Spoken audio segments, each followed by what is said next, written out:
This video contains gratuitous use of profanity and uncomfortable pauses to compensate for lack of professionalism and original thought. Viewer discretion advised. Oh shit! Mud shark? You're not a mud shark.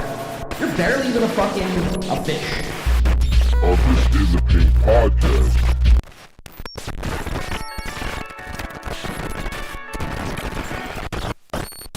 Fuck up.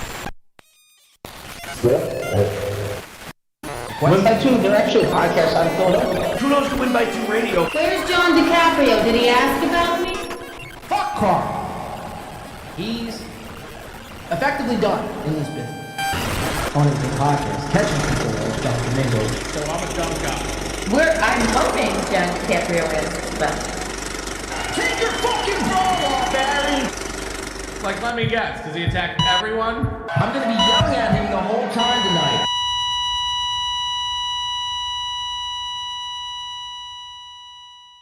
Your show sucks!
Oh shit!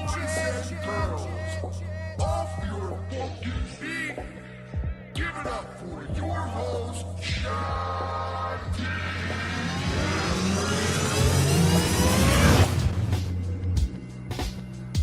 Hello. We're back. Welcome in. How's everyone doing? Fine, I hope. Welcome into the show. Happy Sunday morning, Super Bowl Sunday. How's everyone feeling? How's everyone doing? On today's show, I'm not doing so great. I feel like shit, to be quite honest with you. I felt like I need a new lung. I possibly need a new liver. It's insane. We're gonna get into it all. The Brigada trip, the comedy show, the Zumach special. We're going to get into it. I'm very excited for today's programming notes here. So we did travel. Sorry, this is like kind of a fucked image, but we did travel to the Brigada yesterday. Give it up for the Brigada. MGM Grand. What a fucking night. I've still yet to kind of even recall like the events. It was such a long night. But we were there, boots on the ground, eyes on the fight. By the way, this whole fight with Brennan and Levy, a lot of shit's been going on. We're going to break it down. We're going to give you our thoughts on today's show. Hopefully everyone's having a great weekend, getting ready for the game Today we'll be talking a little football, so if you're not a big sports talker, now would be the time to see yourself out. A lot of craziness. Almost died on the way to the Brigada yesterday for people who were watching, members only. Shout out to the stub toe, by the way. Where's Who knows to win by 2 radio? Thank you, Aaron.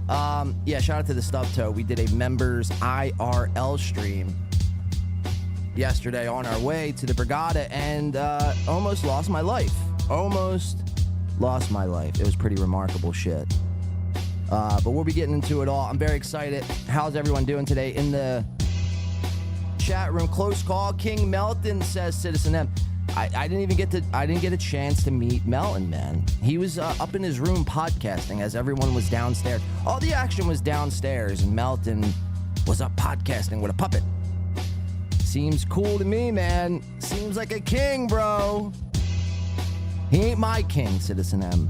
He ain't my king. Garth Brooks says, Mute and Blind Mike is live. Oh boy, what will his 11 viewers do? Orca King, said Shea Scout. Yeah, so it was an adventurous night.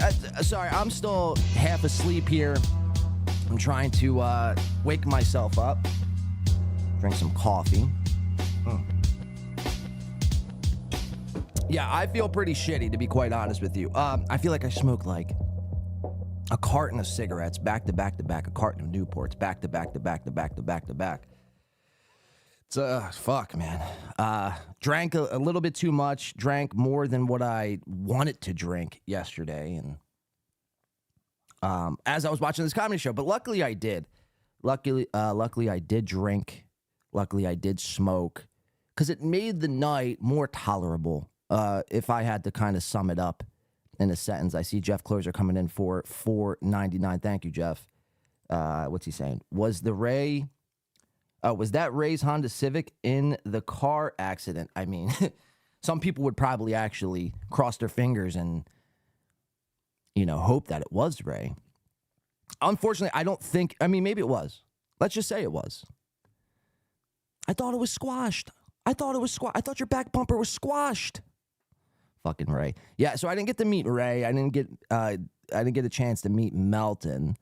Like I said, Melton was up podcasting in his room. I saw all the big fight between Kevin Brennan, You fucking hack! and Bob Levy. Listen to me. I don't know, man. I don't know.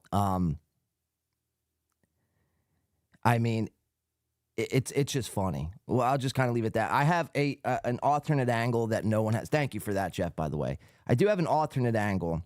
So I just want to set this up a little bit before we get into today's show here. So the comedy show I went into, and I wanted to have I didn't want to be fucking kicked out again, right? Well, I already went through this experience with Shuley. And I was like, I drove all this way to be kicked out. Everyone knows I'm fucking there. Everyone sees me. Everyone's talking to me. So if I go to my phone, I'd probably be asked to leave. So I'd rather just have the firsthand account of the comedy event, which we're going to be talking about in a little bit. I'll say this. For the comedy event being at Tennessee Avenue Beer Hall, which is, if you're watching the IRL stream yesterday, you saw the place, and it's, practically in the middle of the hood. A Saturday night on Super Bowl weekend. It wasn't all that bad as far as turnout goes. There was actually a decent amount of people there for Chad and Gino and Keanu, and Stuttering John made an appearance. Skull, he was saying. It's pretty wild. It's pretty trippy to, I was in the same Skull vicinity as Stuttering John. Pretty bizarre shit. So yeah, the turnout wasn't all that bad. There was definitely 1,000% more people at this Tennessee Avenue Beer Hall than there was at TIFF's, the Dojo of Comedy, at the Shuley event. The Shuley event, there was probably like 25, 30 people, 35 max. Last night, I'd probably venture to guess. If I'm just doing a quick guesstimate here, I'd probably say there was maybe 75 possibly. On the high side, 75, 80. But it wasn't, it wasn't Richard Pryor funny. It wasn't, you know what I mean? George Carlin funny. It wasn't Patrice O'Neill. It was Chad, Gino, and Keanu. It was interesting, I think, is the best adjective I could use to describe last night. Interesting. Very interesting, the way everything kind of shaped up last night and kind of took part. And it was very interesting. And being, watching it, and like I said, everyone they knew I was there. They knew I had a target, on my back. So, again, I didn't really want to film last night because I knew there was probably someone else going to be filming the event. So instead of me getting kicked out and having no report, I figure let me have a firsthand account of what happens and we could break it down on the show here today, which is what we're going to do. So we have that. We have so much. Stuttering John versus Melton, that took place, just not even 48 hours ago. I feel like it's already been covered to death, but we're going to watch it back and give you our thoughts because mainly the people who cover or who have covered the Stuttering John versus Melton scrum, I guess you could call it, has been pretty Team Melton all the way. And we're going to give you our thoughts on why we think Stuttering John was actually the victor. All these guys want to pile on John, and it's like, I don't see it. I met this motherfucker, and he seems like a winner to me. Always, just on the right side of it, you know what I mean? So we're going to break this little clip down that came out, I think, on Friday. I had retweeted it. Like I said, so out of the people, I'll save it. I'll actually save it. We have a bunch of stuff to get into. Hopefully, I want to do most of this AC stuff at the top of the show here, just to kind of get it out of the way, because I know that's what most people are here for. So I want to do this AC stuff at the top, and then I kind of want to shift gears and do some other show stuff, other shows that I have planned for today. There's a list. There's a whole list. Cult of Us and this Adam Nutter guy, I'm very excited to get into. We've covered him before, but I want to resurface this Adam Nutter guy and start making fun of him. I heard he hates me, so I want to poke at that thread, pull at that thread, as it were. Let me see. Let's catch up with the chat. Sorry, don't mind me. I'm still fucking half asleep here. So if I seem all scattered brain, John was lovely, says Keanu. Well, don't tell him that, Keanu, because then they're going to, you know what I mean? You got to keep up the whole facade. No, so yeah, we met Keanu. Well, I always say we here, but I met Keanu, met Gino, met Chad, who else did I meet? Stuttering John. Bought Stuttering John a fucking Coors Light. That was pretty fascinating. I'm like, what are you drinking? He goes, I should have just guessed. I should have just got him the Coors, but it was funny. I got him the Coors Light for nothing in return. I think someone wanted me to, I was getting introduced to Stuttering John, right? And they're like, do you want to take a picture with John? I'm good. I don't need, pictures with other men. It's already bad enough that I'm at this event, Now you're going to take a picture of me? It's fucking bizarre, man. So welcome, man. Happy Super Bowl Sunday. It's a holiday for most people. I don't really give a shit at the end of the day who wins. I hope both teams lose, to be quite honest with you, but it'll be interesting nonetheless. A Super Bowl is a Super Bowl. Big Sexy McCorkey, AJ Benza, a big E-girl that will be wild. Jay says, sorry, I had to go through that with Keanu. Yeah, we'll get into it. Did you meet Ray? Yikes. No, Ray. So Ray, I think, is showing up today. And because they're doing a whole weekend down at the Brigada. And it's like, I'm cool. Like, I'm good for 3 hours. I'll make a couple dollars, which I sat down at some slot machines. The tables were pretty fucking jammed yesterday. So I sat down some slots, made some cash, got in, got out, did what I had to do, got some footage, did what I had to do as a reporter here. And kept it fucking moving. That's what we do around here. Back in time for the fucking show. I wasn't going to get a room and bring my laptop and do podcasting from Brigada. How cringe and gay. It's like with all these people, and I mean, I could see if you want to do a podcast, like, hey, Sunday, afternoon before the Super Bowl, let's all get together and we'll do a show. These guys are doing show after show after show after show after show. It's bizarre. Again, it's like, you're in Atlantic City. You can get nuts. And your idea of nuts is, well, we'll just podcast. Anyway, we met Tony Mazur, by the way. Tony Mazur, I will say, is probably as boring in person as he is on screen. And undercover fat as well. I know I've used this term before. Undercover fat. People like Mike Morse. Even people like Ray DeVito. Is a little undercover fat. Tony Mazur, in fact, it is a fact, by the way, is an undercover fat. That's a fucking fact. Met Chad, by the way, which was interesting. Are you going to unblock me now, Chad? I went out and supported your event. You're going to block me? You're going to keep me on the block list? That's fucked up, Chad. It's fucked up. So I want to save some of what we got here. We'll talk about the comedy show and everything, like how the acts did. So there was, Chad was trying to drum this whole thing up before the event took place. If you guys saw on Twitter, let's go to it now. Sorry, all my shit's all scattered here. Don't mind that.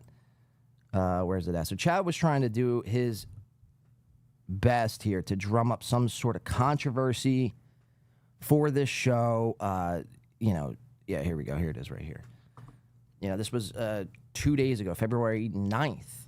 Long story incoming. Stay tuned. Sorry in advance. And I don't know why he would do this, like the day before his comedy show. It's like, if people were on the fence about going to the event and you put this out, they'd be like, well, whatever. This is, too much of a hassle, too much of a headache. We're just going to not go. And it turns out the whole time Chad was there. Chad was there the entire time. He had no plans on not going.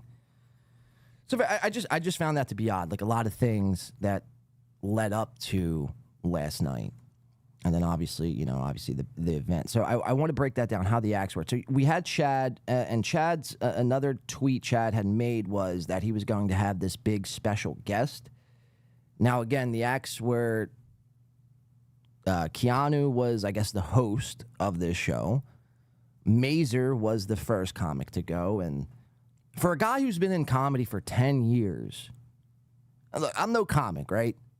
I don't ever want to be a comic. I don't aspire to be a professional comedian. Never proclaim to be the funniest person ever. You know what I mean? To me, I think comedy is a little gay, to be quite honest with you.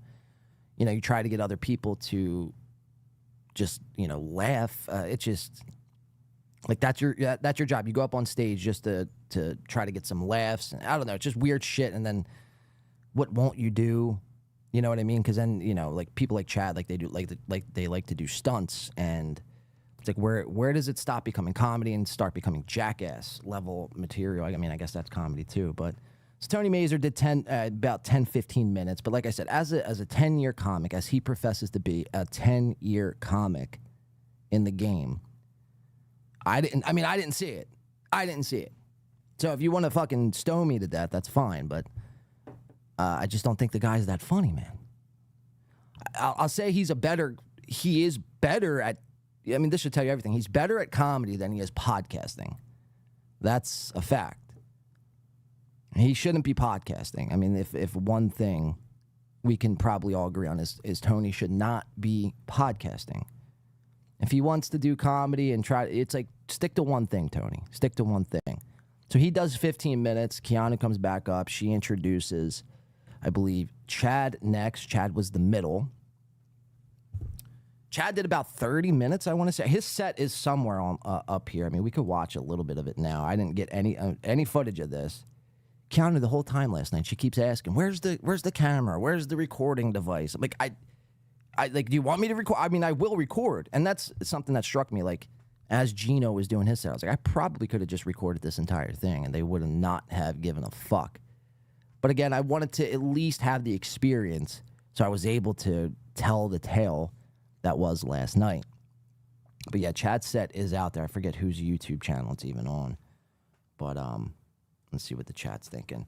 Leo, yes, his facial expressions. Peter Sky Parker says, "Honk, I'm going to be hitting the gym hard now."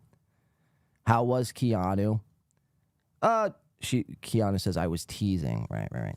Yeah, it was the whole, "Where's your cat?" It was in your chain. Yeah, that's all she kept saying last night. "It's in your chain." She's like looking at my hat, making sure there's no cameras I have fucking stashed away in my hat. I'm like, I don't have cameras. You know what I mean? You'll know if I want to film, you'll know I'm not going to be like trying to talk to people. I'm going to be doing my own thing in a corner with a hoodie on and blackface, so you won't even know it's me. But no, I mean, Kiana wasn't, she wasn't terrible. It was just interesting. It was just interesting and pretty surreal in a lot of ways, right? Especially when you're fucking blitzed trying to process this entire thing. But this whole comedy show, I think probably even Chad and I think probably Keanu could agree. Like, it wasn't a complete and utter bomb fest, but it was right on the cusp of a complete and utter disaster. I think that was the point of it. So I don't know. It was interesting to say the least. Jeff says, to be fair, Ray really does suck. Well, that's one thing. I mean, everybody no matter who you talked to last night, no matter who approached me or I, heard a side conversation from across the room, it was always, Ray's just he's an idiot. He stinks. What's wrong with Ray? Like, everyone's trying to figure it. It's really bizarre, man. It really is strange how someone like Ray DeVito has infected our brains. And you turn on a Ray DeVito, anything that Ray DeVito does, and it's just like, this is the guy. This is the fucking guy. But one thing is for certain, everybody, I think, just shits on Ray. Everybody just shits on Ray. So he'll be going to AC today. I'm not going back there to that fucking cesspool. I mean, that's why I don't really enjoy going to casinos all that much. I'd rather just stay home and fucking gamble on FanDuel. It's just all degenerates. You know what I mean? Everyone's trying to, one up the next person. Everyone's trying to, run game. It's just, I don't have time for that. I do not have time for that. This hack verse is wild. LOL, taping sets, getting kicked out of the Brigada security. I mean, it's nuts. So a big part of this, going into it, I'm like, maybe this whole thing is just, these guys really do hate each other, right? There's a lot of shit talking back and forth. But then a part of me is like, is this entire thing a work? Because watching this Bob Levy, Kevin Brennan altercation yesterday, now people who were there, you might disagree. You might have another take on the entire thing. But it just seems completely like drummed up at times. You know what I mean? They know what they're doing. Look, if you want to go punch someone in the face, like if you really wanted to fuck someone up, you would just go fuck someone up. You wouldn't, you know what I mean? You wouldn't make sure there's any, like, you would just do it. There wouldn't be, oh, he's holding me back or security's there. If you want to fuck somebody up, you're going to fuck somebody up. So that's what leads me to believe it's like, well, is this entire thing just drummed up? And if that's the case, I mean, it's so dumb. And I really hope that's not the case. I really hope that's not, I mean, we're just existing in one giant work and everyone's just trying to work the next person and, because it's just gay, It's really dumb to try to work people and work an entire, it's like, for what?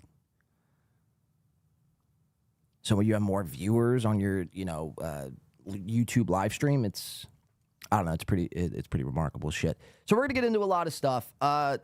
Again, my bad. I am very all over the place this morning. It was funny, but the fact they're going to talk about it for 3 weeks now is going to suck. Well, that's another thing, Dr. Chow, that Mega G. That's another thing. This is going to be the next month's worth of content. Is Atlantic City, is the fights that took place. Patrick Mountain's Hunchbacks, which Again, I didn't see him in person. I've only seen pictures of this motherfucker. And most of you probably have saw this picture by now. We got to find it. It's quite hilarious. I'll just go to my Twitter. Give me a second. Yeah, so we're going to be breaking down a lot of shit today. Yeah, here we go. Right here. Oh, yeah. The behemoth, they call him. So, I mean, it appears to be that, you know, Patrick Melton does have, multiple hunchbacks. And this was a bet Kevin Brennan had threw out there. He said, you know, bet me Patrick doesn't have a hunchback. And, it appears to be. Again, I didn't meet Melton, it was Melton, and there was one other person. Oh, Ray, obviously. Ray's coming today. So it was like, you know, come down, motherfucker. You know, come down to your room and, I don't know. Stop being weird and podcasting in the fucking corner. But anyway, we have a lot to do. So welcome in to today. Who do you guys got for the Super Bowl? Niners, Chiefs. And I want to pose a question to the chat before we get started here. Start a poll. Is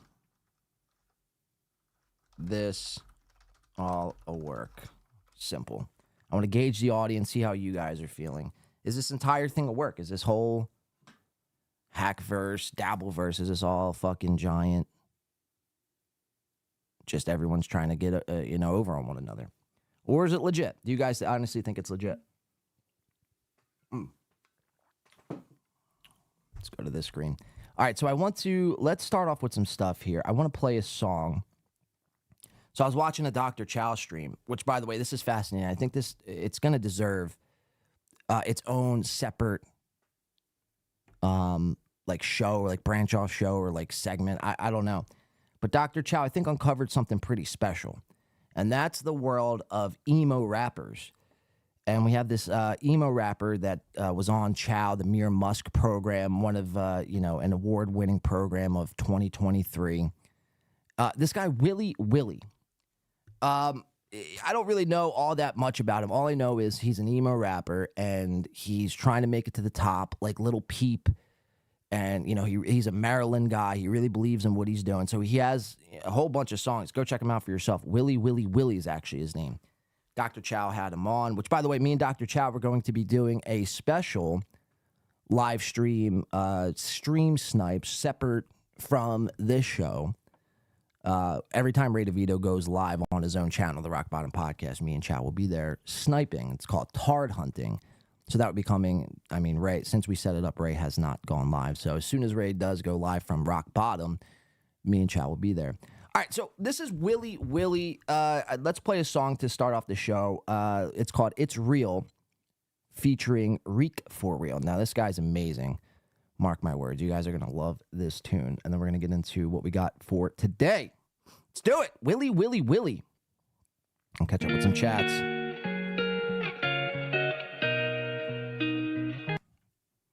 Oh, don't mind. There we go. I got to refresh all my shit.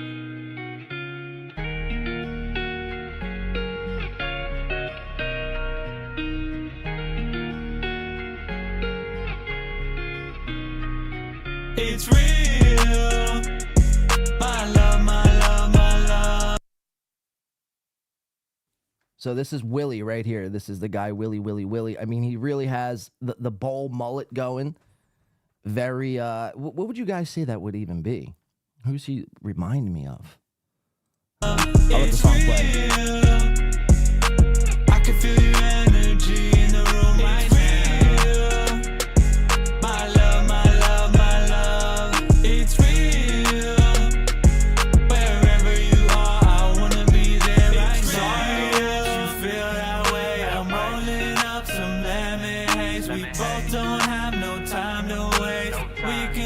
The serenade. It was one night at the party. It was 2 days, nothing naughty. 3 days I caught you. 4 times I warned you. Feeling lost in this crowd of people. The two of us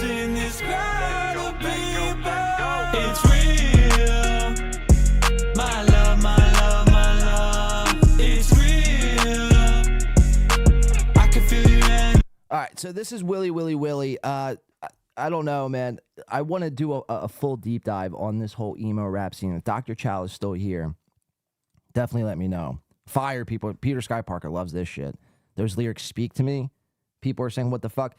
This is a whole, another subnet of what we do, you know, as far as podcasting. This is like, you know, the Ray DeVito of the emo rap world. You know what I mean?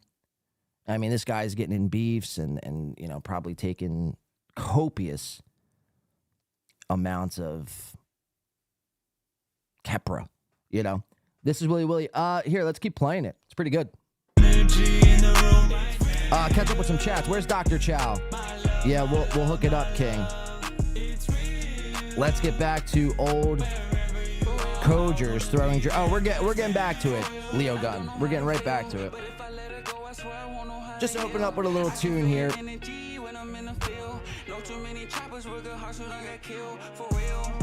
Yeah, these streets ain't nothing to play with. So if you love me, baby, how come you don't say it? All those games like I'm grounded, I can't play it. Keep the hammer on me, cause I gotta spray it. Chris Brown.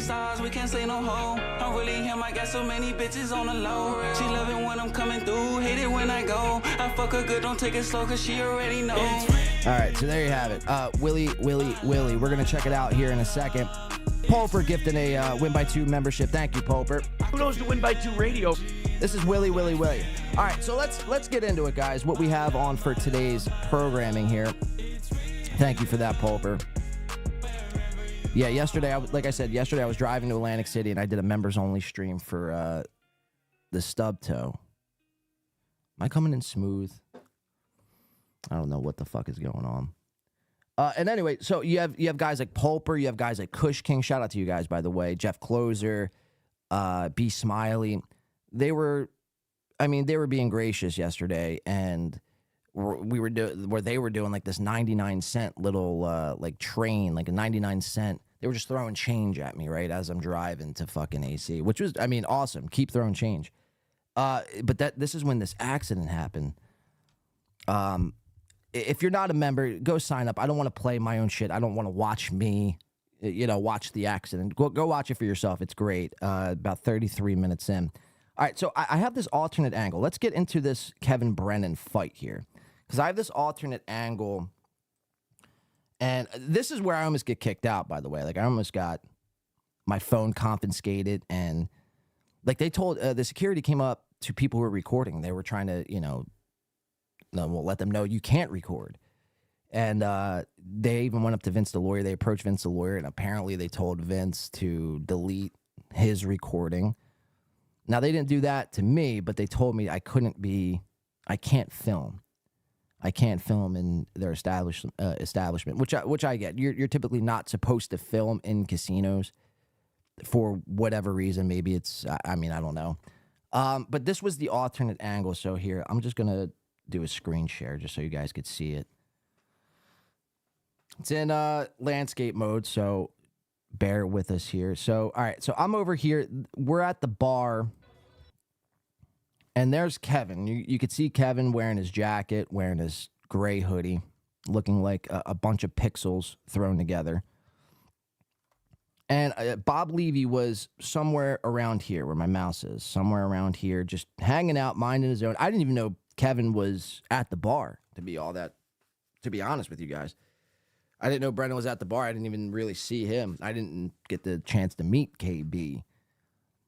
But it was Bob who was just kind of, like I said, mind his own. And this is what leads me to believe like it's an entire work. Because here, we'll keep playing it.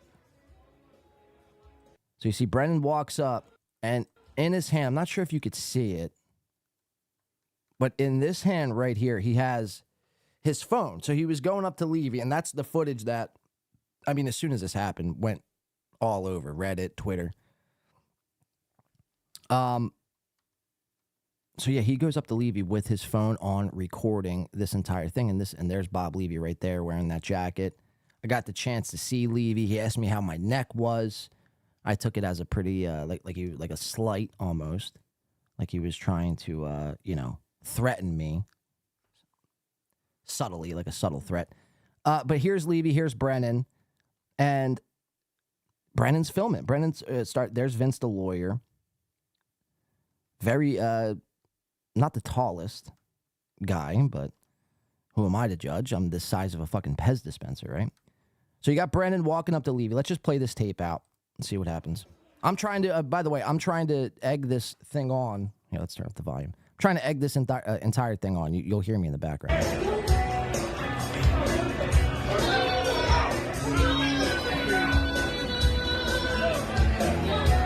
Fuck him up! Fuck him up! All right, so then you hear the security guard come right up to me here. I'll play it one more time back without pausing or anything like that.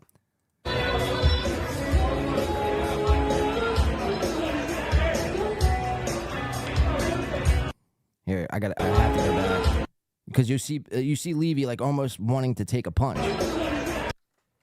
Brennan like backing up like he's getting ready to be punched.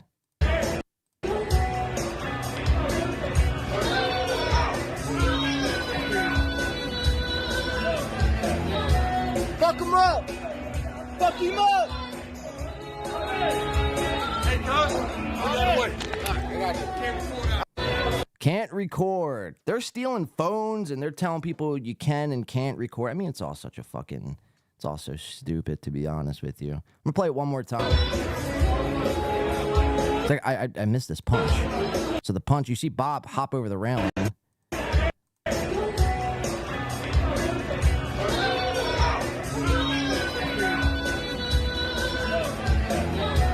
Fuck him up! Fuck him up! And that's that's my whole thing. It's like, again, if you're going to fuck somebody up, you're not gonna worry about security guards and who's in front of me, who's not in front. You're just gonna knock that motherfucker out.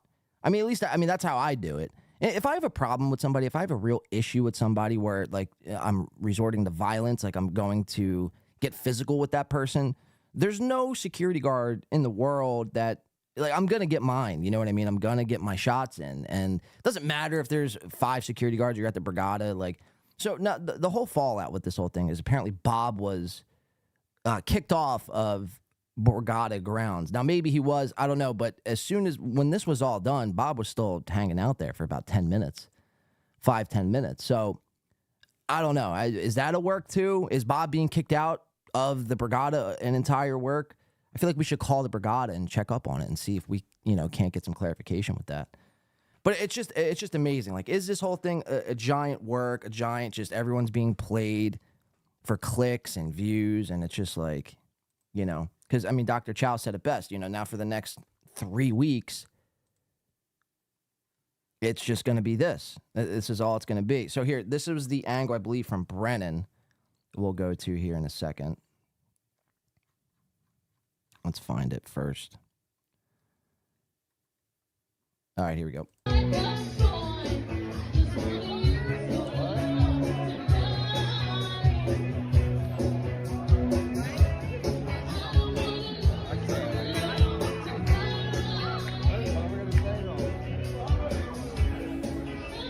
So, all right, so this is Brennan walking from the lounge bar area, walking up to Bob.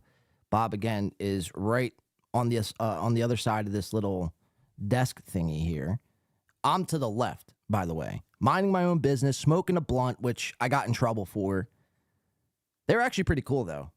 I was just lighting a good old game, a green game, and was smoking it up. And they're like, yeah, you just got to put that out, sir. Can't smoke around here. I mean, I thought they were going to for sure kick me out. But regardless, I'm to the left. Bob's straight ahead. Kevin's walking because he wants to beat Levy up. Walking and filming. You looking for me? You looking for me? You fucking bitch.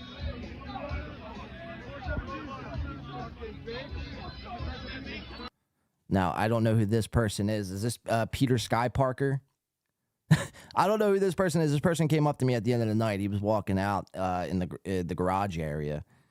And I forget what he even said, man. I mean, really in a haze, to say the least. And you see Bob there throwing the drink at Brennan. I mean, really getting into it. I mean, this is so fucking dumb, I mean, this would be sad. Me and Keanu were talking about this last night. Like, it would be sad if these two actually you know, like were to square up and actually try to fight, like it would be, I mean, it would be over before it even began. Their combined age is like 123. I mean, that's pretty fucking old. They're old, they're brittle, you know what I mean? They're really going to successfully throw a punch and land it, or are they going to miss and, you know, fall like a cartoon character would and just fall right on their face? I mean, it's just, you know, what are you going to do? Like, what is your plan? Have a plan before you do anything. Don't just, you know, we're just going to wing it. Turn the cameras on and see. And now, sometimes that does make for the best content, but, you know, you just look like a fucking idiot. You know, everyone's there kind of just chilling. No one's there looking to start fights, and then, you know, there's just everyone's trying to fight one another. I mean, it's really bizarre. It's really fucking insane. Let's keep watching.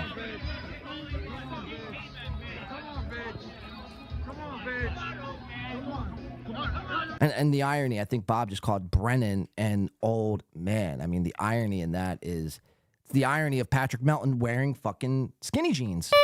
It's, you know, insane. Oh, there I am. Oh, shit. I'm looking good. So there's me. I should have had my camera out. See, that's a rookie move on my mistake, or on my part. I didn't even know what was happening. There's Keanu right there.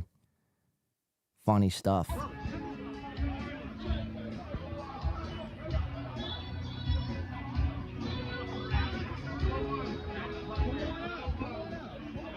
There's Stuttering John.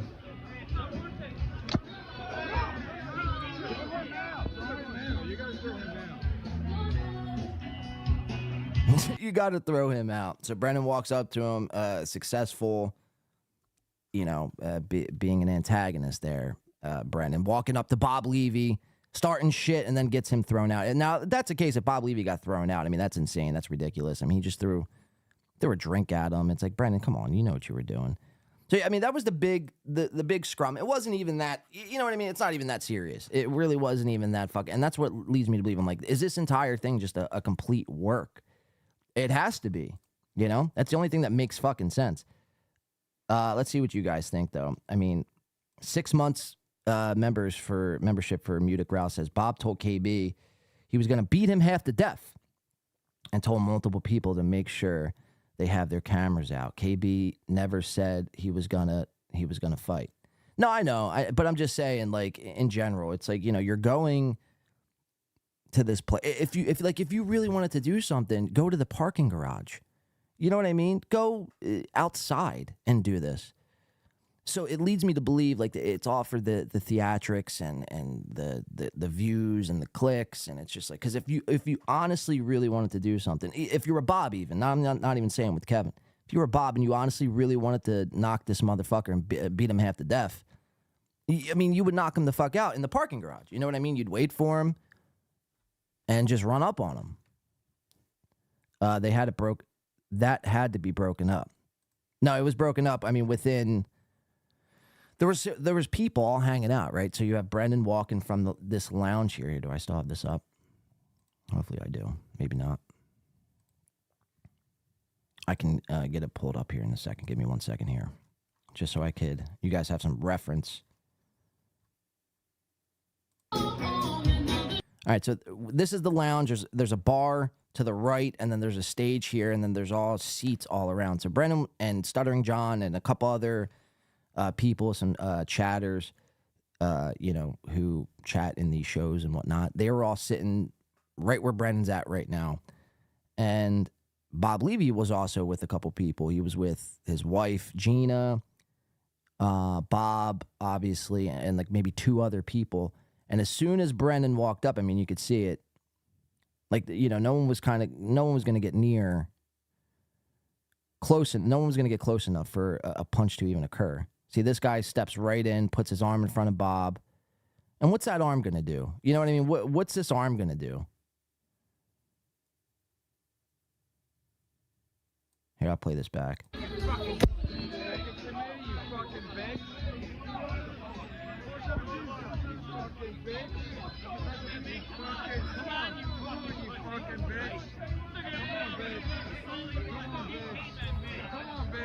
Sorry, I didn't have my screen on.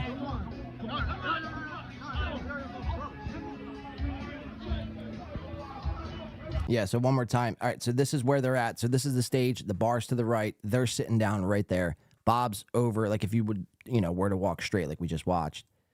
And as soon as it happened, I mean, probably within a minute, not even. And I will have to say, shout out to the Brigada security team. I mean, for being on the money, spot on, even though they told me I couldn't record, that's another story for a different day. Yeah, so there you have it. I mean, Bob, Kevin, we know, we think we know they hate each other. I mean, is it all work? I mean, what do you guys, so let me see this poll. What are you guys thinking in the poll here? 54% say no, 46% say yes. And that's honestly, I would honestly think more people would vote yes, but hey, man. Okay, so most people, they think this is real. I mean, I wouldn't be surprised if this entire thing was all drummed up. I guess is what I'm saying here. Chris Mack, member for 3 months, says, I just want to use your love tonight, and I don't want to lose your love tonight. Yeah, I'm not going to pull a Ray and sing those lyrics, but thank you for being a member to the stub toe, Chris Mack, for Who knows 6 to win months. by 2 radio? Or 3 months, however long it's been. 3 months.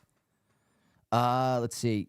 KB is the type of guy who will take a punch to get you in trouble. Yeah, I mean, he's an antagonist, right? And he wants, that's why it's like, you don't even have to worry about it. I mean, no one's going to actually do something. In the Brigada on the casino floor when there's security and there's people and there's witnesses and cameras everywhere. No one's going to actually, that's what I'm saying. If they actually wanted to get this done, just go to the parking garage and you could have, no one would have seen you. You could have, fought for hours if you wanted to. Let me just make sure I have everything caught up here. Jeff Closer for $1.99 says, Blade, if they squared up, who wins? If Levy and Brennan squared up, who would win? See, I don't know, man. And that's what I was kind of saying. It would be pretty embarrassing for both men, I think. I honestly think both of them would just leave that fight looking more foolish than they started. Brennan's what, 62, 61? Levy's like 63, smokes fucking 3 packs of cigarettes a day. Brennan, Brennan does get some exercise in by riding his bike, so I guess you can give, the edge to Brennan's cardio just because he rides his bike and stays in shape. I mean, Jesus. But, if they were really seriously going to square up and fight, that's tough, man. That's tough. I'd probably say Levy. I'd honestly probably say Levy. He just seems like there's a couple loose screws in his head, you know what I mean? Where and he seems like he's a type who could take a punch. Yeah, I'd probably if I was a betting man, I'd probably have to put my money on Bob Levy. Speaking about betting though, I'm Pulper for $2 earlier. Sorry I missed this, Pulper. Thank you for being social. $2 for being social. Peter Sky Parker for 2 also says, can you play Vane, Who's Watching You for Hunk? Yeah, we'll play it on break. Thank you, guys. And then Chris Mack, like we just read. I just want to use your love tonight. All right, so yeah, that was the big fight. Now, from one big fight to the next, right here, we'll go to actually a couple photos from last night. Yeah, I'll just share screen mode here. I think that's the easiest way for now. So Stuttering John, so this is where the comedy show was at, and we can kind of start talking about the comedy show now. Because the Brigada, look, I got to the Brigada probably around almost 11:30, 12. Stuttering John was already drunk. Vince the lawyer was being a troll. Chad, I think, was kind of just bouncing around. Brennan was bouncing around. No pun intended. Melton and Tukey, they're upstairs. They were they say they were doing podcasts, but it's like, were they doing some other shit? It's weird. Everyone's downstairs and they're, everyone's downstairs and they're upstairs podcasting. But anyway, so we'll talk about this comedy event for a little bit too. Because the Brigada, like I said, besides that Brennan Bob Levy altercation, there was not much else happening. I sat down, I won a few bucks gambling because there was nothing else happening. You know what I mean? Everyone's just kind of standing in a circle and circle jerking each other by the fucking roulette table. It's like, come on, all right, do we have a plan here? Are we playing poker? Are we fighting? Are we, you know what I mean? Like, what's happening? What's going on? What's the move? Everyone just looks so like, man, you know, like sluggish. It's like, Jesus, man, it's past all of your bedtimes. All right, so let's talk about the comedy show, because this was like really the highlight of the night.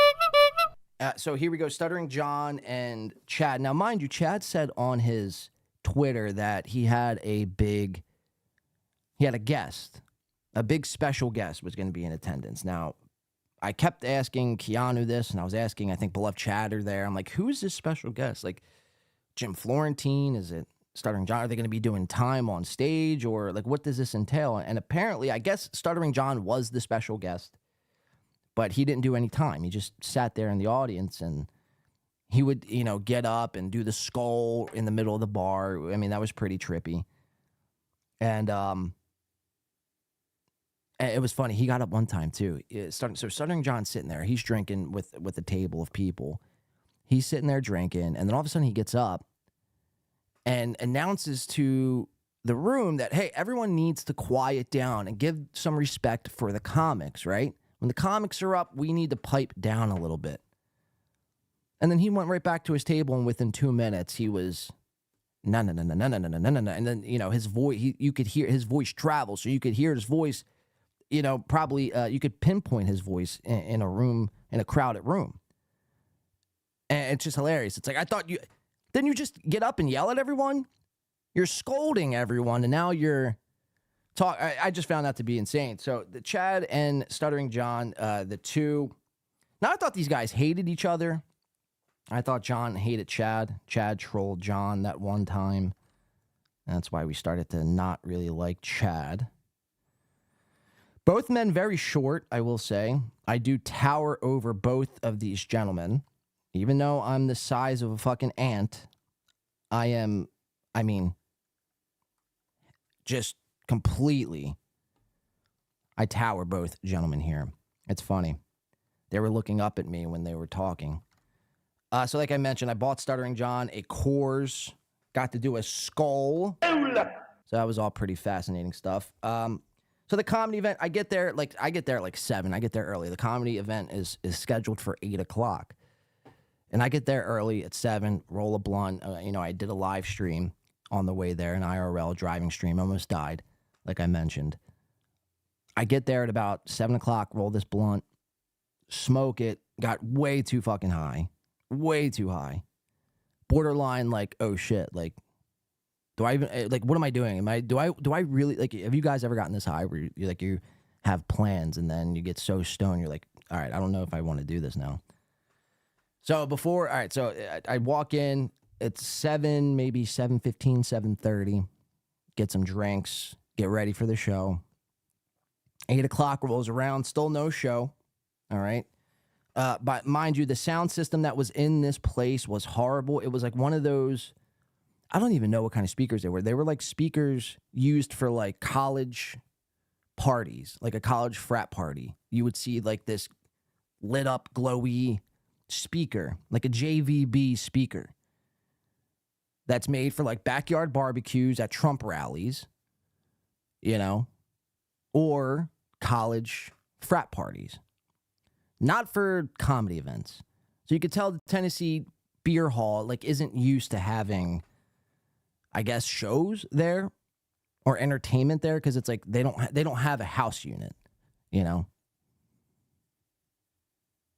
So and Chad was like, that's what one thing that was bugging him. He was like, I don't, kind of bummed that there's no really good sound system. I'm like, Chad, you could have fucking asked, dude. I have a lot of live equipment. I would have brought it. I would have saved the show. But so anyway, that was the biggest thing I'd say is the sound was probably the worst thing. I think everyone would probably agree with that as well. And at times the audience was overtaking the comics. So that's always, it's so awkward. That's why comedy is so weird. Because at least as a musician, like for me, like if the audience is talking, like you're not going to hear, like you really have to talk loud in, at a music show. When it's a comedy show, there's only one person talking on stage. And if there's bad audio, the crowd is going to overpower the comic every time, especially at a place like Tennessee Avenue Beer Hall. I mean, this is what we're working with right here. So the stage was over here to the right, if you could picture it in your heads.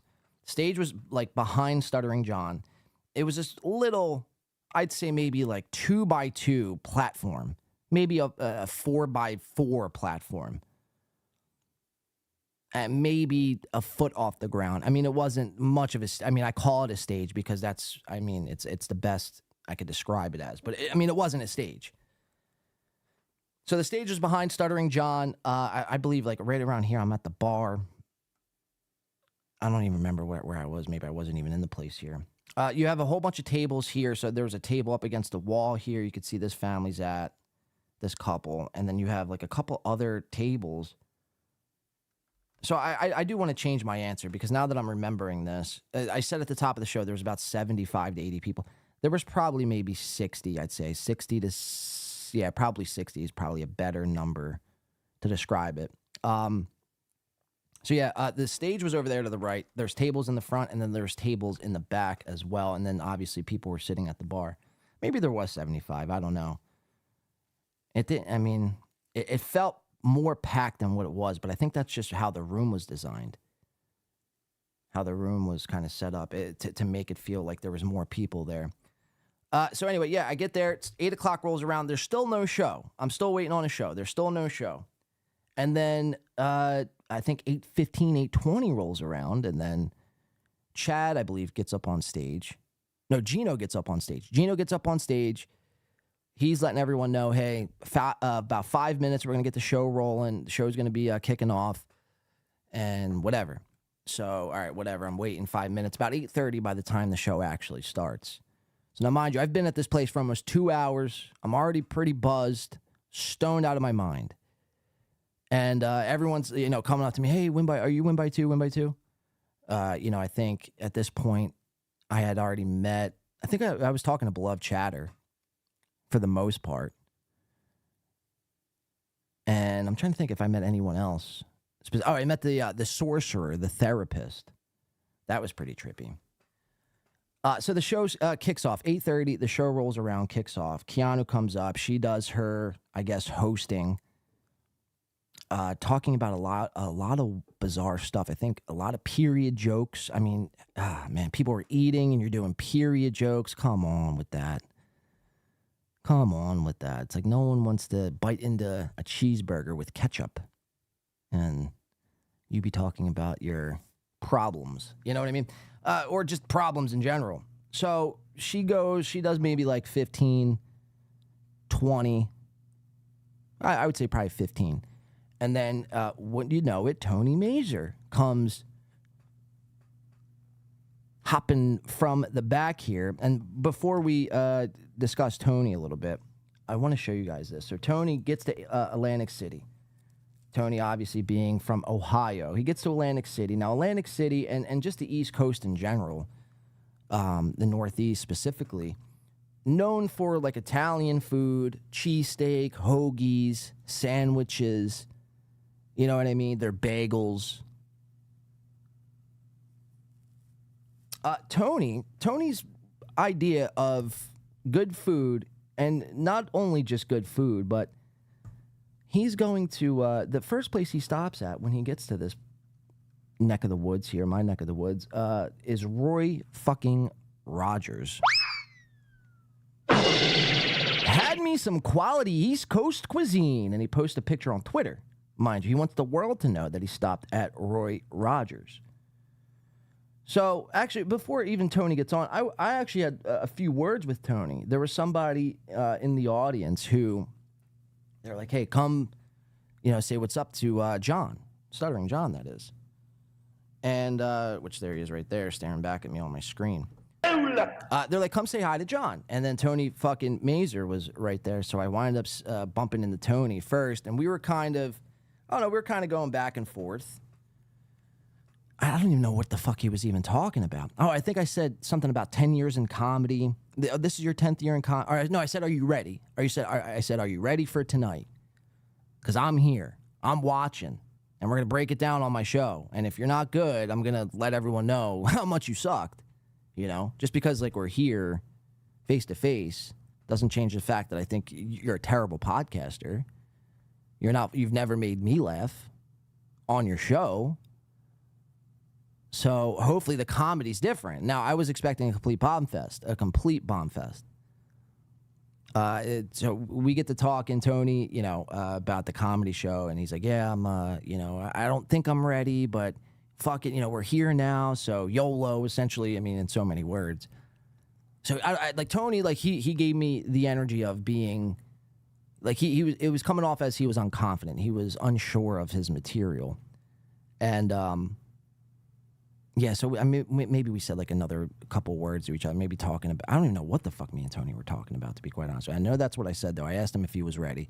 Then I saw John, Stuttering John. He asked me who I was. I told him. He was like, I think I could recognize you.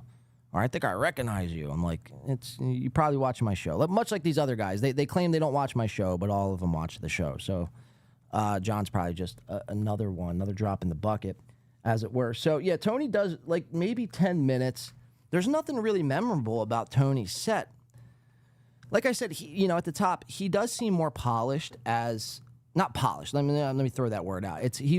He's better as a comedian than he is a podcaster, 1,000%. But like I described, undercover fat, that's 100% confirmed. Like he's a little chubby guy, and he probably should just stick to comedy, honestly. But, we heard him on the show last week say, this is my 10th year in comedy. Again, Tony, I didn't see it. Just not me being, anything else but fucking real. Like, if Tony killed it last night, and I'll say this, the best performer of last night was Chad, hands down. Hands the fuck down. And I think probably everyone in the audience who was there last night would agree. And not that Chad even did anything great by any stretch of the imagination, because it was pretty, it was a basic set. It wasn't anything that was going to have you thinking and laughing, like gut-busting laughs, or something that you had to like ponder on and really like think like, oh shit, that's a good point he made. No, it was pretty much like dick and fart jokes mixed in with, how he one joke he had was about being a knife salesman, I think, and it was just bizarre. So Tony does 10. Keanu comes up. She introduces Chad. Chad goes up. Chad does about 30 minutes, I'd say. And like I said, there's not really too many memorable jokes. Not too many memorable jokes at all. The knife salesman thing was kind of all right. Crowd work sprinkled in with jokes, but it was more, I guess, polished than anyone else there. Again, it wasn't the greatest set in the world, but compared to everyone else, it was, like I said, probably the best there last night. And I'm curious to see if anyone else is out there who was there last night who saw Chad and disagrees or agrees. Kush King agrees, coming in with the Win by 2 membership. Thank you, Kush King. Kudos to Win by 2 Radio. And that going to Victoria. We appreciate that around here. Help keep the lights on. Let's read some chats here. Hey, J-Dub, guess what? It was 90 show, so your opinion is garbage. Wow. Peter Sky Parker says, decline host, and that's why I scroll up sometimes, almost missed it. Stella B says, I do have to give props to Ray for working on new material. I was disappointed to hear recycled jokes from Chad. All right, let's end this poll real quick, too, while we're at it. 121 votes. 51% of the audience says they don't think this is a work. 49% say yes. So it is a lot closer than what I expected. I expected everyone to go work. Let's see. They are just tweets. He saw... Peter Sky Parker says, sorry for the cross. No, you're good, Peter Sky Parker. So Peter Sky... And I want to get into this Melton fight. So Peter...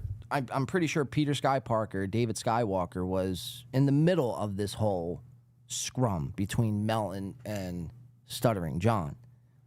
And I don't know if you have done any shows since then, Peter Sky Parker and PSP. But, you probably have already been letting people know how it was in the chat. But, again, the way I view it, and we could just kind of go into that now, Call him PSP. Thank you, Kush. PSP, you good goon, you Melton goon. I'm in hiding. At least Ray recycles. Shrek or Grimace. PSP is king.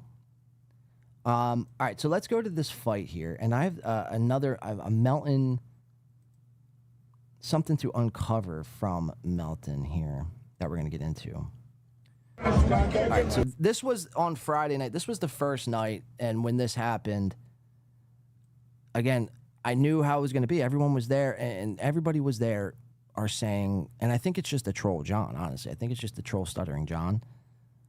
But everyone's saying that, you know, Stuttering John looks like an unhinged lunatic, right? You hear Shuley and all the other ones saying Stuttering John took the L on this. I don't think so. I think Stuttering John is on the right side of history on this.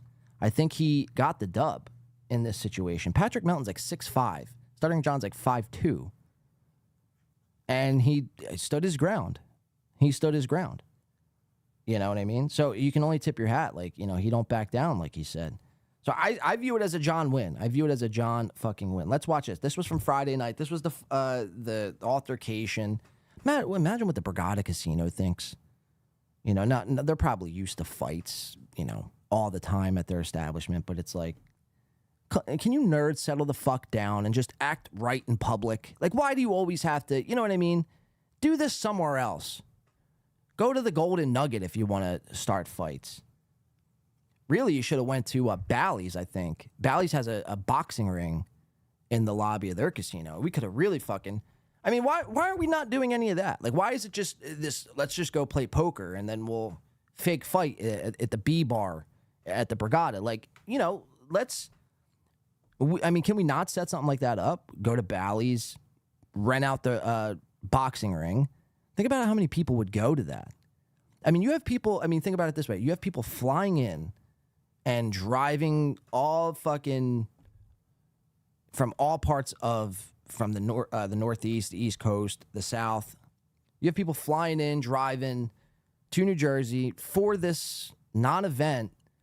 And now, granted, there was a comedy show, but it's not like it was, like I said, it wasn't anything like, you know, Kevin Hart selling out Lincoln Financial Field. It was Chad Zumach at the Tennessee Avenue Beer Hall. But I'm sure if, you know, you pulled up like 5 G's to rent that boxing ring and had like an actual card. Kevin Brennan versus Bob Levy's the main event. Melton versus Stuttering John, or Melton versus Steel Toe. We could finally get to see that fight. Fly in Steel Toe. Gino versus Pat Dixon, which we have a Pat Dixon update, by the way, coming up after we're done getting through all this AC stuff. You know, Gino versus Dixon, Ray versus I'll fight Ray. That's fine. You know, people would come out in droves to see that live at Bally's. I don't know, man. It's like let's up the stakes here. Why are we just playing poker when we could be jousting or, you know, I don't know, something. This was the fight Friday night, again, from Melton and Stuttering John.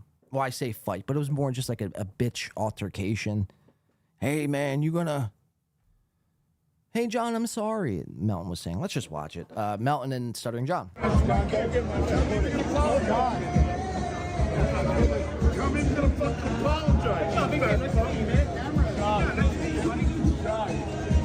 So is that PSP right there? Is that PSP right there? Yeah, so we got, I believe, Peter Sky Parker and a couple other people in front of John. And you hear Melton this whole time saying, you know, John, I'm sorry. Melton's apologizing. And John saying, come on, you fat fuck. Apologize. Now, I want you to keep your eyes on Melton's wrists and cigarette here. Watch the way, I mean, we covered this when he was in Atlantic City the first time. Watch the way this motherfucker smokes a cigarette. It's, I mean, if I said gay, I'd be underselling it. I mean, it's insane. It really is. I've never seen a grown man, a male, smoke with such a limp wrist. I mean, it's bad. Like, I've seen females look more manly smoking cigarettes than Patrick Melton. I mean, that's just a fucking fact. That's a fucking fact. Let's keep watching.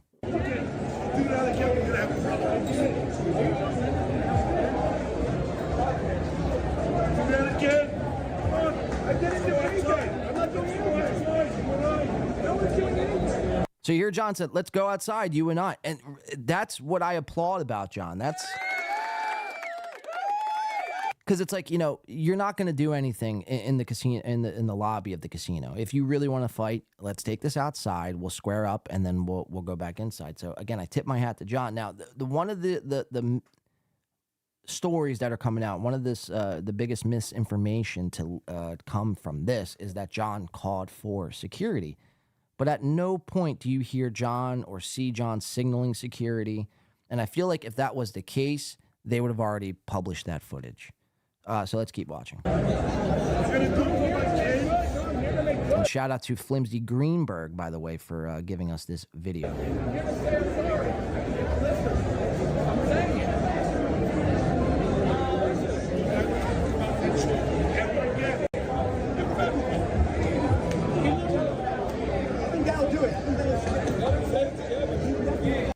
So Melton's got his hands like on his hips. Very feminine. Very feminine. By the way, great shirt. I think, again, PSP. I believe this is you. If not, correct me later. But whoever this is, great fucking shirt. It's a Ray DeVito, a Ray Sucks shirt. How fucking fantastic is that?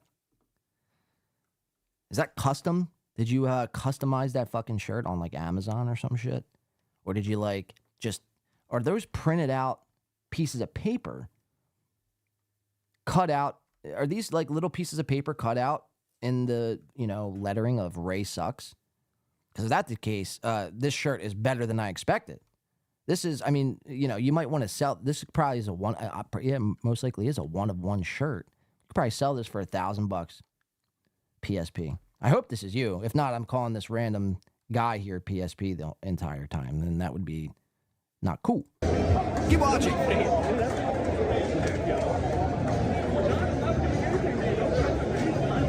So we got security on the case now. They finally make it in about a minute into the video.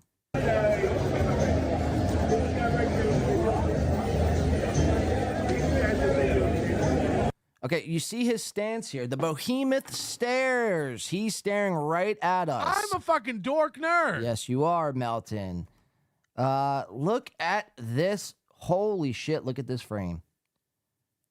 So I thought he is smoking a cigarette here. Very limpy, though. Very limpy. Very flamboyant. Again, my tweet was the irony in wearing skinny jeans. Oh, and how much fucking backlash did I get from exposing that Melton's wearing skinny jeans? I wasn't really exposing it. I was just pointing out that he was wearing skinny jeans. And the irony is that, you know, he's a big fucking fat man wearing skinny jeans. The amount of, I had a lot of backlash. And more people, I think, agreed with me. But the people who didn't agree with me, they thought they got me because they actually claim that these aren't skinny jeans. And they're like, you don't know your skinny jeans fucking fashion, you don't know fashion. I'm like, yeah, as if, you know. Sorry, I'm not gay, you know, watching Fashion Week. I'm too busy, you know, doing normal grown men shit. Sorry, I don't know my skinny jeans lingo. You got me, bud. You got me. I mean, how ridiculous. I don't know my skinny jeans. It's probably because I've never wore a pair of skinny jeans. Men shouldn't be wearing skinny jeans. I'm sorry. If you're a male and I'm talking to you now, you shouldn't be. And you're one of these guys who wears, you shouldn't be wearing skinny jeans. If you're a guy who wears skinny jeans, I'm talking to you. Throw them out. Fresh start. It's time for a fresh start.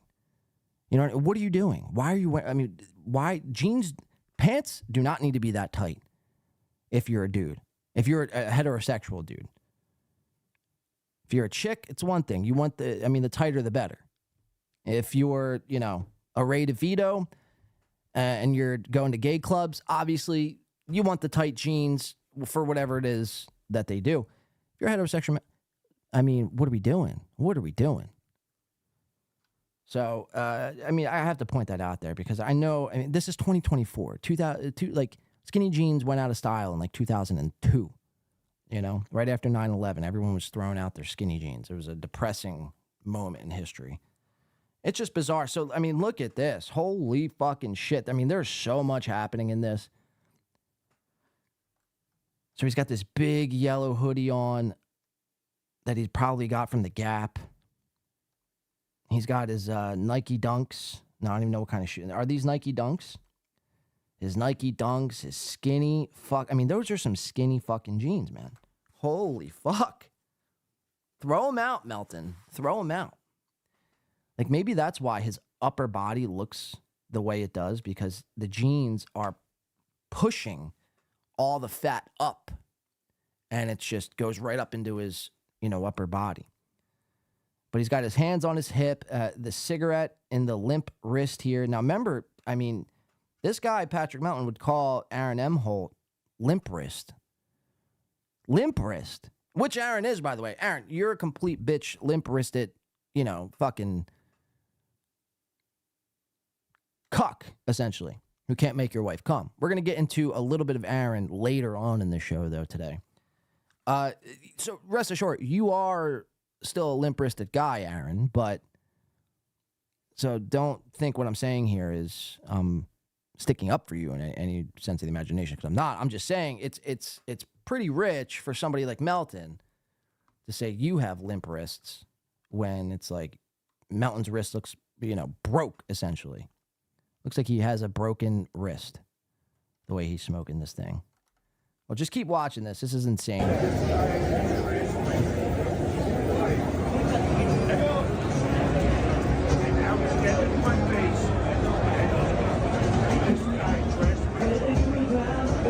You can hear John say, he's trashing my children, You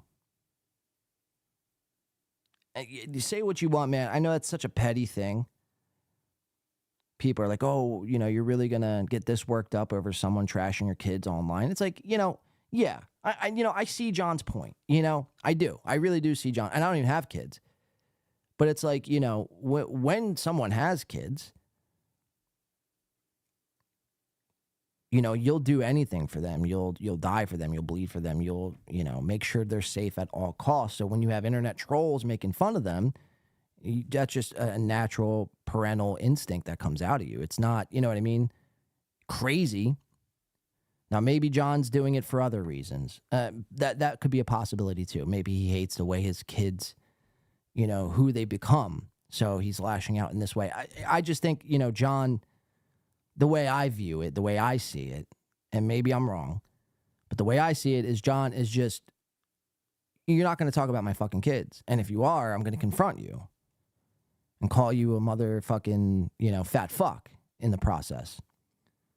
So I don't have any issue with this, you know what I mean? And what it does is, too, because people have to understand, like, once you open that door to shitting on the kids, then everybody's going to shit on the kids. It's not just the host, it's everybody else. And that can be pretty tiresome. So I don't hate it, right? I don't hate it. Everything else outside of that is pretty dumb. You should be made fun of. Everything should be made fun of, right?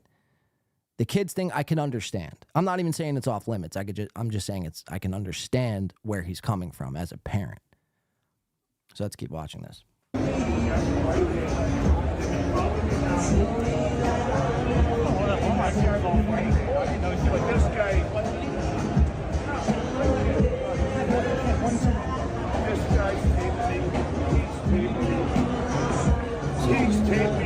So now he's narking out everybody who's filming.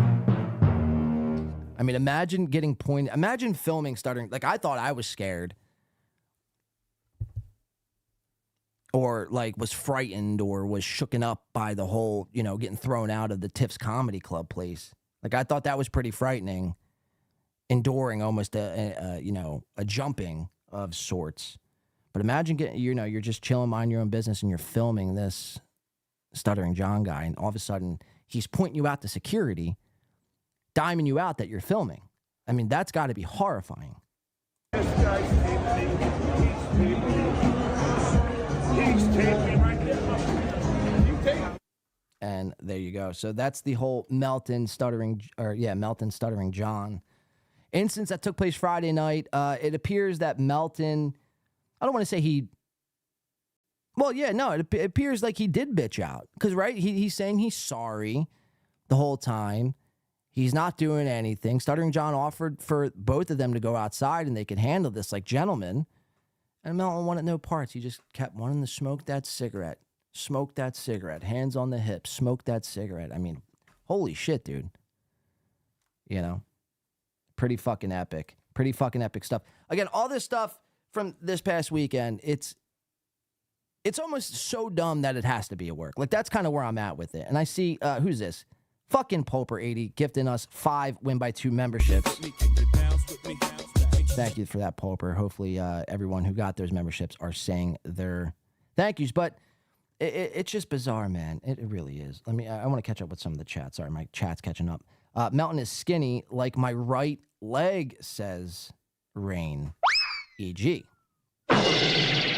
Stop trashing my kids, Stella B says. Feeling like Jared at the moment, says Kush King PSP. Please do it. You might want to watch it. Be nice to have a round 2 of wait, hold on, sorry, the chat's. Misha says, you might want to watch it. Be nice to have round 2 of interview. I don't know what that is referring to. You're going to have to fill me in. Round 2 of what? Chris says, join the Win by 2 Discord. Yeah, join the Win by 2 Discord. Chris, I think, just dropped that link. Thank you, Chris. Let's see here. I just want to make sure I'm caught up on everything. We still have some more to get into. Again, I mean, it was very outside of the comedy event. It wasn't really all that insane. Snooker Man, welcome into the stub toe. Thank you for that, Snooker Man. Kudos to Win by 2 Radio. Welcome him. The mod squad will guide you in the right direction. Chris Mack says, see, Chris Mack is, now I almost took the bait here. Chris Mack says, Josie's on a vacation far away. And I was almost going to do this, turn on the reverb and sing, but I'm not doing the rate of either. Started from the bottom, now we're here. Started from the bottom, now my whole crew's here. Started from the bottom, now we're here. Yeah. I like just dumb, corny shit like that. Yeah, I do like, yeah. Speak, Ray. Speak, Jesus. I just do dumb, corny shit. Yeah. Yeah. Yeah. Fucking A. I'm glad, actually, I didn't meet Ray. I'm bummed that, you know, we're not going to be able to play.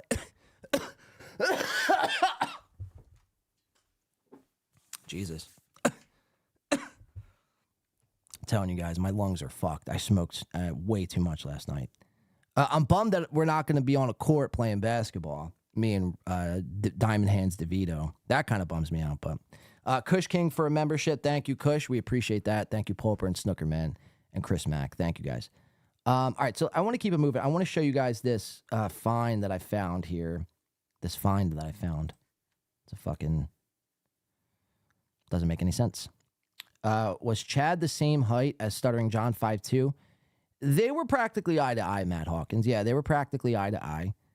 Now, mind you, you know, they're eye to eye, and I was tower overing both of them.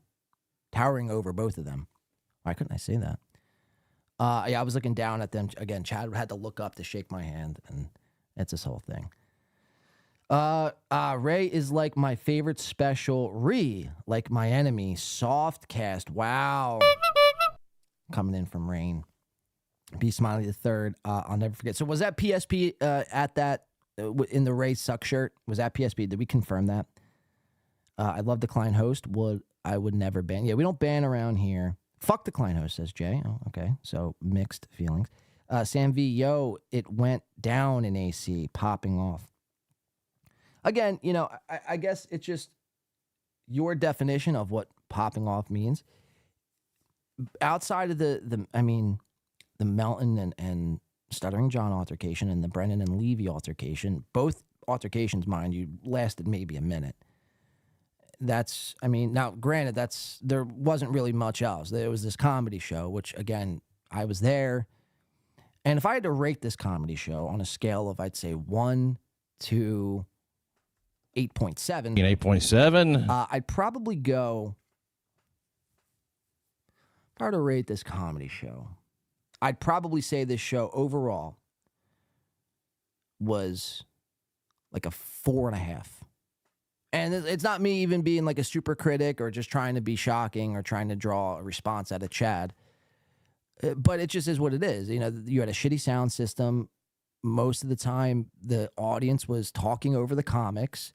There was no really crowd control. You lost the crowd a few times. The comics who did perform weren't all that great.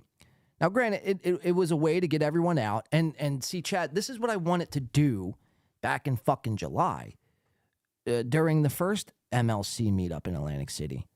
I mean, I could show you guys the DMs. I mean, just take my word for it, though. We reached out to Chad. I'm like, dude, why is everyone going to Atlantic City just to play poker? And, like, you guys can't set up an event and get a couple people, Ray DeVito, Chad, Bob Levy. I'm sure it would do a couple minutes. We could live stream. Like, it would have been this whole fucking thing. So I think Chad felt a little bit inspired. But it's like, you know, motherfucker, you have to be prepared. But that's just, you know, that's who Chad is, I guess, right? Like, he could be successful, but he's just too, I don't know what it is. Me and Dr. Chow, I think we're talking about, he's just too lazy at times. And he doesn't really give all that much of a shit to actually, you know, put the extra step in to make something that's okay. And he could take it, you know, make something that's just decent and he can make it great. But he'll settle for decent. Chad's a settler. He's a settler. Like Christopher Columbus.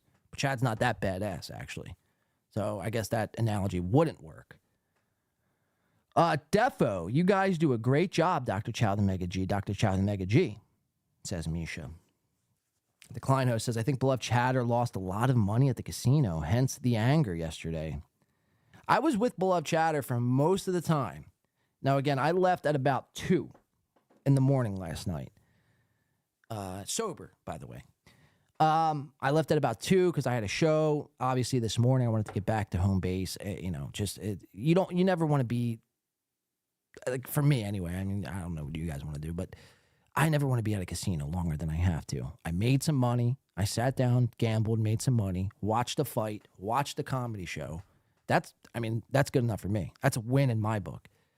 So, yeah, I mean, if people are there, I mean, gambling, throwing their money. I mean, I don't know.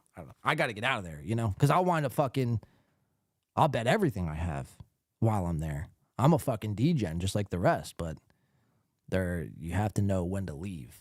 That's the biggest thing. All right, I want to keep it moving. Drink water, stop smoking, says Misha. Thank you. I think Misha's trying to look out for me. I want to show a couple more Atlantic City things, but before I get into that, I want to show this Patrick Melton thing that I have lined up. And I think it's great. Here, we'll go here first.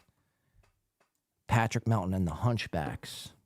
So he took a picture. I guess this was the first picture he took when he got to Atlantic City. It says, hey, MLC Podcast, where do I collect my bounty? And it was this whole thing over him having a hunchback, which to me I think is hilarious. I think that's probably one of the funniest fucking things I've ever heard from a podcast.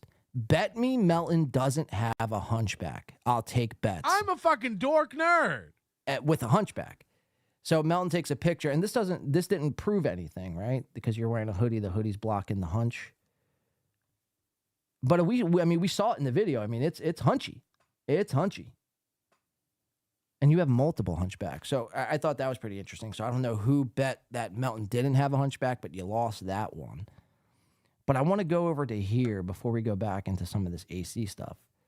Is Melton's biggest thing, or one of his biggest things, when asked about if he has StreamYard or if he uses StreamYard, he freaks out and he, calls people who use StreamYard, essentially Bush League podcasters. He shits on StreamYard all the live long day, and anyone who uses it stinks at podcasting, and he doesn't use StreamYard. Like, that's a fact. Like, that's what he has said. I've heard these words come out of Nobody Likes Onion's mouth. I don't use StreamYard. StreamYard's for the birds. not the eagles, like the birds in the sky. So go to this clip here. This was from December 27th. Now, I just caught this, and this is the only reason why I'm bringing this up, because the other day when Melton was stream sniping Chad, I caught something, and I thought it was pretty remarkable. I thought it was a pretty good find. Let me just remember, 3426 as I refresh this. So, it's just insane. So this was back, like I said, December 27th, 2 days after Christmas. Melton stream sniping Chad again. Stream sniping Chad while Chad watches Aaron and April in a hot tub, right? Nothing crazy, nothing out of the ordinary. But when we go to 3426, we're going to watch Melton kind of spaz out over StreamYard. To me, I thought that was an interesting, it's interesting that he's getting this worked up about StreamYard and how people who use StreamYard, like I said, are fucking imbeciles. But we're going to have a development here that it's confirmed that Melton actually uses StreamYard. That's a fucking fact. So I'm going to show you that to you guys. Now, let's watch this. He hid. Is that my twirl? I don't know. Yeah, Why doesn't he put the super chats on the screen ever? I wanted to be more valuable than that, but Again, these guys are so dumb. This is Chad, not Chad. Not everyone uses StreamYard. Only people who don't have a clue what they're doing use StreamYard. You understand that? StreamYard is for idiots to do no setup, no hassle podcasting. It's for losers. It's for Kevin Brennan and Stuttering John and you. Okay, so really going hard on StreamYard. Why do I not sound loud there? So really shitting on StreamYard and Chad for using StreamYard and all that, calling Kevin Brennan a loser, Stuttering John a loser for using StreamYard, right? Let's keep it playing. To podcast. Like, you guys wouldn't know how to do it actually if it fucking kicked you in the teeth. So Chad doesn't understand it. He's like, why won't he click the super chats? He's not using StreamYard like a fucking maroon. You fucking idiot. Like, God. There ain't a display super chats button on YouTube. Not everybody's using the train. I love how he's calling other people like maroons and idiots and cringe, and they don't use stream. All the while, like, he's got these like fucking cringe memes that pop up onto his show from like 2014. You know what I mean? Like the frog meme. Like that was, something that was cool in 2012. Taxi bro, popcorn. I just find that to be ironic as well. Wheels software. By the way, word of the day is irony. Where you're using, you fucking out of it. Again, I know everyone in this universe is just StreamYarding and sending links. But I mean, just fuck. Not everyone is using basic bitch software. This is the same reason, coincidentally, Kevin can't see what he's made during a show. I'm looking at the YouTube backend. I'm not looking at StreamYard. All right, so you get the point, right? Very anti-StreamYard rant from Melton. Really hates StreamYard. Thinks everyone who uses it is a fucking idiot. But I caught this the other day when Melton was stream sniping Chad. Something popped up on the screen, and it appeared to be as Melton using StreamYard.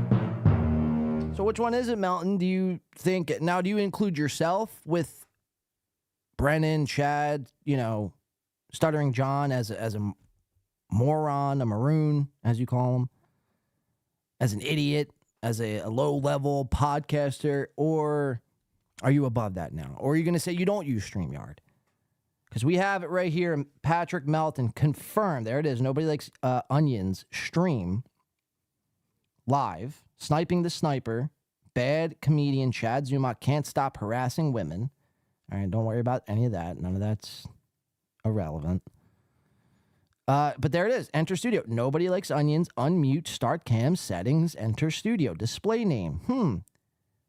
That's exactly how the StreamYard interface looks. And if you don't believe me, This is it right here. StreamYard.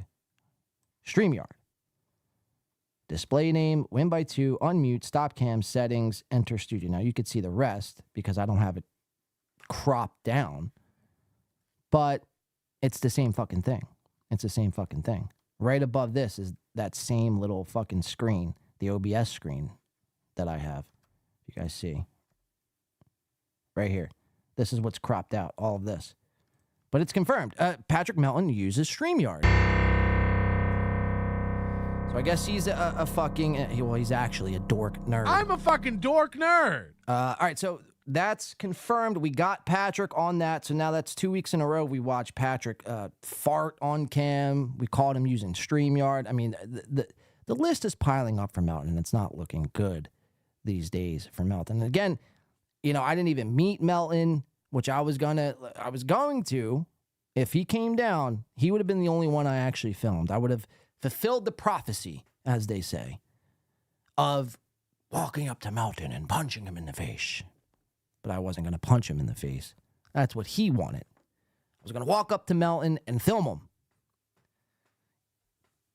as he limps his wrist and smokes a bogue and his skinny jeans. Yeah, so very bizarre stuff. Very bizarre stuff. I didn't meet B. Dabbler either. I didn't know he was there. They were doing podcasting, like I said, for like hours on end. Everyone was downstairs, and well, again, they claimed that they were podcasting, right? But we don't know what they were doing up there when the cameras went off. So what were they doing?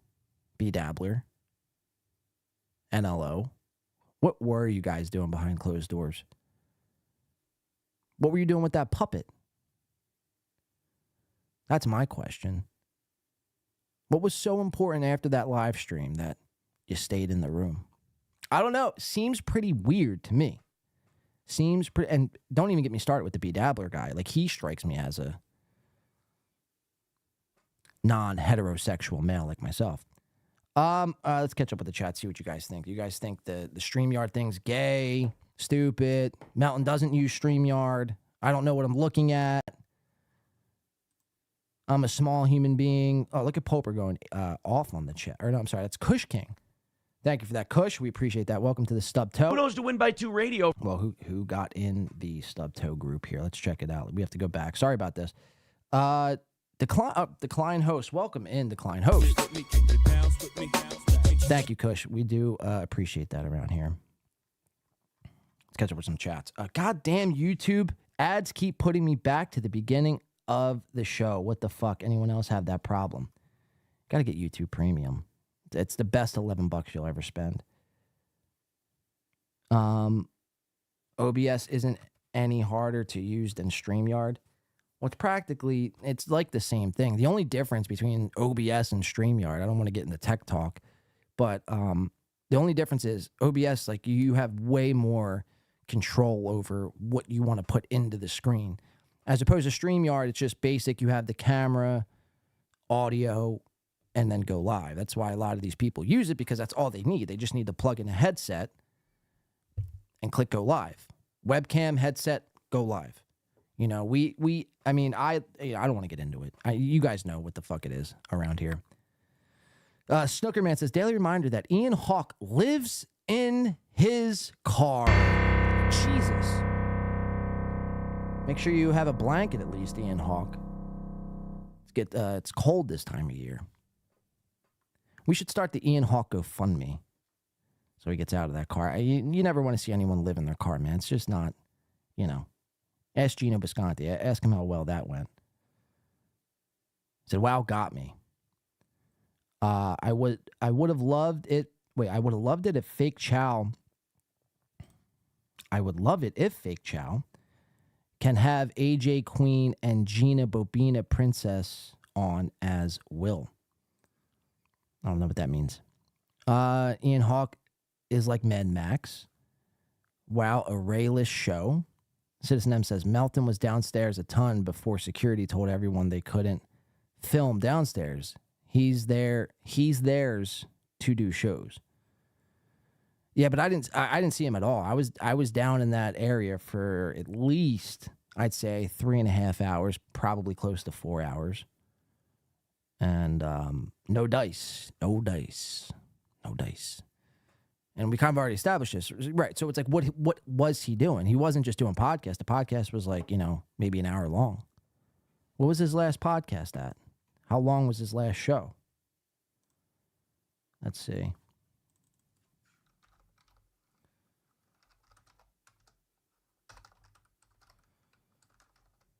I cannot I can't do anything today. The last show, lengthwise, was what? An hour and a half? So it's like, what were you doing the rest of the time? I don't know, man. It doesn't look good as Citizen. It just doesn't look good. It's coming to an end. I'm here to tell you now, it's coming to an end. And I hate to be the one to break the news. Kevin Brennan versus Bob Levy in Atlantic City. Yeah, we already watched that. All right, that was pretty much it, man. It wasn't really all that nuts. There was the 2 altercations. There was the comedy show, but it wasn't really all that. It was just like a night out, essentially. It wasn't really, there wasn't fireworks, drummed up fireworks, sure, but there wasn't, you know what I mean? Again, if they were going to do something, they could have easily figured out a spot where to fight and all that. The comedy show, again, 4 out of 5 out of 8.7. 8.7, of course, Pat Dixon, which we're going to get to some Pat Dixon updates as well. I want to move on with the rest of the show. I don't want to spend too much time on AC. I guess in my final thoughts on the whole thing, if it ever happens again, if they ever decide to do, which they probably will, if they ever decide to do anything at AC again, there needs to be more. There needs to be more. And I've always said that since the first Atlantic City excursion. There needs to be more events. There needs to be more something. There just needs to be something. It can't just be a lackluster comedy show and then everyone just kind of meet up at the Brigada. It's like, what's the point of that? I get it. You want to hang out with some of these people, but at the end of the day, it's just like, put on a show, put on 2 shows, put on a boxing event. Like people would go, people would go and want to see the spectacle. So why rob the audience? And that was my argument to Chad back over the summer, is why rob the audience when they're going to be there and they're going to go regardless? Why not put on you know what I mean? Aren't you guys performers? Come on. So, really, if it happens again, there needs to be, I think, more. These podcasts are very strange, to just do podcasting all weekend in Atlantic City. That's a little nuts. You're just sitting upstairs in your room and you're doing the same exact. You could have just sat home in Vegas, where the Super Bowl is going to be, by the way, Patrick. You could have did a podcast with B Dabbler on StreamYard. It would have been the exact same thing. You know what I mean? I just find it to be a little. I don't know. It just wasn't. It's not something I would do. Like I wouldn't go travel to Los Angeles and stay at a casino there and do podcast all weekend. Like, no, we want to do shit. That's just me, though. Comedy event, like I said, 4.5 out of 10. Chad being the best performer last night. That's not saying much. I didn't get thrown out. My neck is fine, which that's always a good time when you're not getting jumped and harassed and people putting you in fucking a suplex or a powerbomb or a DDT. That's always a great night. It's a success in my book. And I made it home alive. And that's the most important thing. So, that's really going to conclude the AC stuff. Unblock Blade. Chad needs to unblock me now.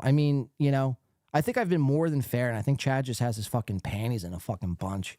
It's like, stop being such a pussy, bro. You're blocking me from the chat. Get the fuck out of here, dude. Just, admit that you can't take the heat. All right, so I want to kind of touch on that because we have Chad. Chad has an update on this blocking. This was before, I think this was Thursday. Chad went on and Chad's, I mean, look, I'll still make fun of Chad. I'll still make fun of all these guys. You know, they're not the greatest showmen. They just kind of pop on and just talk aimlessly with no plan.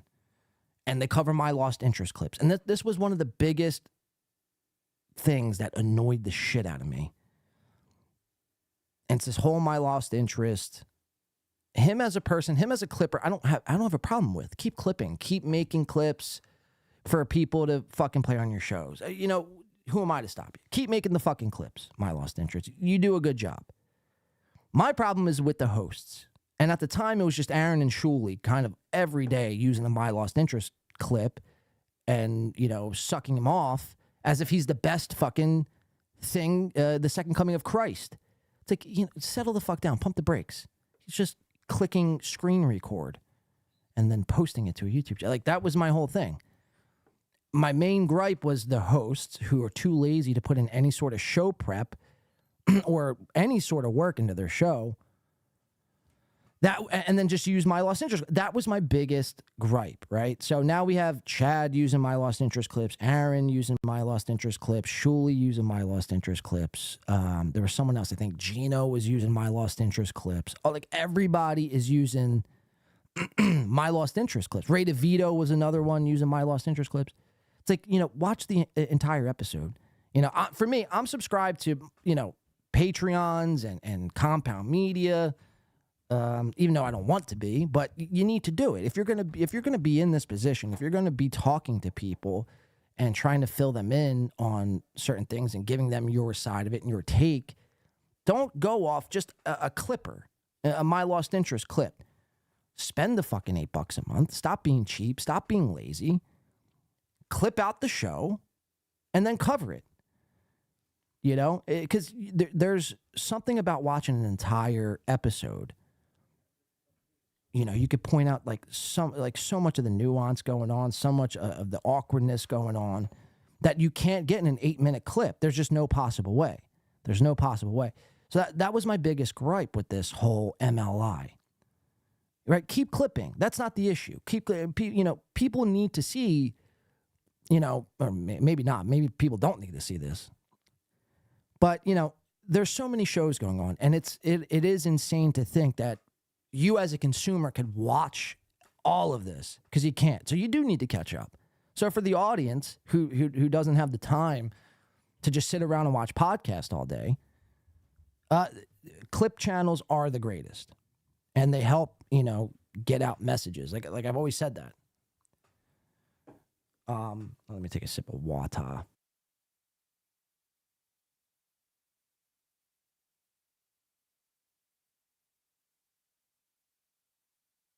Again, though, just the hosts need to do a better job.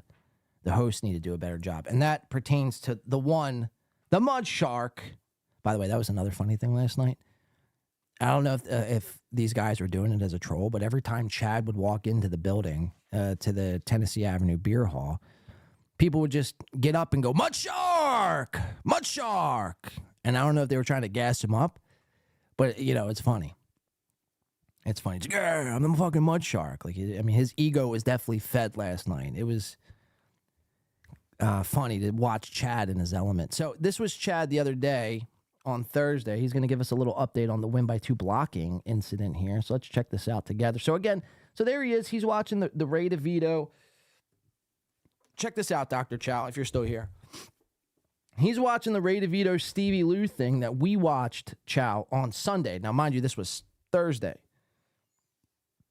You know, and he's going to give you, you know, if you're covering something, you know, 5 to 7 days plus after the fact, you better have such a different, unique take and a different perspective or something new to show everybody when you're covering this. Like, you can't just, you know, start covering something that's already been covered a million times and be like, you know, I think, you know, especially if it's a week or 2 weeks after whatever said thing happened. It's like, yeah, see how fucking dumb this guy is? You see how the way he drinks his fucking Miller Lite? What a fucking fag. Am I right, guys? Hit this subscribe button. Keep donating. It's like, no, you better come with a fresh set of eyes and show us something that hasn't already been shown to us. So again, here's Chad covering the My Lost Interest clip. This again, it's just another one of these hosts who don't do any. They rely on the clip channels. Without the clip channels, they would not have a show. Without Reddit, they would not have a show. Without Twitter, little short videos, there would be no show. So let's watch a little bit of this. We're going to watch Chad kind of stutter and stammer along, get jumbled up on his words. And it's funny because he said the same exact thing to me, or about me, at one point before. He goes, win by 2, he can't even get a sentence out or whatever. And he was like he thought that was a known. But the more I watch Chad, I realized it's pure projection, because Chad is really the stumbler flumbler. You know what I mean? So it's very funny. There was a little bit of stumblage last night during his set too, a couple of times. One time he almost it looked like he was having a nervous seizure tick. Like his head was like geeking out a little bit. I don't know. Maybe it was the cocaine. I don't know. No, I don't think Chad was on coke, but maybe he was, and maybe he just hides it well. Now, there's no way you could be this pudgy and be doing cocaine. You know what I mean?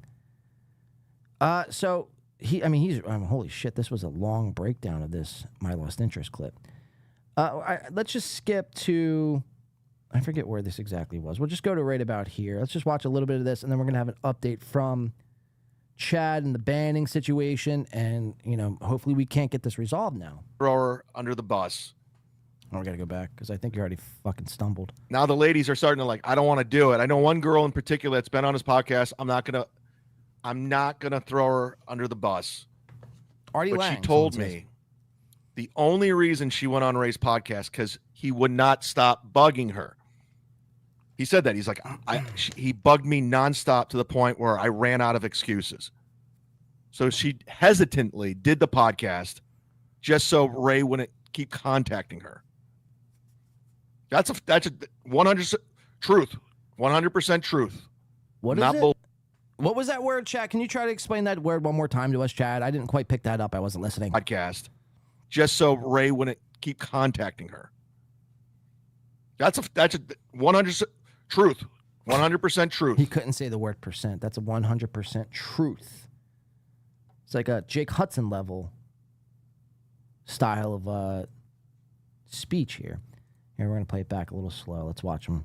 This is what happened last night. There was an instance on the stage last night where he was trying to deliver a joke, and he got like he was like a broken down robot, and it lasted longer than this. This was like a second.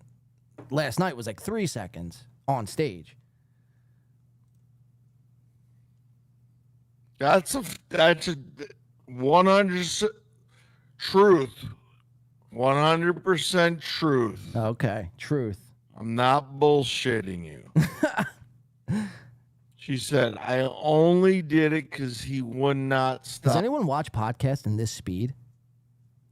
Does anyone watch, or does anyone watch in the other way? Does anyone watch podcast on YouTube specifically on fast speed?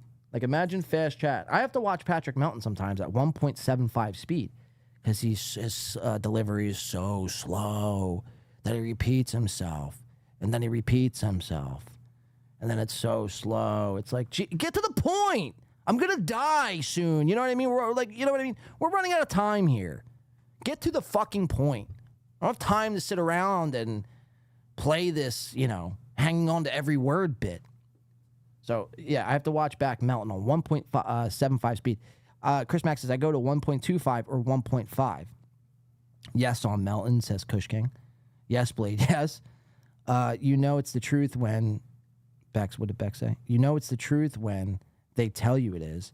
Join Spurktopia today. Yes, join Spurktopia, courtesy of Sam V. Matt Hawkins says, or as Bob Levy would say, 100% truth. Truth. Because I don't know why he actually talks like that. Is it because he has fake teeth and he can't say truth? I'm the one to talk, right? I can't even say the golf course correctly. Anyway, watch this. So this is 1.75 speed. This is Chad on like a fresh hit of crystal. This is how Chad's persona would be. Contacting me. She goes, I ran out of excuses. I don't repeat myself like Ray. So I agreed to do it. So he wouldn't contact me anymore. That's how he books his podcast. So then you guys like Quadfather and Stevie Lou who run, they will run to the podcast. Open up your membership tabs, guys, and hit the like button. Yeah, guys, open up those memberships. Come on, you fucks. Open them up. I'm doing such a stellar show. I'm speaking as Chad, not me. Keep your memberships closed over there. Yeah, you know, it's like, what are you doing that deserves any sort of membership? So anyway, this is Chad covering the My Lost Interest clip. Or I think he has a hot take on Vince McMahon. W-Man super chatted in. $5 to kind of change the pace. W-Man's probably one of these guys. W-Man's a great guy, but he's probably just like, you know, I don't want to hear about... I heard about Ray DeVito and Stevie Lou on Sunday.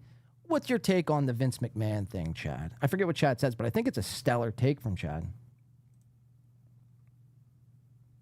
Now, Chad is like a wrestling guy, right? Let's listen to W-Man, $5. Thank you, W-Man. Mudshark, off topic. What's your take on this Vince McMahon stuff going on? I'm not really following it, to be honest with you. I know. Oh. It just seems there's some nasty text messages, and he's a freak, and Brock Lesnar's involved. Cool. That's all I know. I don't know. I really don't know. I'm not really following it. So okay, I'm not really following it either, but I know like Vince McMahon was like shitting on prostitutes' heads. You know, he's like, yeah, there's like a text and Brock Lesnar. I thought he was gonna say Brock Lee. Imagine that. All right, so let's go to the banning update here. I don't really have too much from this Chad stuff, but shout out to Chris Mack, by the way. Huge shout out to Chris Mack, because Chris Mack was there wanting my voice to be unsilenced, unbanned, as I was there for Chris and Beloved Chatter and Colt C and Keanu's chat. I was fighting for their right to talk and to party. Beastie Boy song. I was fighting for their right, and Chris Mack, boom, there he popped up in Chad's chat. I couldn't chat at all, by the way. I was still blocked as of Thursday. There's Chris Mack. He pops up. He's like, yo, Z-Man. And he delivers this. Chris, I thank don't you, want to sir. overstay my welcome. Thank you, sir. Chris Mack, will you and Black win by 2, please? He wasn't really saying anything too bad, if we're being honest. Well, he was trolling Tony Mazur. It was just annoying. It's like Right, so it's like, you know, and I wasn't really, like, yeah, I was trolling Tony, but it's like, again, we went over this, watched the last episode. There was like 7 words that I said. There was 3 chats, 7 words total. You know, so it wasn't even, you know, if I'm trolling, again, you have to look at me as a heckler. If I'm heckling the comedy show, you would deal with me accordingly, I would hope. I mean, if you guys been doing comedy this long and you have no rebuttals or no responses to hecklers or trolls, then what the fuck are you doing in comedy? You know? And I guess that makes sense, right? Because that's why the crowd was overtaking the comics at times last night. There was no real crowd control. There was a lot of crowd work, but there was no crowd control. And I guess Gino's, Keanu, Chad's, Tony's, they're not great at that, I guess. They're not good at controlling a crowd. And I guess that checks out. But it's like, you know, you've been doing... Again, that would be like if I jumped on stage and played a set, and after the second song, everyone was completely repulsed. They hated us so bad, they just went to the bar. They left. I mean, I guess that's a little different, but the same point remains. It's like, you know, you have to be able to keep the crowd engaged and have some sort of crowd control, which Chad does not. So again, it wasn't really all that serious. It was 7 words. So Chad, you need to unban me. You need to unban me. I'll still be trolling Tony Mazur, by the way. It's not going to be vicious. It's not going to be, you know, it's not going to be anything. Like, it wasn't anything vicious on the last show on Mondays with Mazur. It was asking him if he liked the word tomatoes. You know, wasn't even all that serious. And here you are like, oh, I gotta fucking teach him a lesson. You just want to be a guy, win by 2. Okay, I mean, I guess, according to Chad. I'll run it by you next time. Let's keep if you keep repeating your shit, we see it, but you just keep spamming, and we're like, that's enough. That's the only time I block. Now, see, this is just a bald-faced lie. You guys know my number one rule in my chat, what constitutes a ban, and that's spam, right? It's almost like a nice play on words. What will get you banned? A fucking spam. So Chad says I was spam. Like, I wouldn't spam someone else's chat if that's my number one rule. You know what I mean? So it's just it's a bold-faced lie, and just he's trying to, I guess, justify his reasoning for the ban. Really, it's if you're spamming. Hey, that's my rule, motherfucker. Don't steal my rules. That's that's fucking, wow. What a fucking dickhead. He stole my rule. Spamming, and we're like, that's enough. That's the only time I block, really, is if you're spamming. That's literally my number one rule. That's like the as soon as you sign up and you become a win by two a night, a two nation guy, like Earl Skakel. Earl. That's the first rule of the handbook. Chat at your own will. Chat at your own risk. Chat at your own leisure. But if you spam, you're banned. Simple. Now, Chad's stealing my fucking rules. News to me. Let's keep watching. KB wants everyone to have a good weekend. Okay, so I think that was it. So, yeah, Chad, we're going to need to get Chad to unblock me immediately. Please. I don't really give a shit all that much. But, I do want to keep trolling Tony. I think that's hilarious because Tony can't take it. He's a thin-skinned little weasel on a podcast. So I'm just checking some updates here. The Blind Trader. Are you guys putting in any bets for the Super Bowl? Who you guys got for the Super Bowl? Let me do this poll, actually. Kevin Lewis. Hold on. Let's see something here. Melton. Sorry about that. Oh, shit. Oh, yeah, I saw this before. Yeah, someone sent me a Melton picture. Holy fuck. I think I've seen this before. Yeah. Who you guys got in the Super Bowl, though? Niners, $50, SMB. I'm going to do another poll. I'm going to do a sports poll. Start a poll. Who you got in the big game? We'll go KC, and we'll go San Fran. Start poll. And in the meantime, we're going to go to Gino Bisconti. I heard a great nickname for Gino, by the way. Gino Bisconti. Biscunt, like a cunt. Which is ironic because that's what he's about to call me here. We're about to watch him call me a cunt. And this was Friday. And then I see him the very next day. He didn't call me a cunt then. He was singing my praises. Headband and all. And I will say, and I've said this before on the air, and after seeing Gino and after meeting Gino in real life, IRL, he was a lot more flamboyant. Now you're probably like, John, isn't that like every guy that you cover? Like that's like your pretty much go-to. But it's like they all are. Melton, Gino, Ray. I mean, those are really the only three. Trying to think if I'm missing anyone else. I think that those are the main three. After meeting Gino in real life, like I'm only more convinced that there's something else he's not telling us. It makes more sense that, the whole dildo sucking thing, it just, you know what I mean? It makes sense now.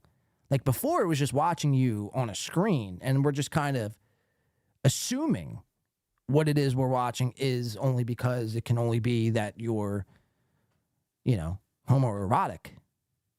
Now, after seeing you in person and the way you prance, walking to the stage with your hand out and your headband on, it's like practically almost confirmed. That's a fucking fact. So watch Gino, though, because he's going to be calling me some nasty things. Gino, I need a full-on apology. Next Gratcast, next In Hot Water, you need to dedicate 5 minutes, and I won't accept anything less. It needs to be at least 5. And I need a full-out written and spoken apology And then you could send us the written version, and that's like the transcript version. And we'll read that on the show as well, and then we'll watch it on the show. So it's got to be 5 minutes because, I mean, this is pretty fucked up what you're going to say here. Pretty fucked up. And I won't stand for it. I will not stand for it. All right, so remember I think it's 212 is where this is at. Shout out Gina Marie. Shout out to your. And by the way, Gino is the only guy who's got a $450 microphone and somehow makes it sound like shit. He's got the Shure SM7B. He's the only guy capable of making a Shure SM7B, a $450 microphone, the podcasting gold standard. He is able to make it sound like he's talking through like a talk box, like a guitar amp, like he's somehow hooked his voice up to the back of a Marshall JCM 800 and is screaming as the distortion is cranked. I mean, it's so fucking bad. And there's nothing I could do. There's no like audio altering I could do to make this any smoother.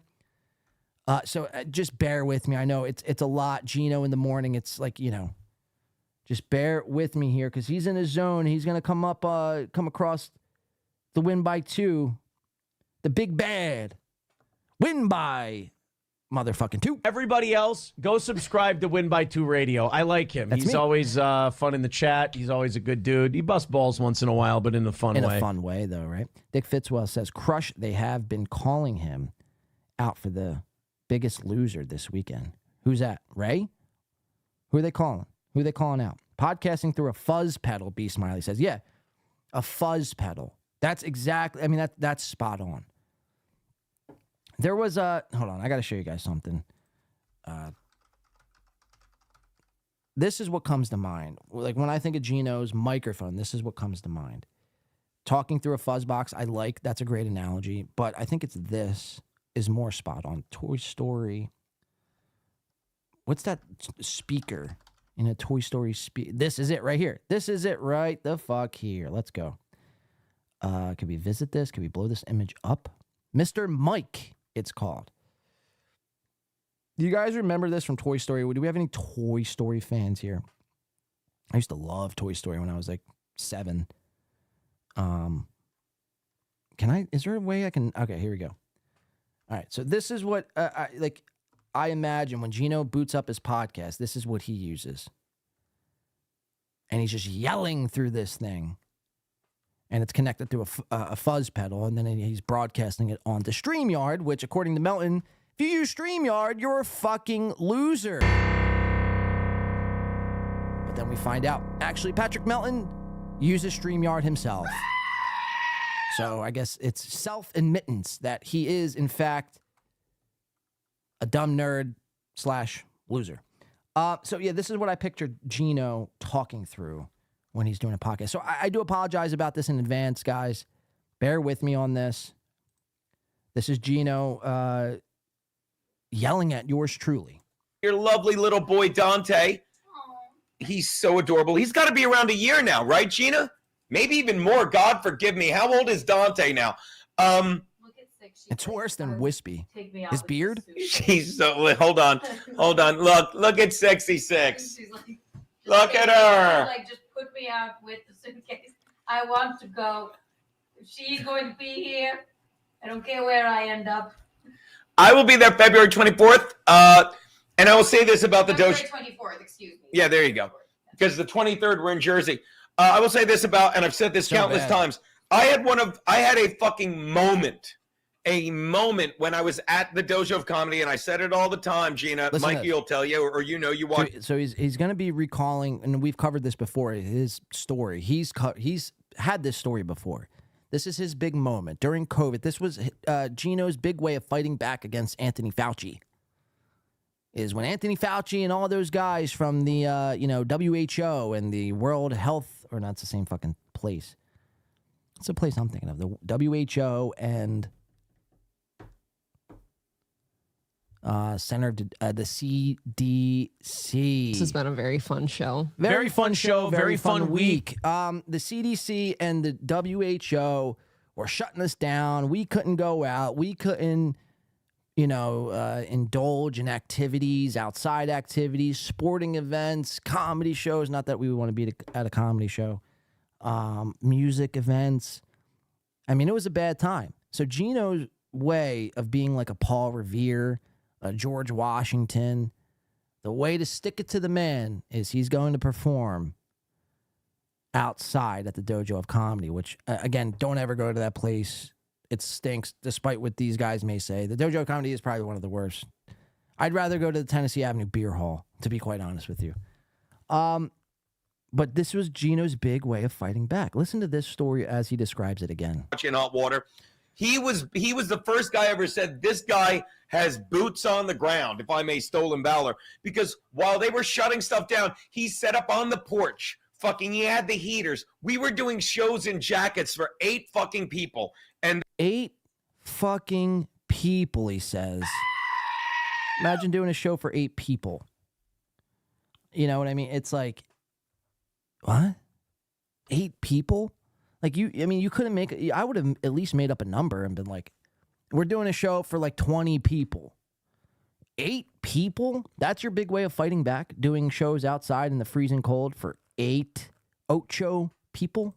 there was a moment where I literally said, I'm like, there's a reason we're out here. There's a reason. That was the only way we could. Yeah, the reason was you guys were bored. And you know what I mean? Like, everyone was telling you couldn't perform at events. You got too bored. You got a bunch of your fucking little dumb friends together and like, hey, let's do comedy outside in the middle of fucking January. It's a swell idea. You know, like, it's like, what is the point of that? You drove to Tiff's Comedy for 8 people. I venture to guess you didn't get paid. What did they pay you in fucking chicken noodle soup? Like, so what is, like, you're not sticking it to the man. The man doesn't even know you exist. You know, to be sticking it to the man at least has to know you're sticking it to him. If he doesn't know you're sticking it to him, then... See, Gino's problem is he would want to stick it in the man. This has been a very fun show. A very fun show, very fun week. You get my point. I can't hit the sound drop to save my life. My dumb fucking fat little fucking hot dog fingers are getting in the way. God damn it. The Kleino says, host, he's watching with one eye. Adolf like doing beer halls too. Or beer, does that say beer hails or halls? Halls. Okay. Rain says, Gino rocking the forehead like Megamind. Where is she at, Miss Megamind? I'm so dry. Anyway, let's keep watching this. Gino. Sticking it to the man for 8 people outside of Tiff's in the freezing cold. Fight fucking back, and he always was boots on the ground supporting fucking comedy during COVID when they wanted to separate us. He was fucking amazing. Listen to this. He was amazing, and that's why I can't say enough about the dojo. And not to mention, if you didn't enjoy watching fucking John DiCaprio getting tossed the fuck out of there, getting tossed the fuck out of there, be like, well, I'm trying to expose people that aren't funny. You're not funny, John. Wow, I'm not funny. This has been a fun show. This has been a very fun show. Very fun show. Very fun Gino. Wow, I'm not funny. That really, you got me, Gino. You got me. We may need to shut down shop now. You've exposed me for not being a funny man. Sorry. You know, imagine being concerned. Am I funny? Does everyone view me as funny? Can I crack a joke? Will people laugh? Gino's set yesterday, you know, you should maybe look in the mirror, Gino. I mean, this might be the purest of pure projection here. Your entire set yesterday was not one of a comedy set. Your set was mainly like you were just preaching. You know what I mean? About Jimmy Kimmel and Jimmy Fallon and Stephen Colbert and the vaccines. And, you know, it's like, come on, dude. Like, people... I get it. Like, his biggest thing is like, you know, if we don't talk about it, then they're winning. It's like, dude, COVID was like 4 years ago. You know what I mean? Let's move on to something new. Gaza. What's your thoughts on Gaza? You know? Or Russia. Vladimir Putin. What's your thoughts? Go. No one cares about vaccines anymore. You know what I mean? It's like, just give me a break. Because it's like, that's your entire thing. So to call me not funny and then proceed to go out and do what you did last night, I mean, come on. What are we talking about here? Seriously. Like, yeah, it's like, it's that's humorous to me. this. I mean, the irony in this little video here that we have, I mean, is chef's kiss. I mean, I really wish I would have. It pisses me off because I went in there. I'm like, I'm not going to fucking film because I want to have something to report back on tomorrow, meaning today. And as I'm sitting there, I'm like, fuck, man, you know, I probably could have easily just recorded. No one was going to do anything, like as the night was going on, but whatever. There will be another time. Can't tell if she's even alive. She looks like a doll. I guess you mean Keanu. Well, Keanu, it's like, you know, pipe up, say something. Not that I need you to come to my defense, but surely, I mean, I guess you think I'm not. Why didn't you tell me this last night? Why didn't you say I wasn't funny last night? You know? You're very good at fucking being a streamer. You're very good at fucking trying to be a mini Red Bar, but you're a failed fucking musician. Wow. And I'll say, wow. Now, I mean, now the claws are, the gloves are off. The gloves are off now. I mean, he's really going, I mean, look at him. He's really going at it here. He thinks he's fucking crushing me. I don't know. Is he crushing me? Am I crushed? I don't feel crushed. I don't feel owned. Am I supposed to feel like owned or something? You know? I don't know. Let's listen to this. funny. You're not funny, John. And I just want to say this, too. It's like to yell all this shit to get this worked up. And when you sound like this, like the way your microphone sounds, like it's like this. Hey, blah, blah. It's just, you know, imagine like trying to own somebody when you sound I mean, that actually sounded good. But coming from how you sound here, it's just, you shouldn't be trying to own anyone. You know what I mean? How about owning a better audio system so we could get that fucking track, your vocal track, to sound crispy? How insane. Someone's triggered. Kiki loving it too. That's not what your wife said last night, Gino. I mean, I don't want to say it's Stephen M., but someone had to, right? John, you're very good at fucking being a streamer. Thank you. You're very good at fucking trying to be a mini Red Bar, but you're I don't agree with that. musician. And Wow. I'll say it again. Wow. Feel free to come out tonight and take your cell phone camera and catch us all. Because, oh my God, we're the arbiters of comedy. No, we're the arbiter of comedy. You're the arbiter of comedy for yourself. You don't decide what's funny for everyone fucking else. Yeah, and I don't think, I mean, maybe I am. Maybe I am trying to decide what's funny but I don't think that's my mission. My mission and my mission statement to Win by Two and the podcast is, in the Pain podcast, is, you know, covering shitty podcast. Check. We have one right here. And two, when we can get boots on the ground at certain events, we will, because we want to show the world. Because see, what happens is, and this is why I do it, the reason why I want to go film, and the reason why I'm, you know, so passionate about filming comics live, is because what happens is they tell you a different story and a different way the events took place. Like, they'll tell you it was phenomenal, it was great, everyone was having a good time, they were laughing, Zenhauser crushed, Mike Morse did a solid fucking 30, he knocked it out of the park. So it's like, that's not happening. You know, that's not happening. But you're telling us that anyway. So I'm going to go and film it and show everyone that it's not happening. Whether you know, if you think these guys are funny, that's on you. I'm not here to tell you who to like, who to dislike, who you think should be funny or shouldn't be funny. I'm simply just showing you and then rebutting to some of this nonsense that has to transpire throughout a show, because you have to peacock your little fucking feathers and act tough. Call me a failed musician. It's like, what even constitutes as a failed musician? By that logic, you're a failed comic. So what constitutes as a failed musician? I still perform. I still write and record music.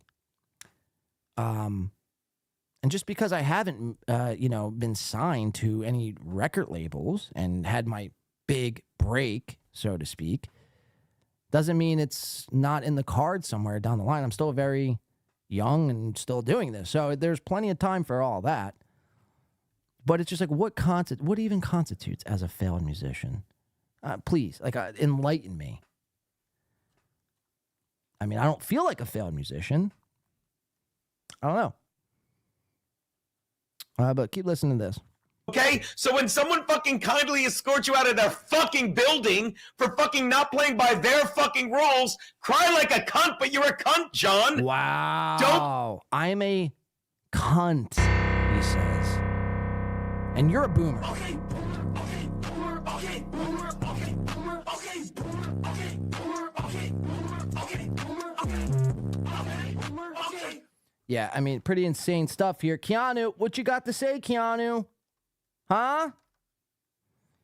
Last night she's like, I enjoy your show, even though all you do is shit on me. It's like, all I do is shit on you. It's like, no, we started off shitting on you. We've come around and we said Keanu's actually, probably better out of the two, Gino and Keanu being better out of the two. This is like issues I have. It's like Gino's sitting here calling me a non-funny cunt, and you're just laying back with nothing to say. How despicable. How disgraceful. I mean, say something, even if you joined in with them. But to just sit there like, oh, everything's fine and good. Or unless she's probably thinking, damn, this is going to be, I'm going to be zoomed in on the next Win by Two show. Thanks, betrothed, or whatever she calls him. Thanks, babe. Damn. Now he's going to max zoom on me. Looking like the Blair Witch Project over here. Keanu, I mean, come on. Let's get a grip. Say something next time. If you see something, say something. What was that slogan from? Is that Dare? If you see something, say something. Or no, that's Neighborhood Watch. If you see something, say something. Even in podcasting. Come on, she's not going to contradict her man. Well, I'm telling her she has to. She has to. Or she's no friend of Win by Twos. The part is the only thing that gives it away. What part? Whose part? Look at her lips. I want them gone. Look at her lips. I want them gone, says Rainy G. That's hilarious. Rick said it looked like she had a hood on. I don't really see it. Muta Grouse says, Keanu started off calling you a fat a couple months ago. That's true. That's true, Muta Grouse. But I think that was just the only reason why she was saying that was because she was, like, I was really shitting on her too. So it's just a way to, that's funny too. They saw me last night. They're like, oh, you're actually not that fat in person. Like, yeah, gee, thanks. It's like, you know what they say, the camera adds 10 pounds. Yeah, this whole notion that, like, whatever. Maybe I am fat. I guess I am. But I know what I'm not, and I know what I don't do. I'm not a closeted homosexual like Gino, and I don't suck dildos as a bit. How gross. So, yeah, Keanu, I mean, look, you don't need to apologize, whatever. You don't want to contradict Gino. Fine, I get it. But, I mean, you might have to answer for this. I don't want an apology. I want an apology from you, Gino. 5-minute on-air apology, written and talked. So you got to, like, do the whole thing on your show. 5 minutes, at least. It could be more. I won't stop you. 5 minutes, and then you got to write. You got to write. Whatever you say, you have to write it down as well. All right? Keanu, just whatever. Whatever, I'm disappointed. I'm not even mad. I'm just disappointed at Keanu. And we'll kind of leave it there. Except on vacations. Gino, please apologize. Naked. I mean, I don't even know if I want to take it there. Because he probably would do some shit like that. But, all right, let's finish up this clip. Check this out. Commit to a bit without saying, this is the bit where I act like a cunt. Now watch me do it Ray's way. This is the bit where I act like a cunt because I'm a cunt that lives in my neighbor's, my dead mother's friend's house, and this is how I yell. Who said you couldn't do impressions? It's easy to do. You yell, you whisper, but you whisper real. All right, so that's really it. That's where Kush King says Spurg. That's really it with Gino, the whole Gino stuff. Yeah, so again, let's get on this by tomorrow's In Hot Water, the next Gradcast, and figure it out. 5 minutes, People wanted you to do it naked. I mean, I'll accept. However, which way you got to do it. If you got to do it naked or you got to do it with clothes, just do it, as Nike once said. And then as far as counting, like I said, I'm not even mad. I'm just disappointed, you know. So there's that as well. Blade yells, says J-Dub's production. What a leech, says Kush King. Gino has a dead mother. And I believe his mother and father, if I'm not mistaken, are drunk on cringed. Have Gino write the apology on his forehead. Seems to have a lot of room there. Yeah, I mean, however which way you got to do it, Gino, whether it be on your forehead, on a piece of paper, typed up on a nice Microsoft Excel spreadsheet. I don't care. Just get it done. Next show. This is your final warning. Final fucking warning. All right? I don't know what I'm going to do. I'm not even going to... this isn't even a threat either. I mean, this is a threat, but not like a violent threat. This is like a podcasting threat where we'll just figuratively, podcasting sense, nuke you and come after you. You know what I mean? However which way that looks. But you can't call you know what I mean? I don't want to get caught up in you calling the cops because you think I'm threatening you. Just apologize. 5 minutes. It's basic. Very simple. I'm not asking much. I'm not a unreasonable guy. All right, so I want to watch a few other things before we get out of here for the day. I want to watch this Keep It On, this Keanu, Chrissy Mayer, Mickey, and Lila Hart, this little person, Lila Hart. She's actually, it's confirmed actually, Lila Hart is actually taller than Stuttering John and Chad Zumock. That's a fucking fact. Yes, little Lila, they call her. She's actually taller than Chad, Stuttering John, and Tony Mazer. So I just want to play something from this. So if you guys remember, since we came back January 6th, the Great Blade Surrection, the day that was Blade Surrection, the 9-hour journey. Since we came back, we watched Pat Dixon, the 8.7 Pat Dixon. 8.7. Be completely creepy with the women of the Dabbleverse. Being completely creepy with Kate Meany, creepy with Ari Jane, creepy with a lot of these women, and always on every show, it seemed like, for a while until I said something, it felt like he was bringing up Chrissy Mayer's name because he was obsessed with her. Now, mind you, the marriage ended in like 2012, 2013, over 10 years ago. And Pat still brings her up and still reminisces about the past and pontificates about the time he brought her roses and she didn't reciprocate the same loving feelings, and the time that, you know, they went to Italy and they spent all their time in a spaghetti fucking filled tub. They were swimming around in fucking gravy. And he would reminisce, the last time I got to touch her lips. And he wants you guys to think that he's some hopeless romantic, just going through life trying to find the one, right? That's what Pat would have you to believe. All the meanwhile putting everyone else to sleep of his fucking, just because he's so boring. Him and Mazer. I mean, really, get it to. I mean, even Earl Skakel is. At least Earl Skakel could fucking do this, right? Have some sort of energy. Pat just sits there like a fucking lump on a log. Mazer Mazer, you have a lot of work to do, man. You have a lot. You should let me coach you, Mazer. You should let me coach you in podcasting. Seriously.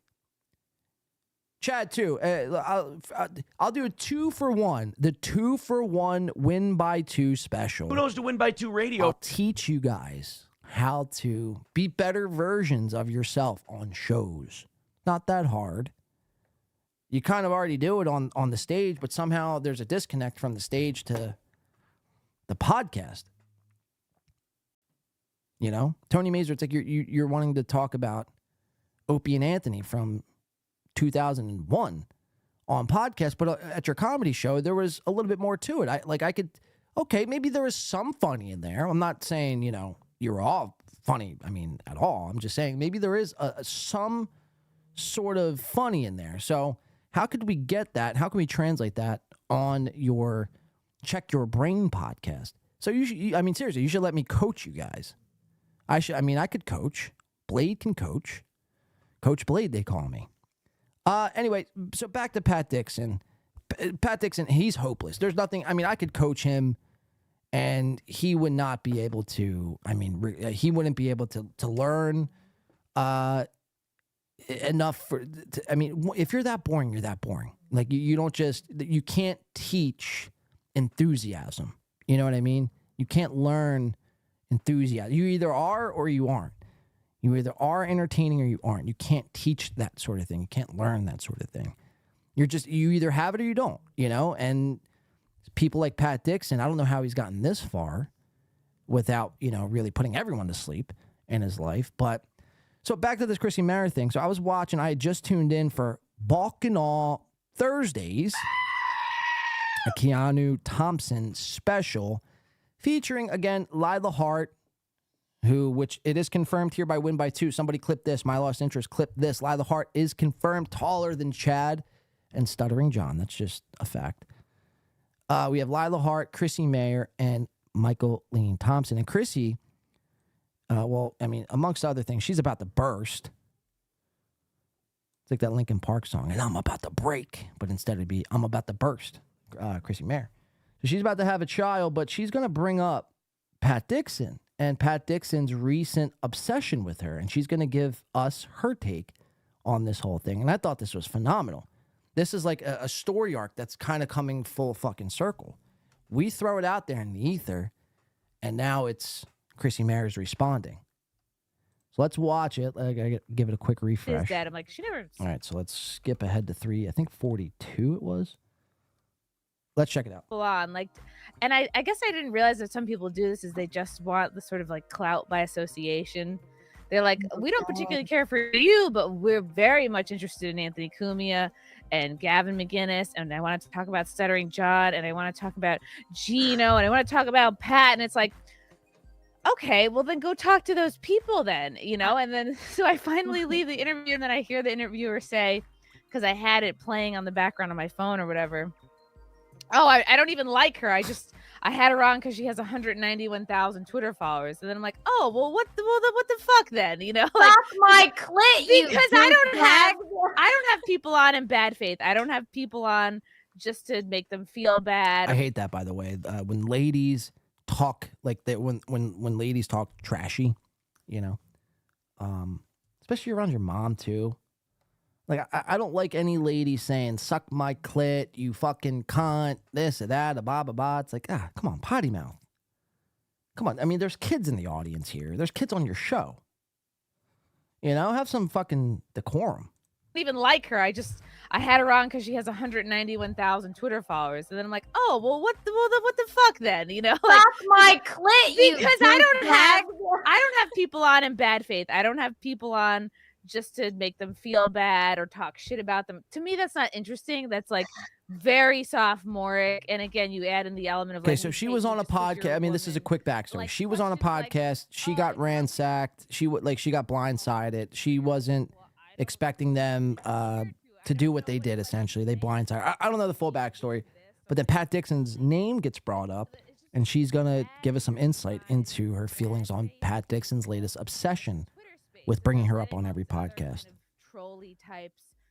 So I think I might even have to. No, I think this is the right spot right here. You used to go Let's to just watch. swinger clubs with your ex, Pat. Let's talk. How many dicks did you suck? And I was like, I'm sorry. If the most interesting thing you can ask me about is a relationship that ended 10 years ago, it just makes me feel like y'all didn't really research and you're not up. Like, I could talk about the Tom McDonald thing, which is popping off today. I could talk about literally anything else. Right, and literally everybody aside. So real quick, Stephen M says, which show did she get blindsided on?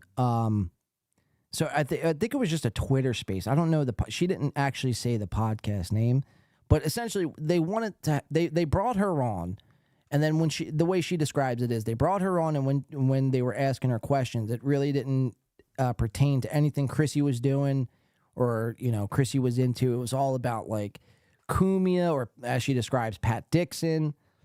And so she felt like, she was kind of duped, I guess. So she's pissed and she's venting because one of the questions, I guess, was about Pat Dixon. Pat Dixon's name came up. And this is what she says about Pat. From like Kumia and Gavin that they were like so obsessed with, you have Pat, Gino, you have far more of a not to disturb you, Gino, I'm sorry, but you have far more of a following and something. And I spoke very highly of Kumia and Gino. I said I will forever be loyal and grateful to Gino and Kumia for giving me a spot, like the first people to ever give me an opportunity. Do they think you're going to call Compound. Anthony down in South Carolina and be like, you know what you should do? You should really do these douchebags podcast. And I you know really what? It's think like- that you should. Right. And I get it because they're on the same network as my ex, and he talks about me all the time Here we still, go. which is very sad because I don't talk about him at all. It's like You hear that, Pat? It's very fucking sad. Sad boy Patrick. Simp boy Patrick. Simp. I mean, dude, it's fucking sad, Pat. Sad Pat. That should be the name of your new podcast. Out of the horse's mouth. I mean, that phrase is spot on. Out of the horse's mouth. Chrissy Mayer. Out of the horse's mouth. That should be a podcast name too. I'm just coming up with podcast names left and right. Sad Boy Pat podcast. Horse's Mouth podcast. Phenomenal names. Just make sure to compensate me on the back end. It's sad, Pat. Again, that's what I said. 10 years you've been divorced. The big D word. 10 fucking years and you still bring her up. And in the context that you bring her up sometimes, I mean, it's very creepy. And I've said that. It's very strange. Again, I don't talk about exes that I had. Now, granted, we weren't married, but still, like, you don't see me pontificating at 11 o'clock at night about an ex I had fucking 12 years ago. No, you grow up, you move on. Pat's never moved on, though. That's the problem. He's still stuck in the Chrissy era and can't get over Chrissy. It's like, I almost pity you, that you're somehow can't get over Chrissy. Chrissy Mayer. Chrissy fucking Mayer. Say what you want about her. But again, she has an NSFW, not safe for work, Reddit, which sometimes we cover here on the show. And you got people virtually spanking it online to Chrissy. I don't see it. I'm not a big fan of redheads to begin with. No offense, ladies. Not a big fan. But I just don't see it. I mean, she's just very repulsive looking to me. She looks like, I don't even know. Like she just got like sweaty armpits all the time, like smelly, sweaty armpits and gout, That's what she reminds me of. So it does nothing for me, Chrissy. Average as fuck, people are saying. I love redheads, says Leo Gunn. Do you? Well, see, there's certain redheads that are pretty fucking sexy. Like I've seen some really good looking redheads, but Chrissy, that's why redheads get a bad rap. It's because people like Chrissy, they see Chrissy and they think all redheads are like that, and it just gives them a bad name. You can't unsee the pit smell. I mean, it's ugh. I'm nauseous now. Okay. By the way, if you hear snoring lightly in the background, it's Butters. He's looking at me now because I just said his name. Like, what the fuck you want, homie? Yeah, he's just snoring behind me. He's just enjoying the day as dogs do. Simple life as a dog. Anyway, enough of my dog. Back to the horse, Chrissy Mayer. And I get it because they're on the same network as my ex, and he talks about me all the time still, which is very sad because I don't talk about him at all. It's like dude, I don't even think of you until somebody, you know what I mean? Like I just, Chrissy, I told you this it's so dabble sad to me to not have moved on. It's Yes. like, oof, I guess I am the most impressive thing he's ever done. Like that's very sad. That's Very sad. sad. Very sad, boy. Sad. Chris says Butters 2024. Yeah, my dog will be running in this year's presidential election. Give it up for my dog. Good job, pup. Honestly, Butters could probably beat Joe Biden. I mean, if we're being completely honest, in a full-on debate, Butters would probably crush Biden, if we're being serious. Let's end this poll here. So we got who you got in the big game tonight. We got 59% going San Francisco, 41% going Kansas City. So it looks like people are on the San Francisco train. Butters is MAGA, says Jeff. Oh, that's funny. Yeah, I don't know. If I'm going to, quick fucking sidebar to tonight's game. If I'm a betting man, I'm going Kansas City. San Francisco is the better team for sure. Kansas City, though, I mean, they just have too much going for them. They have too much going for them with the Taylor Swift thing, the Andy Reid. Like, this could be his last year. Mahomes, they want to be the new Tom Brady. So if I was a betting man, I'm going Kansas City. And I want to show you guys something real quick off topic. See if we can't find it. Let me see here. I gotta think. Someone told me about this last night. It was my gas attendant, Lamar. I have this black guy, Lamar, who pumps my gas. I think he watches the show, too. So if you're watching, hi, Lamar. Everyone say hi to Lamar. He might be hiding and watching in secret. That's fine. There's many people who just watch in secret. That's why we like the gift membership, so you could catch people. One time we caught Gino watching. Caught a lot of people, actually. But, yeah, Lamar was pumping my gas, and he tells me about a conspiracy about tonight's game. And the number 13 and how the number 13, I haven't seen it. He was only telling, and some of the shit he was saying, I was like, holy shit. I mean, that's kind of crazy. But the way the number 13 is being used or how it's significant to tonight's game, like here, let me see if I just can't find it. Super Bowl, Kansas City versus San Fran. The number 13 conspiracy, I guess, is what we're going to look for. I can't fucking type. Let me see. I imagine it was on... The conspiracy theory began on the sports podcast, Bussin' with the Boys. On a recent episode, pod host Taylor Lewan began pointing out coincidental connections between this year's Super Bowl matchup and the number 13, which Taylor Swift herself has said on record is her lucky number. Let's see. Do we have like a video or something? Yeah, here we go. Here's something right here. I just want to read it. I heard about this last night. I found this to be fact. I love a good conspiracy theory, so maybe this is something to take account here heading into tonight's game. So you see Travis and Taylor. Number 13. Taylor Swift's really weird number 13 conspiracy means the Chiefs will win the Super Bowl.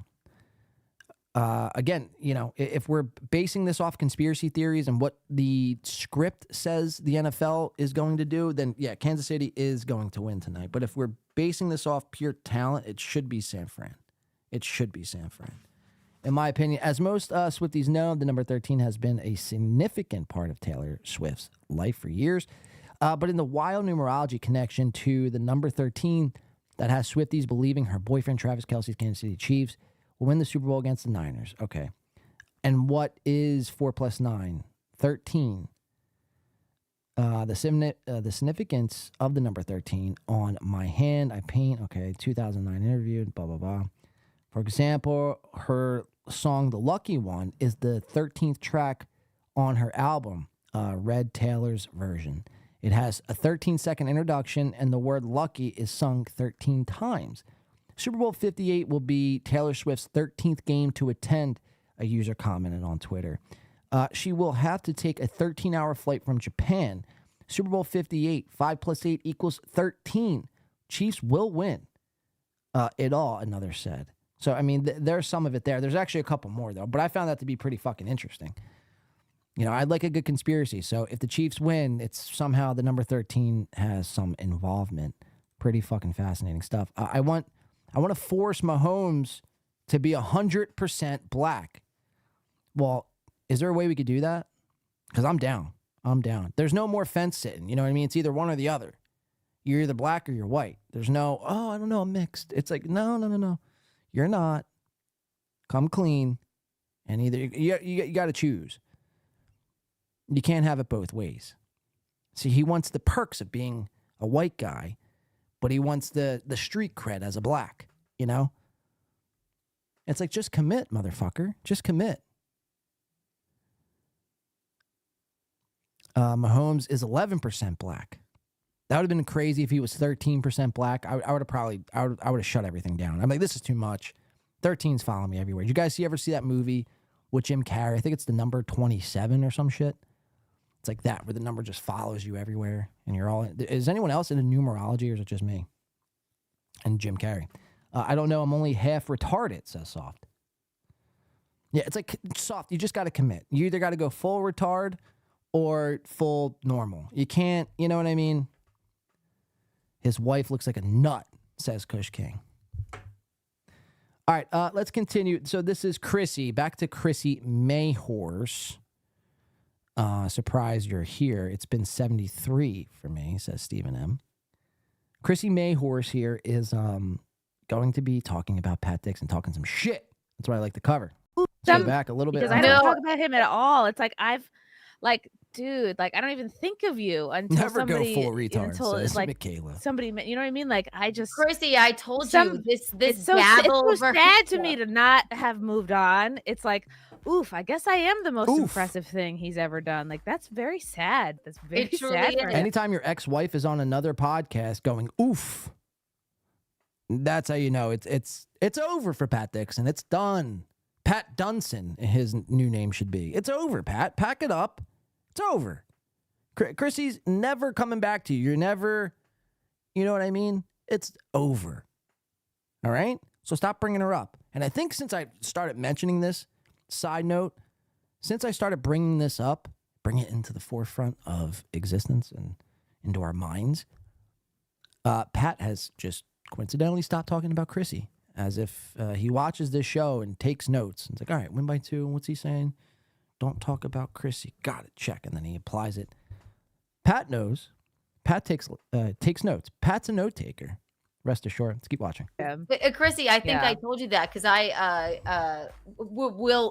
we dabble in the Dabbleverse because it's like it's the Real Housewives of YouTube. All right, but the amount that Pat Dixon mentions you, like he's still like is in really good standing with you is unbelievable and sad. Yes, somebody said the other day it looks like he had like 3 strokes or something. Like he looks like Popeye if he had 3 strokes. Yes, and he really does. He unequivocally always mentions you, and you don't even give that little crumb a thought. Like. It's quite concerning, and every time I hear it, I'm like, God damn it, fucking Jesus! I know, like, and they're like, talk about it. I'm like, well, we all make mistakes. I'm like, we've all dated people we regret. Like, we all like choose poorly sometimes. It's like, what do you want me to say? Right? Yeah, no, that's weird, and it sounds like they Googled a question to ask a woman, like.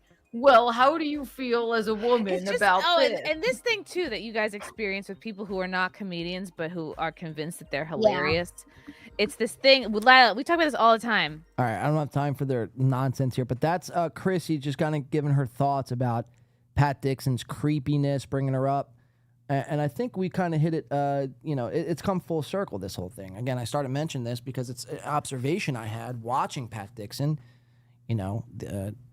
As long as I'm awake for it, mind you. I mean, trust me, it's tough staying up for a whole Pat Dixon show. But watching it and noticing his obsession with Chrissy And now it's led to this. So, bravo, another win for Win by 2.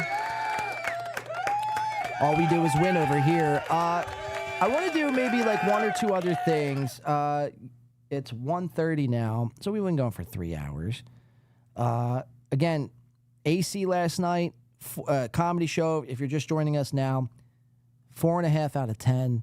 Chad Zumach was the best performance of the night. Tony Mazur was, I'd say, probably the worst. Gino was completely obliterated, drunk off his rocker.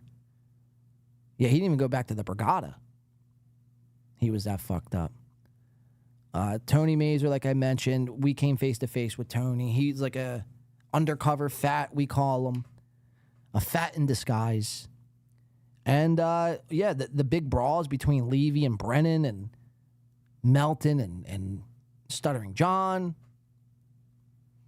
I mean, I don't know. It was interesting nonetheless, this whole Atlantic City thing. But in the midst of all of this, we had another little nugget drop of information by Mr. Turbs McGurks.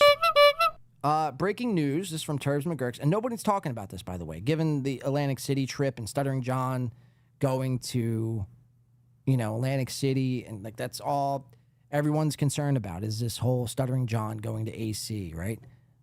And, like I said, Mr. Turbs McGurk, who delivered us the whole, Chapter 13 bankruptcy saga as it pertains to Shuley, he broke yet another story the other day, and this one is breaking motherfucking news. No, he didn't say motherfucking news. That's me saying motherfucking news. The Shuley Files special report, the wage no payer, shocking revelations reveal that Shalom Shuley kept money for himself while leaving hardworking backroom, quote-unquote, backroom employee wallets empty with promises of building something, and it goes a thread. So this whole thing is Shuley doesn't pay his employees. He does not pay his employees, which is insane because he has 3 other co-hosts. He has like a couple other shows on his network. He's got producers out the fucking wazoo, and he doesn't pay his employees. So this kind of broke, and I wanted to go over it on the show just a little bit because no one's really talking about this, and I want to bring this to the forefront. And it just goes to show you, it just builds on Shuley's character as a man.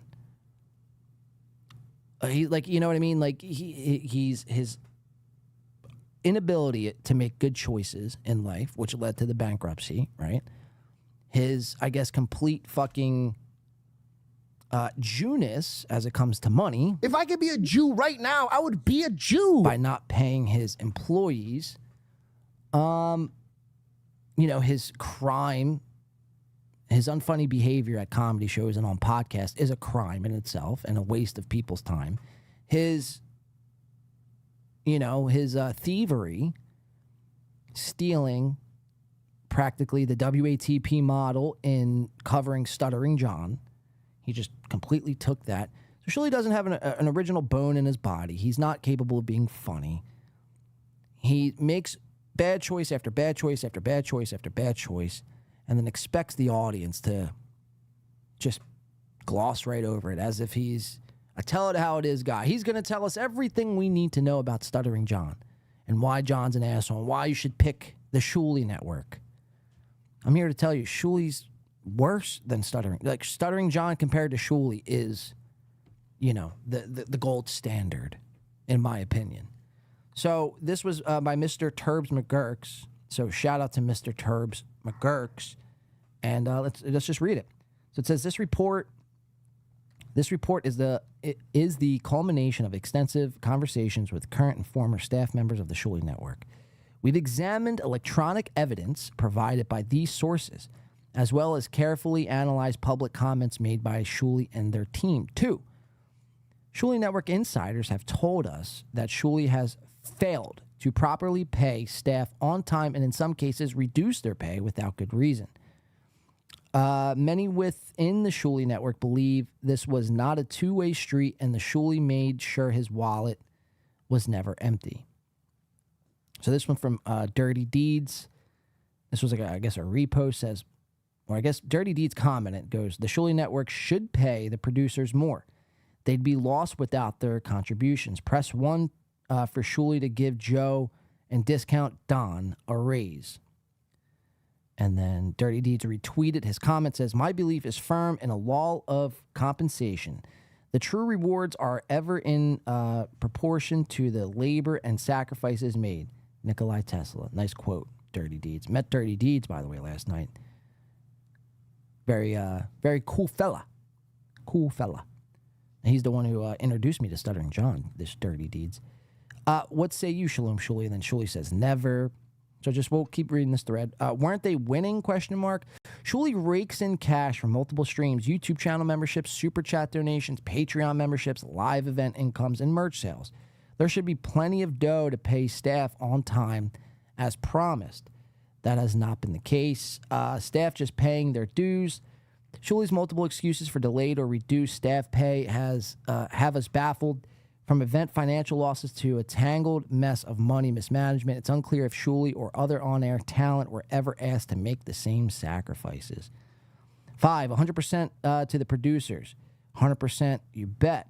Remember those special broadcasts where Shuli said that 100% of the donations go directly to the hardworking staff?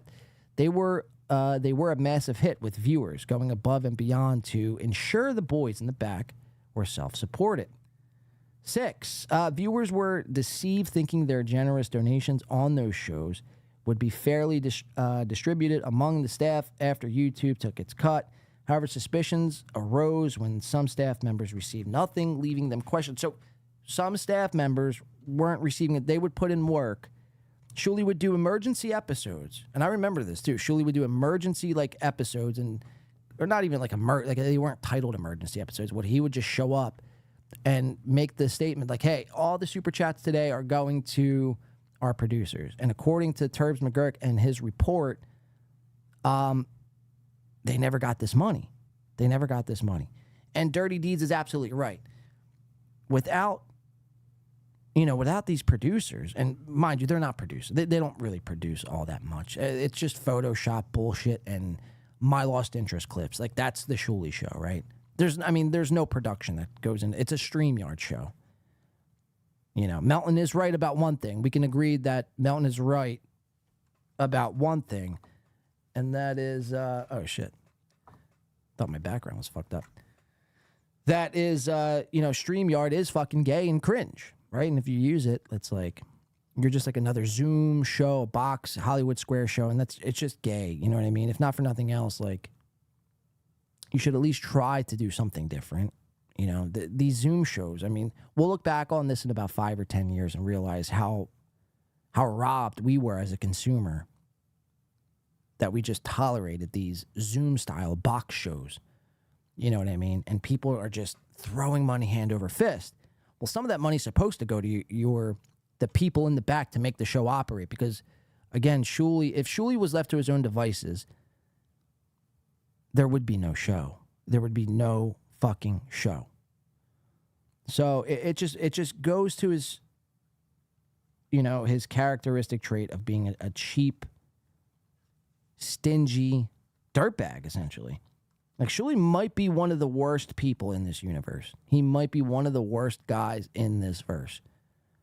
Again, though, he always wants to poke fun at Stuttering John, but it's Shuli, every time I turn around, there's always something insane going on, as it pertains to you. Just lastly here, I don't want to read all of it, but just lastly, it says, note multiple attempts to speak with Shalom Shuli through this platform were unsuccessful. So Turbs reached out for comment, to which there was no success. Should he reach out and wish to speak with us following this report, we will update this story accordingly. So there you have it. So that's not really been being talked about. Nobody's really covered that. And I felt the need to bring that up because, again, Shuli needs to be stopped. He needs to be stopped at all costs. He's a worm. He's a worm. And I'm here to at least show people and tell people, hey, this is what's happening. So and next time you donate to Shuli and he says, hey, we're going to pay the producers, just know that he's not. He's pocketing it and he's using it for his own leisures and activities. And, doing nothing with the money essentially besides fucking taking care of himself. And I think that it points to why Bob Levy's so, or has seemed so, unhappy and displeased over the last couple weeks, because there's a disconnect happening somewhere. Maybe Bob's not getting paid what he was expected. I don't know. That's pure speculation, of course. I might want to do one more thing before we split here for the day. Let's see. How are we doing on time? 2 o'clock. All right. That's not bad. It's not so bad. Let's check Twitter. Let's see what's happening on Twitter. What's going on? So someone tagged me. They want me to show this Melton. So have you guys seen this? I'm sure some of you have seen this Patrick Melton fucking picture of Melton performing comedy. I don't think I've ever seen this. Maybe I have somewhere, but I don't know. But I'm getting tagged in this. So we have Melton performing comedy. So what am I seeing here?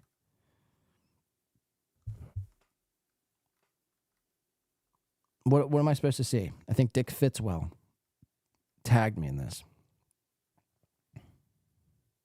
He looks skinnier, though, in this photo, especially when he doesn't wear skinny jeans.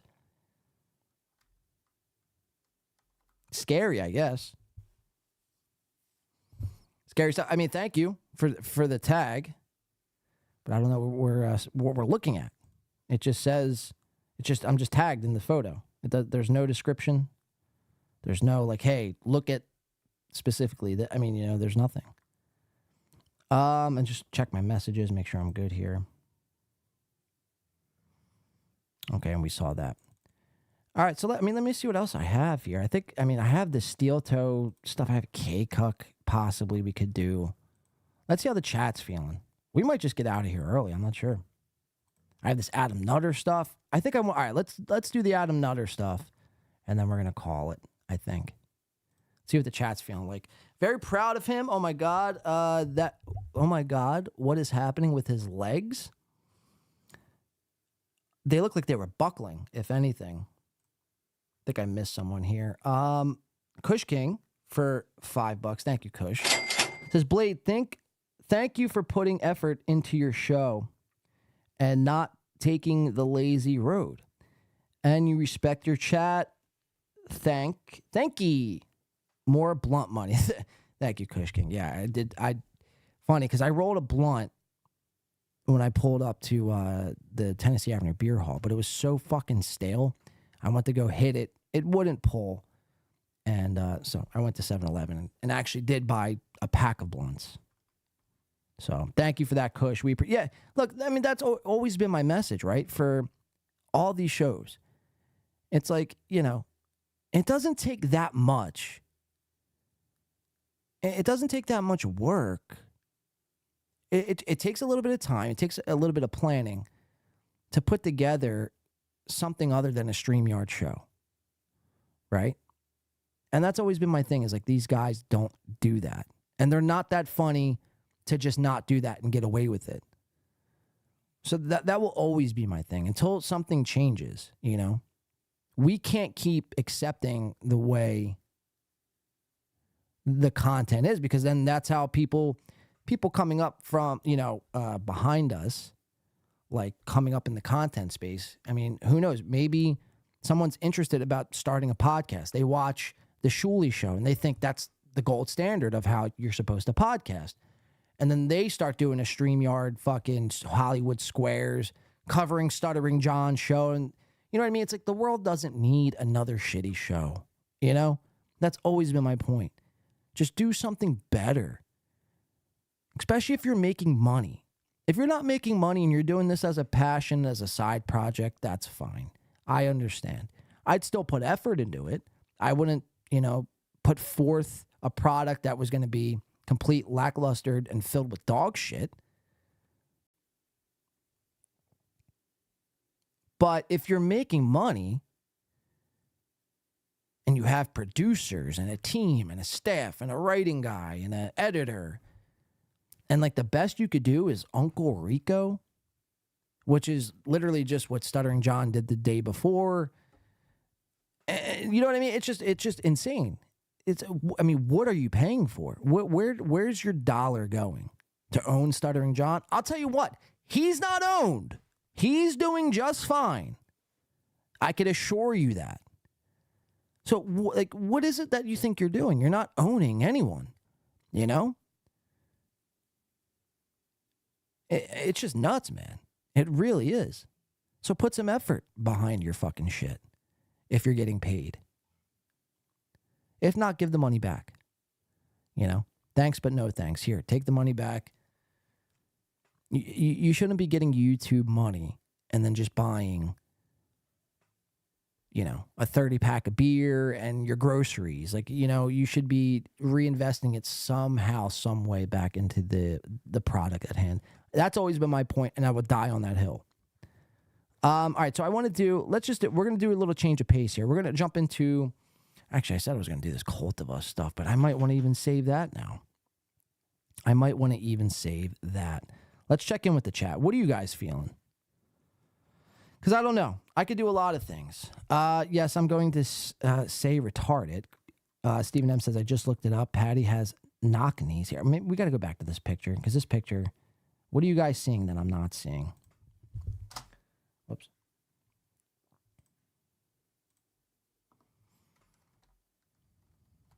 Does anyone know when this was from? What year this is from? And who is this behind him? Is this at like a political convention? What's that say? Vaccine IM? Vacant? I don't even know what that says. Hackamania? I can't even read. Yeah, but I mean, his knees, imagine his poor knees. They have to hold up the entire weight of this fucking behemoth. You know? So, I mean, it makes sense why his knees are buckling like this. Looks like the final moments of the Twin Towers as they began to collapse. On 9/11, Jesus Christ, that's Patrick Melton's knees, the Twin Towers. Oh my God. Yeah, so when was this from? Do we have a roundabout date or no? Red Bar is the only other guy I trust. Well, I'll say this too, right? It's like I don't want to get anything twisted. It's you should question everybody. Don't until you meet somebody in person, you can kind of gauge who they are. You don't know who they are, you know? And that's mostly what we watch on the screen, but question everybody, you know, don't take anything what people are saying as face value. Make your own decisions is what I'm trying to get at. Make your own conclusive decisions and do it because you feel convicted about whatever thing it is you feel convicted about. Don't do it because someone else told you that's how you should feel or that's how you should act. You know, do it because that's how you want to, you know, that's how you want to feel. That's how you want to act. That's who you are as a person. Don't do it because anyone told you otherwise. Does that make sense?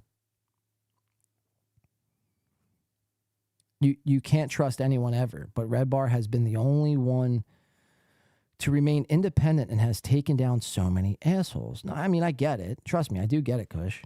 But, you know, I'm very, like, I'm always hesitant.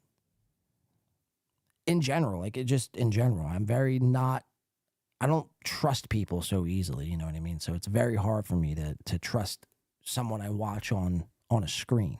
I get there's people who do a lot of good and you could like them and you support their whatever it is that they're doing, but trust is a big thing, you know what I mean? To trust somebody.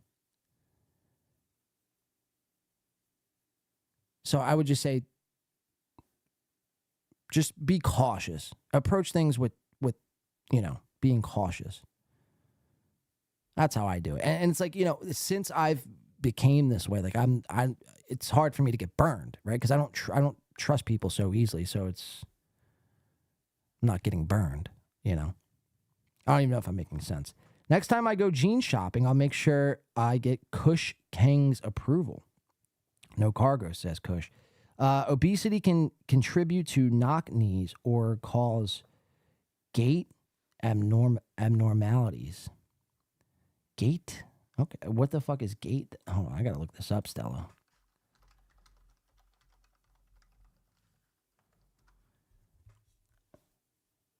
A gait abnormality is an unusual walking pattern. Many young children may have an abnormal gait.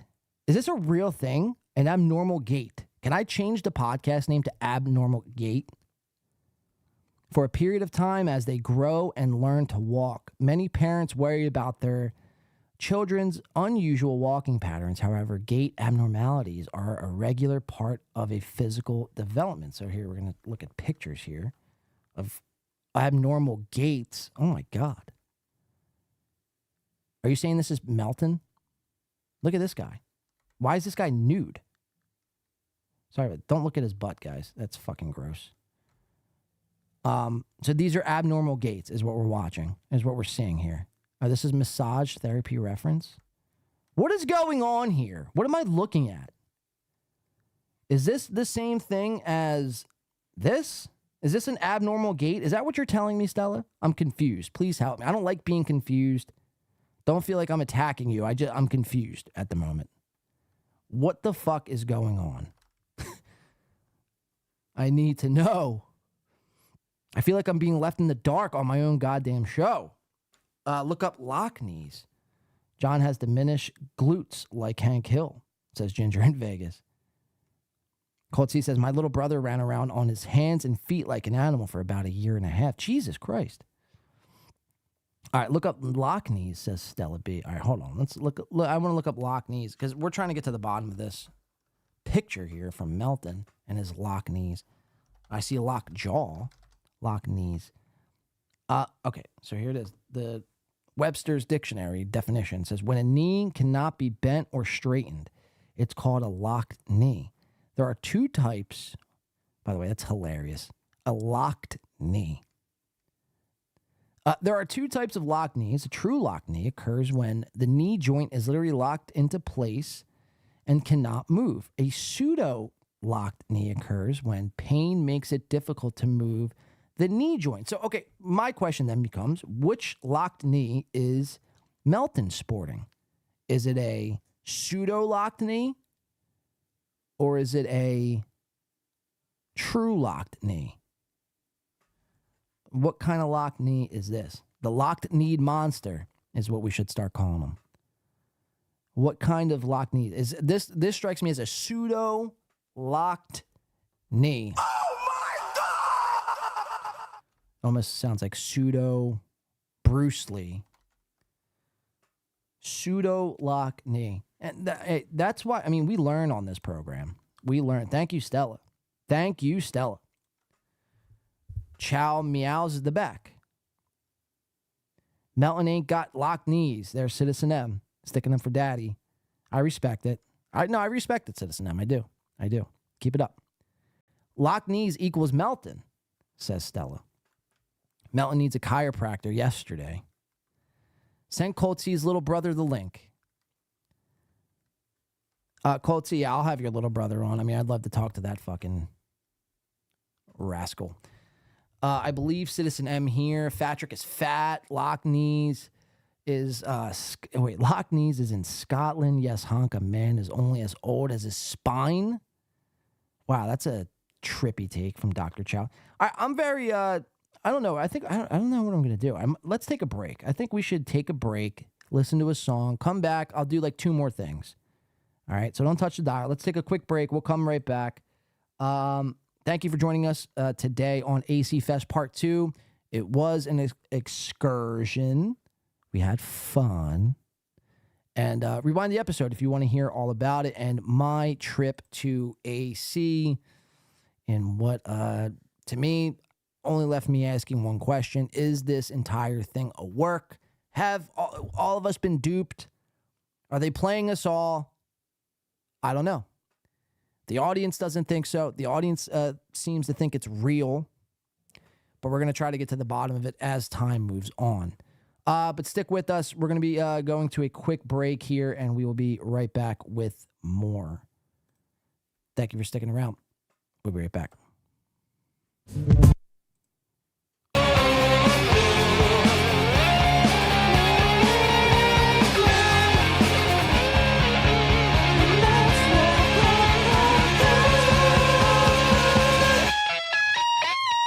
Oh,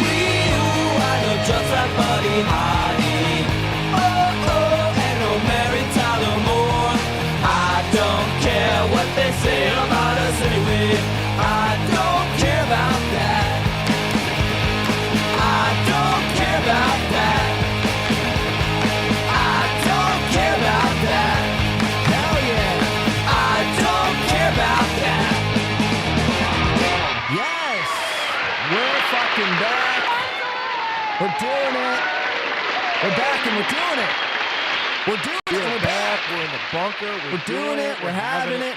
It's going down. It's going down, everybody. It's going down. Welcome Good back work, in from guys. the break. I mean, you were really great. Thanks, Al. So I'm watching this Buddy Sensation. Holly video. Classic Weezer. And what's his name? Rivers Cuomo. Is he related to the Cuomo brothers? Andrew Cuomo, Chris Cuomo. Is that Rivers Cuomo, the third of the Cuomos? Imagine having the last name Cuomo, by the way. It's almost like rhymes with Chomo. And that's something you don't want to be called. A Chomo. Or is it a Cholo? I'm getting my words mixed up. Is it a Cholo or is it a Chomo? A Chomo, right? So welcome back into the break. A little Weezer and the notorious B.I.G. By the way, we're not even going to have that debate. We all know who the superior 90s best rapper was. And his name's not Tupac. I had to make some coffee. All right, so I don't even know what I want to do. We're just having it. We're kicking it.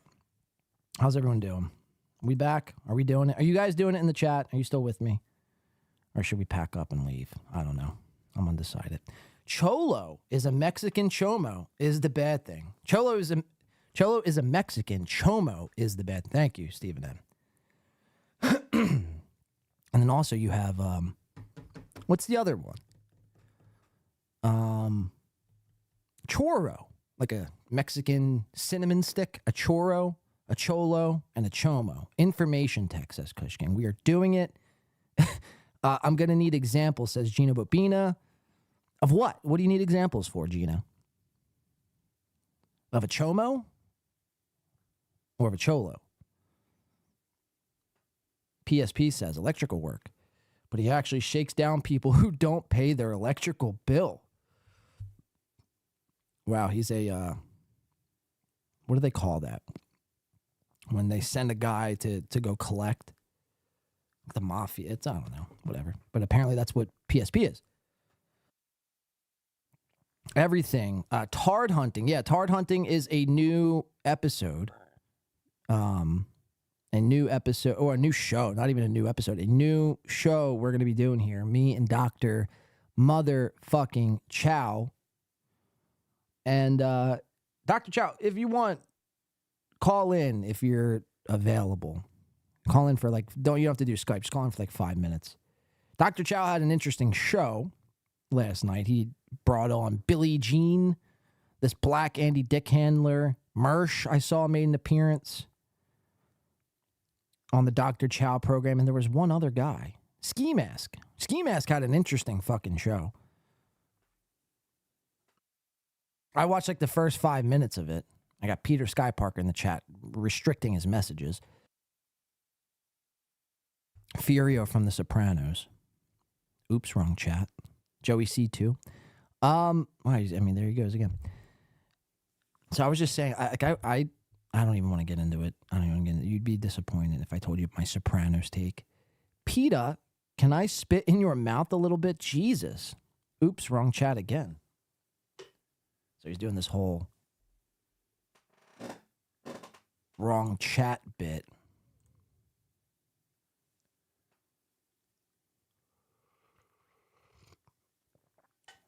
Ah, man. All right, so I want to do some other shit. And then I think we're getting out of here for the day. Yeah, it's 2 o'clock. The game's at 6:30. I got shit to do. AC Fest is still going on. They're still all down there. I think Ray DeVito is probably in Atlantic City at this moment in time. Let's see. Who may be live, who may not be live. Looks like no one is live at the moment. No one is alive. Yeah, no one's live. So it's just me. You guys are stuck with me. So I want to do a couple other things. I might I don't know if I want to do. I mean, I have this steel toe stuff, which is interesting. We have Kevin Brennan. Let's do this Brennan thing. We'll keep it MLC related. Let's do this Kevin Brennan thing, where Brennan issued out this past week. Also, that's getting this other piece of this other message, I should say, has been kind of brushed under the rug, and I'm curious to see where this goes because it's interesting. Ray DeVito, Pat Hack Nap Dixon, both do MLC, and both of them are doing the nerd fucking event that Melton's throwing on called Hackamania. Onion Con, as he calls it. He should call it Pseudo Lock Con. That's what he should call it. Pseudo Lock Con. Sounds like a badass Japanese samurai. Pseudo Lock Con. Pseudo Lock Con. But this has been flying under the radar too, given ACs coming up. And it says ultimatum courtesy of MLC Clips, which by the way, I did see Patrick Melton call out MLC Clips again.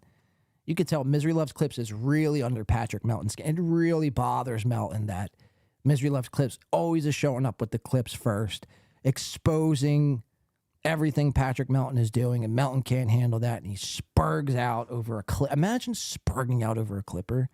I mean, how weak-minded could you be? I mean, this person, for all you know, is the size of Lila Hart. And you're like, oh, I'm going to get you. I'm going to get you, fucking MLC Clips. You're done. You're through. This clip was provided by MLC Clips, and this is ultimatum. It reads here. Let's go to camera 2, guys, please, in the back. Thank you. Anyone appearing at Patrick Melton's meetup in Vegas, in parentheses, so-called Hackamania, will be banned from Misery Loves Company going forward. You have been put on notice. All right, let's check it out. See what Brennan's yelling about this time. About Ray DeVito and Nap Dixon. KB? By the way, Ray, if you go to Melton's thing in Vegas, you're never doing my show again. You're never doing my show again. Just so anybody that does my show goes to Melton's thing in Vegas, you're done here. You're done here. That's a fact. That's a fact. So Melton's like, Kevin has a problem with they talk around the show. They know it. Again, does Carl watch the show? I don't know. But they talk around the show. The show's pretty simple, but they're all like, what Kevin's doing. Now Kevin's a Stuttering John, is watching Stuttering John clips. Yeah, that day I did because I was sitting. Somebody told me to watch it. I think it was Flat Cat. Now she'd be like, don't throw me under the bus. Flat Cat's like, John said he's not coming to Atlantic City. I'm like, I don't give a fuck. I never wanted him to come anyway. Melton. Hey, by the So there you have it. Ray DeVito and Pat Dixon have been put on notice. And I heard KB. Now, I didn't know this. No, last night, KB brought up Carl. Obviously, Carl. Pathetic fucking loser and stupid fucking bitch. Carl. Nerd Carl. Weasel Carl. I didn't know this. Beloved Chatter last night pointed out that Carl's brother was actually in attendance at the comedy show last night. Carl's brother, and I believe Carl's brother's wife, possibly. And Carl's brother is actually a big MLC guy, which is hilarious. Like, it's just hilarious for me to think, like, oh shit, like you watch Kevin shit on your brother. And I think the reason why it's related, and he can relate to Kevin so much, and he doesn't watch Carl shows because, maybe he feels Kevin's pain with the whole Neil thing, so they can relate as being the sibling who got looked past, so their bond is actually quite deeper than we know. But I didn't know Carl's brother watched MLC, let alone watch MLC. I didn't know he was there last night. So Carl's brother was also in attendance. I think I met him, actually, too. I forget. So there you have it. So, and I agree with Brendan on this whole situation, by the way. It's like, I pay you, right? He paid Ray DeVito $9,000 this past year, albeit not that much money, right? $9,000. I mean, I wipe my ass with $9,000, quite frankly. I wake up and just snap my fingers and I have $9,000 in my hand at all times. But to someone like Ray DeVito, $9,000 is like 10 million bucks, right? So, you know, this is like a full-on job for Ray. Like, Ray looks at this not as an opportunity, not as a hangout session. This is a job. Like, he's showing up for work. Every time you see Ray DeVito on MLC, he is at work. And so to lose $9,000 is, I mean, you'll feel, someone like Ray would feel that financially moving forward. There would be a financial burden. Ray would be taking and feeling. You know, he wouldn't be able to go to, I don't even know where Ray goes. All I know is Ray goes to Panera Bread once a day for free coffee and a lemonade with no sugar, diet lemonade. Ray DeVito is the type of guy who would order a diet lemonade. Talk about a fucking piazza, like. Very gay. Diet lemonades. So, yeah, to lose $9,000 a year is substantial for Ray. And Pat Dixon as well. Because without Brennan, Pat Dixon, I mean, wouldn't be doing streams. He wouldn't be making super chats. Vaping Dago wouldn't be fucking giving him trillions of dollars a show. So Dixon has Brennan to thank because of this MLC, the MLC podcast. And if you're going to go do Onion Con, someone who Brennan hates Patrick at the moment, it's like, you know, yeah, they're cucking you essentially. Like, they're, without intentionally doing it, they're cucking you to do the other guy's show who you hate. You know, imagine if at the time, I mean, if the roles were reversed, and at the time, you know, Brennan and Ray were doing Pat Dixon's show. Pat Dixon had a falling out with Gino, and Kevin and Ray were friends with Pat, and then they do Gino's show. Pat would feel some type of way. So, I mean, I don't necessarily even disagree with Kevin. You know, I think he has the right. It's his, like, you know what I mean? It's like, motherfucker, go ahead and stab me in the back. You just won't do my show anymore. You won't get paid. Fine. You could do your show. No one's stopping you, but then you're just not going to do my show, which I think is fair. So we have a response, I think, from Ray and Pat. Ray goes on Pat's show, I think 2 nights ago. Beloved Chatter sends in a super chat, says, I see KB's point of view on Vegas. If his guys, quote unquote, work with Melton, he's being cucked. And I 100% agree with that. If KB shuts it down, he's a dictator. Not sure what I'd do if in his spot. I'd do exactly what he did. If you're going to go work with Melton, then you're not doing my show anymore. Simple. I mean, it's not, you know, it's as easy as 2 + 2 = 4. It's not anything that's confusing or too hard to figure out. It's cut and dry. If you work with the enemy, you're off my show. I can't have you making me, like, because you represent MLC. So you're saying if you do that event, you're pretty much giving the message that MLC is, you know, for bitches. Kevin Brennan's a bitch, essentially, if Ray and Pat did that show. So we have this response from Ray and Pat. This was like a I don't even know, like a bonding session. These two bonding, or like, I don't even know. Maybe not bonding is the word I'm looking for. But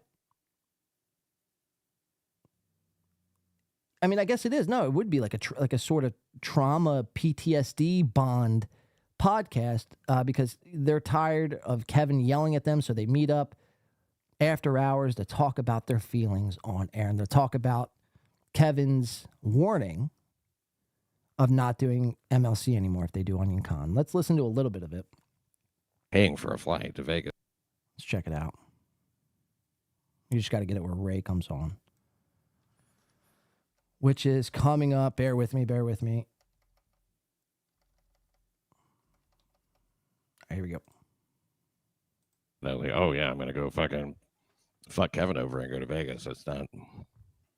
That's not the thing. Who's yeah? Ray DeVito, what's happening, buddy? What's up, man? What's going on? What's shaking? Yeah, just you know, Just have talking. beloved Chatter, you son of a bitch. Yeah. Beloved Chatter, he's a good guy. Hold on, real quick. I think Decline host member for 4 months. Kudos to Win by 2 Radio. Says YouTube is still racist. Why do they let me say? And now this is from Decline host. Why do they let me say nigger? I guess YouTube is pretty racist, huh? Or I don't know. People give YouTube a bad rap, but it's like you could say whatever you want, especially in a super chat, and you would think that would be frowned upon. But thank you for being a member for the stub toe for 4 months, Decline. We do appreciate that, man. Let's see. I'm just making sure I didn't miss anyone else. Okay, keep watching. He hangs me out to dry from time to time. Well, here's what he says. He says that he sees KB's point of view on Based, Vegas. He they're says saying. if his guys work with Melton, then he's been cucked. If KB shuts it down, he's a dictator. Not sure what I'd do in his spot. What's your idea? What do you think? Dude, They're all yelling I don't know. based I in the didn't chat. see what KB Based. said. I think we're going to be cool in the long run. We just got to talk some sense into KB.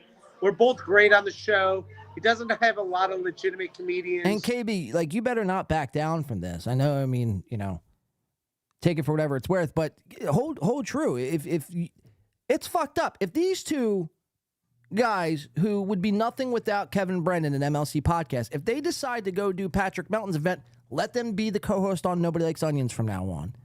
It's less money you got to dish out every fucking day, every week when you bring these guys on as guests, and then they're just going to stab you in the back.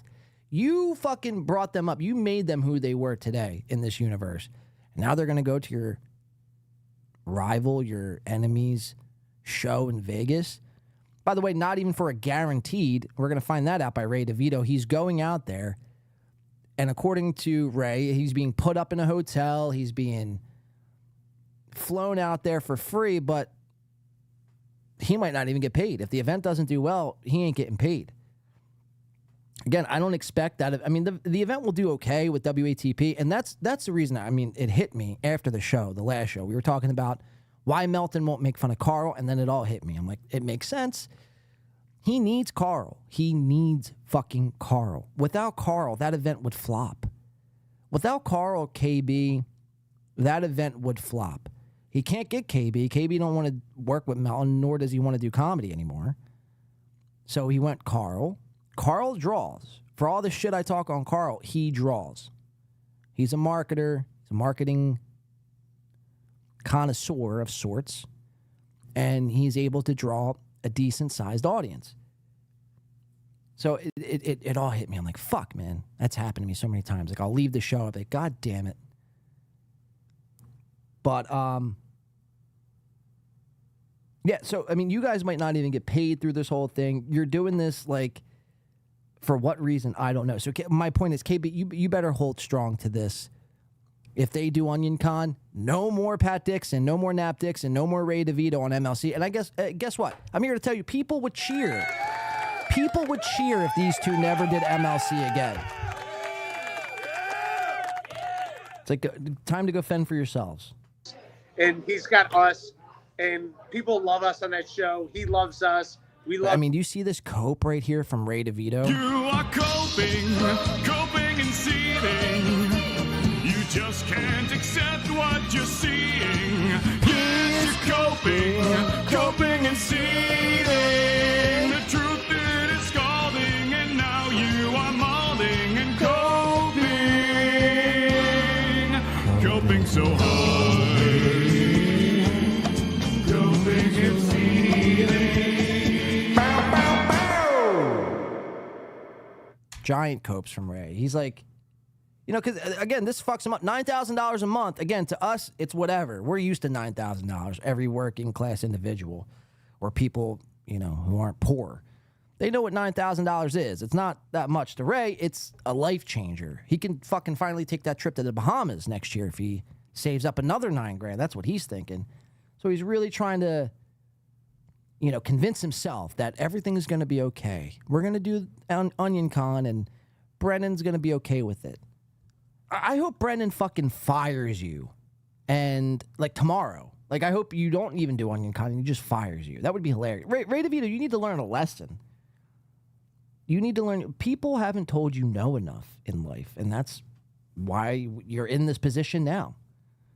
because people felt bad. Like me, I felt bad for you at one point when I started covering you. I found you to be a frail, old, retarded, closeted, gay male who's not funny and walks weird. I mean, talk about pseudo locked legs or knees.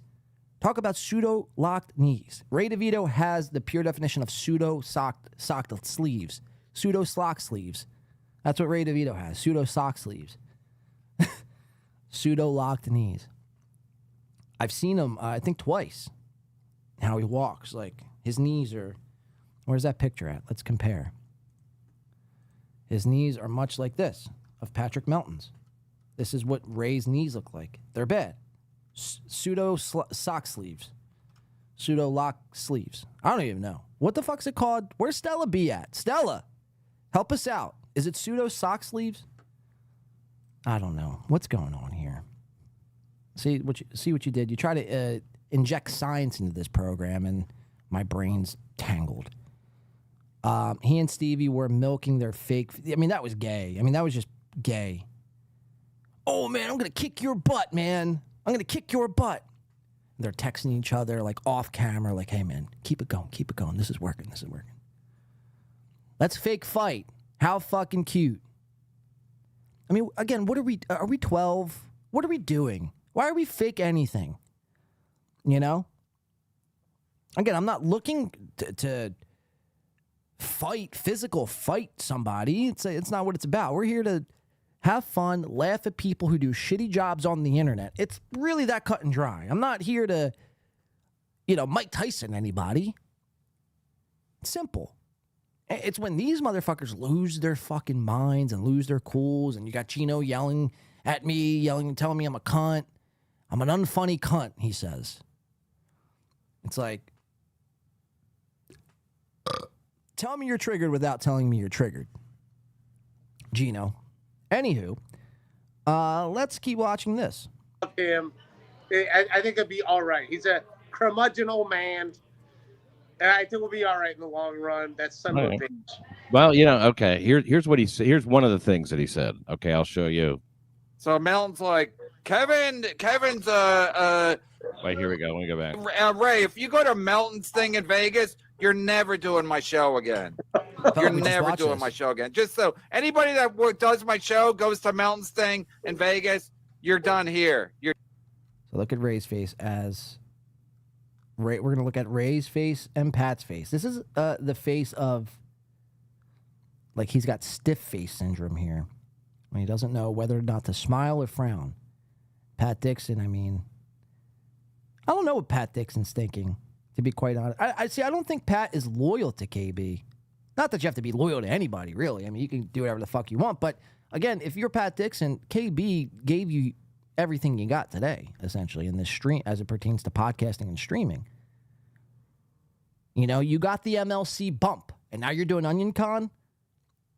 Even if you thought about doing it, that would be enough. That would be grounds for termination for Pat Dixon. Clock out. Get your things. Clock out by the end of the day. So long, soldier. It was nice knowing you. That's what I would say if I was KB.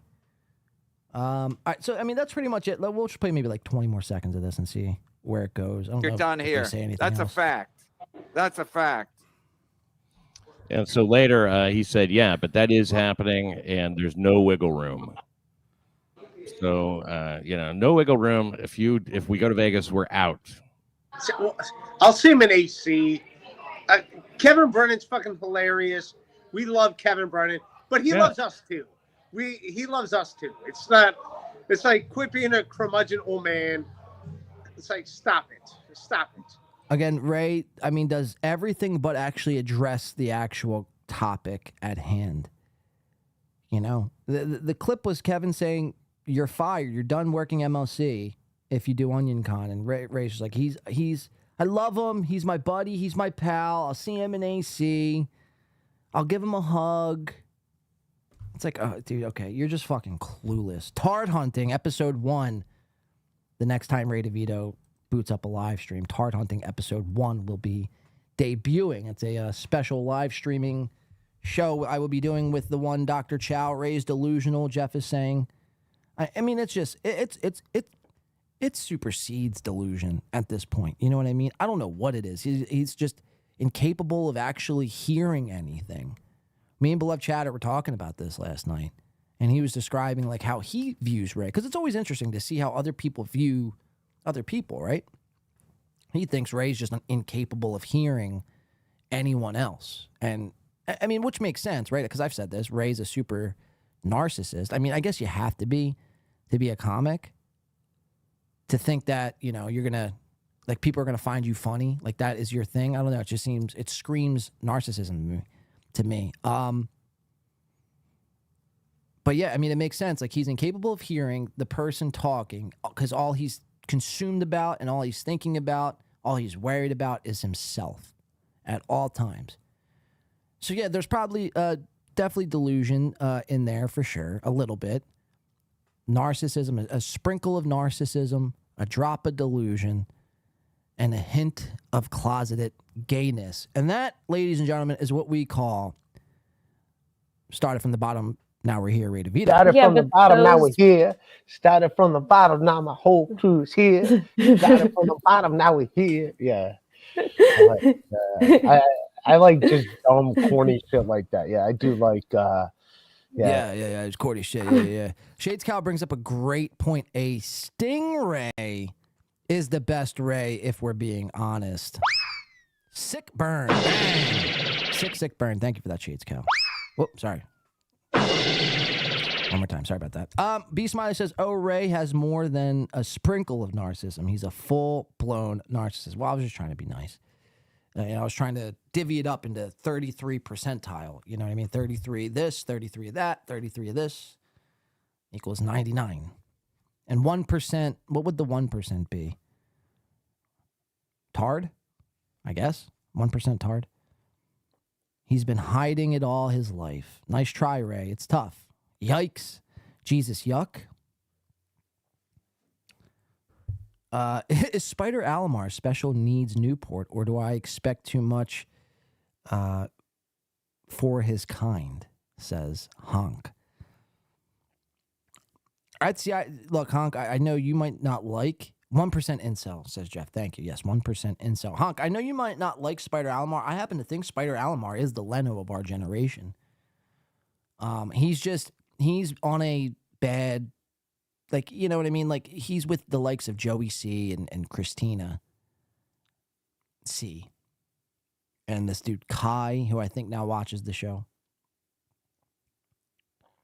And so he doesn't have any room to shine. Like, they don't know how to... Like, people just think being a quote-unquote host or co-host, all you got to do is just show up and talk. But, there's a real magic of... And this is where, we'll go back and look, like, the art of broadcasting, right? And I don't want to sound like some, like, gatekeeping boomer. But it's true. It's like, Shuley, if you go back to Howard Stern, Shuley and Levy and, Baba Booey and who else? I mean, everyone but Artie Lang, I'd say, on the Howard Stern show. They were made great by Stern. You know what I mean? Stern was such a good host, he was able to make the others good, and they all played a role, and they all had a part. Where now, like a typical co-host and a typical second mic, they're just there for the fucking, just to make a comment, a dumb comment about Stuttering John's tissues or something stupid. You know what I mean? So, like, I don't know, like, we've really fallen a long way on what it is to be an actual good, entertaining second mic. That's why I give so much shit to Tony Mazer, because he's another one. He's just out of it. He's delusional at times. He like actually thinks what he's doing is like great in some way, and like he's got his finger on the pulse of society and politics and comedy, and he knows, and he's gonna tell you on his podcast. But it's like no one cares about, you know what I mean? Like, find what you're good at, find your niche and do it. Tony just like doesn't know what his niche is. That's his problem. But on Mondays with Mazer, he could be used. Tony could be used if Chad was a better host and not so much of a lazy host. Tony could be used so much more than what he's doing now. I really honestly believe that. Tony, I'd love to give you another opportunity. I believe in second chances. I know 2 weeks or maybe 2 shows ago I said there would be no, there's no, the bus has left the station for Tony coming on the show. I would love nothing more for you to co-host a show with me, and I'll show you how to operate a fucking second mic. And you'll leave and you'll learn and you'll live and you'll love. The words of the great late Bob Robert Marley. Softcast sits in for Blade next week. No. That will not be happening.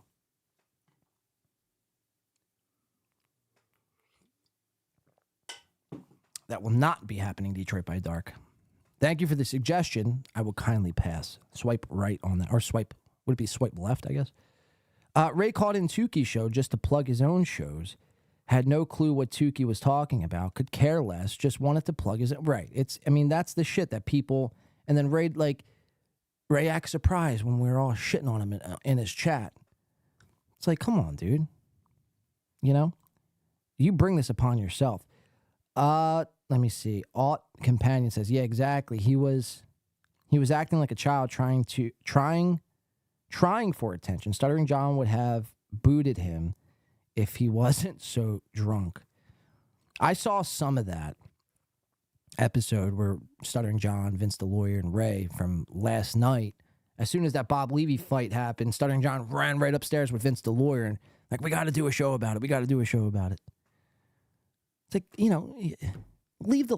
I don't know, man. I don't know. Maybe I'm just yelling on deaf ears at this point, but it's like, do one show, like one big recap. Don't do like 19 different fucking live from Atlantic City with Vince the Lawyer, with B Dabbler, with Tukey. It's like, I don't know. It's just stupid to me. I think it would go a lot further if it was just 1 or 2 shows as opposed to 9 or 10. Ray supposedly is friends with Quad, but he never cares if Quad is live. Calls him while he is live and asks him to come on his show, then goes live against Quad. Right. Ray was high as fuck. Did you guys see that Coke? Did you guys see that Coke short on John's show? Though the window reflection. No. Gina, you want to send a link or something? A link and a code, possibly? Well, I'll definitely check it out. Jeff Closer, I've heard him say 90% of the people like that. We love Clem for sure. We're all disappointed because we like our lead singers more like Mick Jagger. And I so like John Popper from Blues Traveler. He's really put on the weight. It's not that bad. The camera does add about 10 pounds. And that angle that I have isn't so flattering, Hunk, so maybe it's a bit of my fault. I mean, look, I can't sit here and lie. Like, yeah, sure. Is Clem in his peak physical condition? No. And I think he'd probably agree with that as well. But like I said, I think the angle is unflattering. The camera is unflattering. And I think, if I tweaked a few things, it would be a lot better. But see, I don't even worry about it because there's not too many shows Al does with me. It's every so often. It's not every show. So I'm not worrying about building a fucking $2,500, $3,000 co-hosting nest just for him to do one show every 2 months. That makes no financial sense to me. Has Alex not been here for 2 weeks because eating is more important to him lately, says Jay. Jesus. He just can't get off the fucking cheeseburgers, man. Talk about lock knees. Yeah, man, he's too consumed with stuffing his face with mashed potatoes and raw fucking chicken skin. It's fucked up, man. It's fucked up. I think we're have a great dynamic, and he's doesn't see it that way. He thinks donuts and chocolate-covered Easter bunnies are more important than doing this podcast, and My hands are tied. I can only do so much. You know what I mean? The show must go on, as they say. We have to steer the ship ourselves sometimes. And if not for nothing else, that's what this podcast has taught me over the last year, is when the going gets hard, you get up and you keep going. Doesn't matter if I lose co-host every other fucking day now at this point.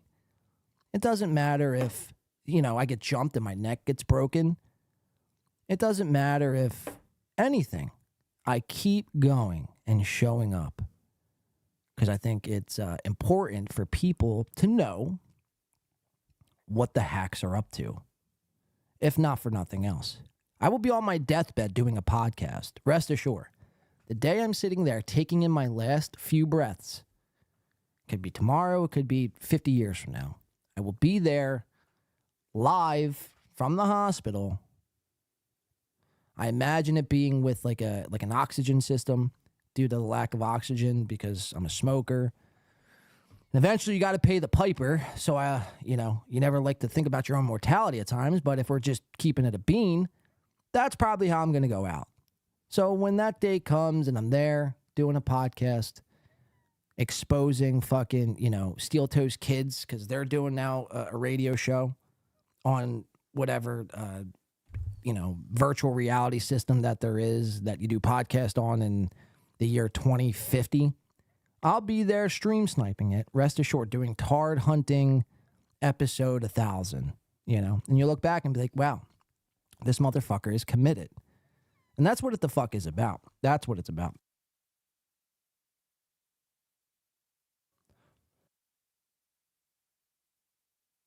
Alex thinks buffets are greater than win by 2. Yep, it's true.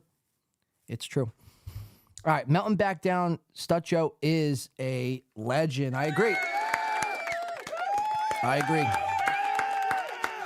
Push Alex off the ledge, my friend, and he might bounce off the sidewalk now. All right, let's do, speaking of Steel Toe, do I want to do this Steel Toe stuff? I think I want to hold the ski mask. We'll do the ski mask thing on Wednesday. I've been wanting to get into this K-Cuck show. You guys want to check out to see how K-Cuck's doing? Just so I could delete these fucking from my computer because they're taking up storage. Unnecessary storage. Unnecessary K-Cuck horror storage is being boggled down by this. I mean, you guys remember the show K-Cuck? We went pretty fucking ruthless on this show maybe 7-8 months ago. And Corey's biggest thing, Jay knows. Jay, if you want to drop in the chat, Corey's biggest thing to own the trolls was kind of holding the mirror up to the trolls and saying, you can't bother us. You can't stop us. Imagine being so sad. Imagine being so depressed. You're here trolling us. And this is when Corey's show was like doing 40 live viewers, 50 live viewers. People were trolling. Corey was banning. Tom was spurging. Spurging Tom, they called him.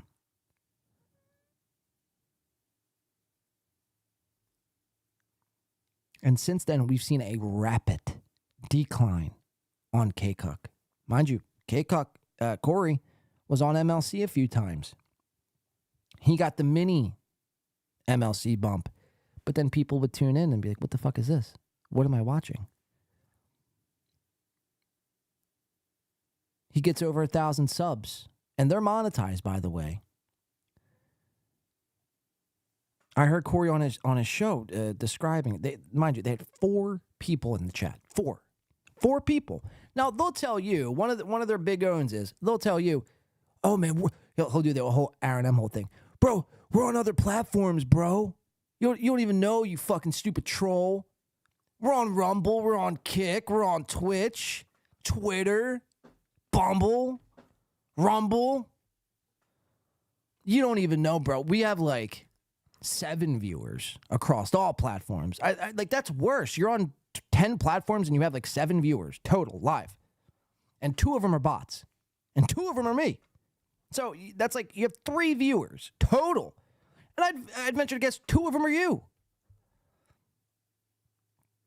So you have like a viewer, one lonesome viewer who watches K-Cuck and like unironically and they like, yes, Corey, you're the best. Walrus, yeah. All hail the walrus. All hail the walrus! All hail the king! All hail the walrus! It's a joke, ladies and gentlemen. It's officially a joke. Now, I predicted that K-Cuck would end after 15 episodes. And I think the only reason why they're still going is to prove me wrong. To prove me wrong. Because, yeah, they're at episode 28, which this was this past week. Episode 28, coincidentally enough. Last week's episode was 28, and 2 weeks episode ago, 2 weeks ago's episode was 28 as well. They've done 2 episode 28s. So I just want to show you a few quick clips from Corey, I should say. Let's just check out K-Cuck. See what they're up to. Yeah. Fair point. Luke has a corkscrew penis like a duck because he likes to rape things like a duck. Duck. Yeah. McDuck. You know, ducks only rape each other. McDuck. Every duck you've ever seen in your life is a rape baby. Just remember that. Yep. Take that to the market. Yeah, that's why everybody who ever says like, oh, like penguins stay with one partner their whole life, I'm just like, yeah, good. Don't talk about ducks, please. Oh, why? Penguins Because they rape other ducks. Penguins stay with the same partner their whole life. Yeah, right, asshole. Nuns don't get. Now, again, the art of broadcasting, right? Now, I've never went to school for broadcasting. A lot of the shit you see here, or all of the shit you see here, I should say, is just by trial and error and me simply not giving up and keep trying and keep going, right? And not letting my show get to this level of, I have 2 other guys on the show with me, and somehow it's worse than Pat fucking Dixon's. Pat fucking Thickskins, as they're calling him now on the street.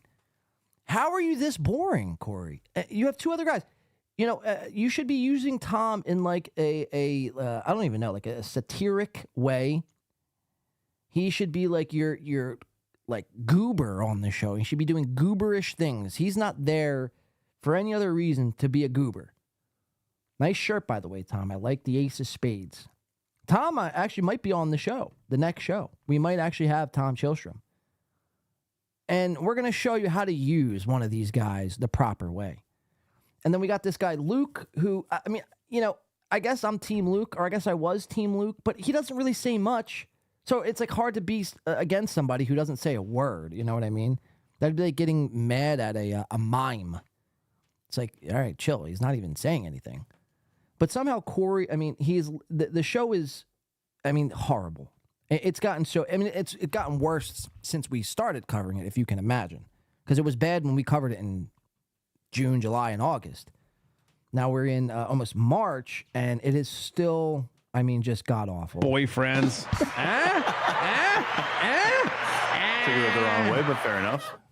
So the sauce. Let me tell you about this fucking sauce, Tom, and then we'll get off this real quick. Fucking sauce. So Yeah, the fucking sauce, tell me about right? the sauce. No. So I'll tell you this. One of the things that I think made this pizza better than all the other pizzas I made is that I made this shitty fucking tomato sauce. Like So I originally, when I was first making the pizzas, I was doing like fucking the San Marzano tomatoes, and I was doing the fucking like, you know, a little bit of basil, salt, pepper, and you fucking blend it. Because here's a pro tip for anybody that has time to cook, right? And this is something that I never knew, but when I learned about, made sense. Is this a cooking show? How does this relate to anything that you guys are doing? You know, Martha Stewart already kind of covered this angle of the net, you know, the whole cooking aspect of things. Like, no one, you know what I mean? I'm not taking pizza cooking advice from Corey. I'm sorry, I'm just not. There's other people I'd rather go watch and learn how to make a pizza from. It's not Corey. I'm not taking no cooking advice. You know what I mean? It's just, it's so ridiculous. Look at Tom. Tom, wake up, Tom. You all right, bud? You okay? What's got you frowning these days, bud? What's got you fucking looking like somber? Jesus. Emo Tom. What's got you emoing, Tom? Fuck, man. These guys are really depressing. They really put me in a bad mood. I mean, no one's looking at cameras. They're all looking down. You know, they're very disinterested in what's going on. Corey's talking about pizza again. I mean, it's so fucking horrible, dude. I'm sorry, but that's the only way to describe it. There's really no other way to describe what is going on. And Corey, like I said, the thing that gets me is Corey had the world by the balls. He had the MLC backing. He was on Steel Toe. He was on Melton made him fucking, a star in his own right. He was on this show 2 times and had a fucking, 2 really good solid outings. He gets fired from Steel Toe. He's got an audience who hates Steel Toe who can now maybe latch on to Corey. He's like, nope, I refuse to talk shit about my friend. Oh, okay. Well, have fun with your one viewer. Probably that guy, king of all fucking diffs, just sits there and jerks off to fucking Tom's face. It's a weird fucking situation we find ourselves in, guys. So, yeah, I mean, I don't even know. I want to show you this one clip, though. Let's show you this one clip where how they get out of this. This, to me, was amazing. So this is at the end of their show. Or actually, let's do this first before they get out of this. The royal family and the British people. Sure. So Corey is going to do... All right, so we all know... What's his name? Prince Charles is his name? Or King Charles now? Recently just got diagnosed with, what, butt cancer? He was doing some Kate Meany-esque things. I don't know. I don't know what King Charles or Kate Meany likes to do in their spare time, but you get where I was going with that. Corey's bringing up King motherfucking Charles, right? And the cancer that he's got. And he's going to try to do a riff on King Charles and this cancer development here. And it's pretty fascinating stuff. Only because, again, this guy is a comic. So let's see his comedy. Let's see if he is any good at doing comedy. Or is it just like another Tony Mazur instance where they tell you they're a comic for 10 years and then we get to a joke and it's like, let's watch. I'll have a moment of silence. You guys ready for a moment of silence for the Brit? Wait, hold on. I got actually, you know what? We're going to do this properly. I don't normally do this, but we're going to do this properly. Give me Tom, fill some time for a second. Oh, I mean, if we're gonna should I go get something to drink? Like cheers this? Hold on. I mean, it doesn't matter. You can if you want, but it don't matter. Okay. I mean, I'll give them the cheers that they deserve. Oh, here you go. Here you go. Water. Here you go. I got it. Okay. I'd like to right now. So both guys, Tom and Luke, are completely checked out. Tom's sitting down. When people who watch K-Cuck, they know when Tom sits, he's out of it. He would rather be anywhere else but here. So they're completely checked out. And this is Corey's attempt to try to save the show, save the day. I'm going to do a bit. Let's see. Is the bit any good? Everybody, look, I know we make some... Look, hi. Hi, my name's Corey, and welcome to KCUK. I know at times our show can seem brash and unpalatable.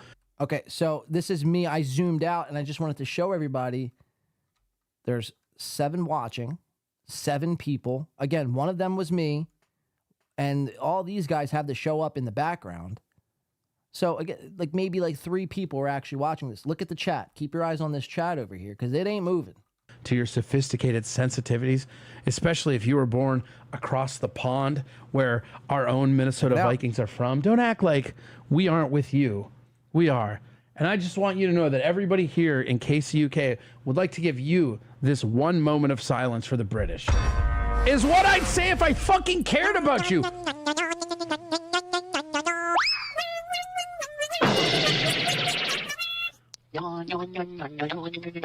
I mean, is this not insane?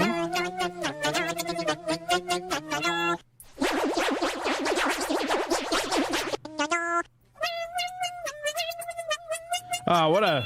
God, we should really be quiet for this moment of silence, shouldn't we? I mean, I was just going to start singing the Star Spangled Banner, why not? Here's your moment of silence. Oh, say... Now, remember last week I said, or the last episode I said, 2 heads are greater than 1, except for Mondays with Mazur. That's 2. That's 2 people. That's 2 brains. 2 human, fully, well, I don't know about fully functioning, but functioning brains. That was 2. Mondays with Mazur and Zumach, 2 brains. We have 3 brains here, 3 human brains. And this is the best that they were able to think of and come up with. in their pre-show meeting. They're like, hey, we're going to do this sick bit where we just play this loop sound for what seems to be about 4 fucking hours. It made me, like, when I was watching this live, I really wanted to slam my head through a fucking, I don't even know. I'd probably, in that moment, I'd probably could cut my head off and it would be A-okay. As long as I would stop hearing this, whatever this was. So 3 adult brains think this is comedic gold here. I know what comedy shows I won't be going to film, and these guys. Can you see? Go fuck yourself, Britain. Siren Husky's right. Hashtag who gives a fuck. This is the best moment of silence I've ever fucking remembered. I know, they're great, right? All right, here you go. You know what? I mean, he might all jokes provide. aside. All Start jokes tomato aside. on him, shall we? You know what? All jokes aside, let's give him a fucking moment of silence, shall we? Just kidding, bitches.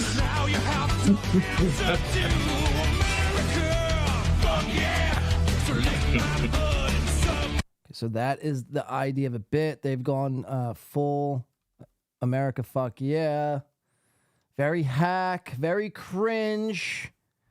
Again, putting my audience to sleep here. Let's watch how they exit their show, and then we're gonna move on from Corey. And yeah, that's it. We did it, Tom. We got through that whole thing.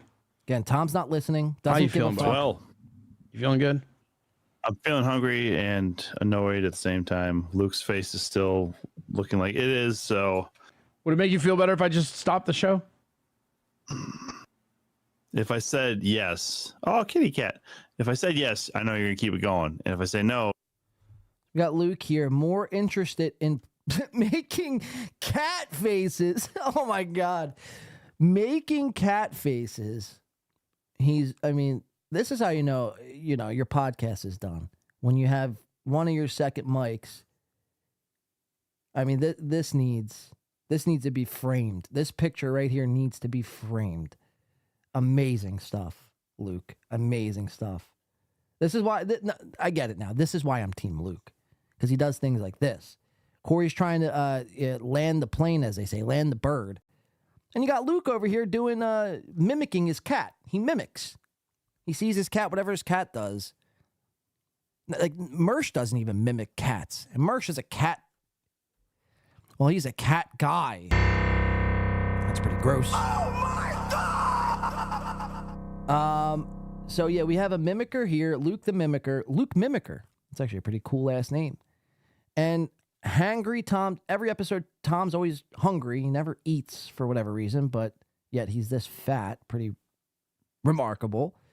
Let's see how they get out of it, though. See how the boys exit their show. Would it make you feel better if I just stopped the show? if I said yes, oh, kitty cat. If I said yes, I know you're going to keep it going. And if I say no, you're going to still keep it going. So I'm going to say neutral. And that's how the show ends. With a whimper, not a bang. In the great words of Gino Bisconte. So there you have it. The boys at K-Cuck are probably in the worst shape of their lives. Really, it's like pulling teeth to get to the finish line there. And I wouldn't be surprised if that show wrapped up and closed up shop sooner rather than later. Who's still watching this show? Seriously, you could put it in the chat. We're not going to make fun of you. I promise. You have my word. We will not make fun of you if you're a K-Cuck stan. But I will think differently of you. Just know that. I want to do this last little steel toe clip. It's not long, and then I think we're getting out of here for the day. Thank you guys so much. You've been a pleasant audience. If you have any other questions, reach out to me, winby2radio@gmail.com. You can email me about AC. I'll be happy to answer any questions. Discord, join our Discord. Chris, if you want to drop that link one more time, I'd appreciate that. Join the Discord. I'll answer messages there as well. Twitter should be Win by 2 Radio, I think. What's my Twitter handle? Hold on. Let's figure this out before I give away false information here. Yeah. Oh, no, it's just WB2 Radio, at WB2 Radio. reach out to me and if you want to find out more what happened in AC. If not, if you just want to shoot the shit, then that will be good too. Looks like we have Stevie Lou en route to Atlantic City here. Check this out. This is breaking.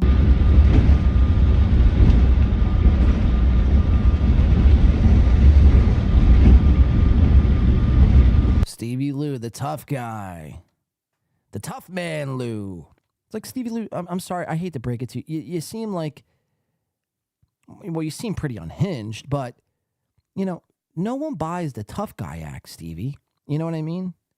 No one buys the tough guy act. Like, stop with this, you know, you're going to beat everyone up bit.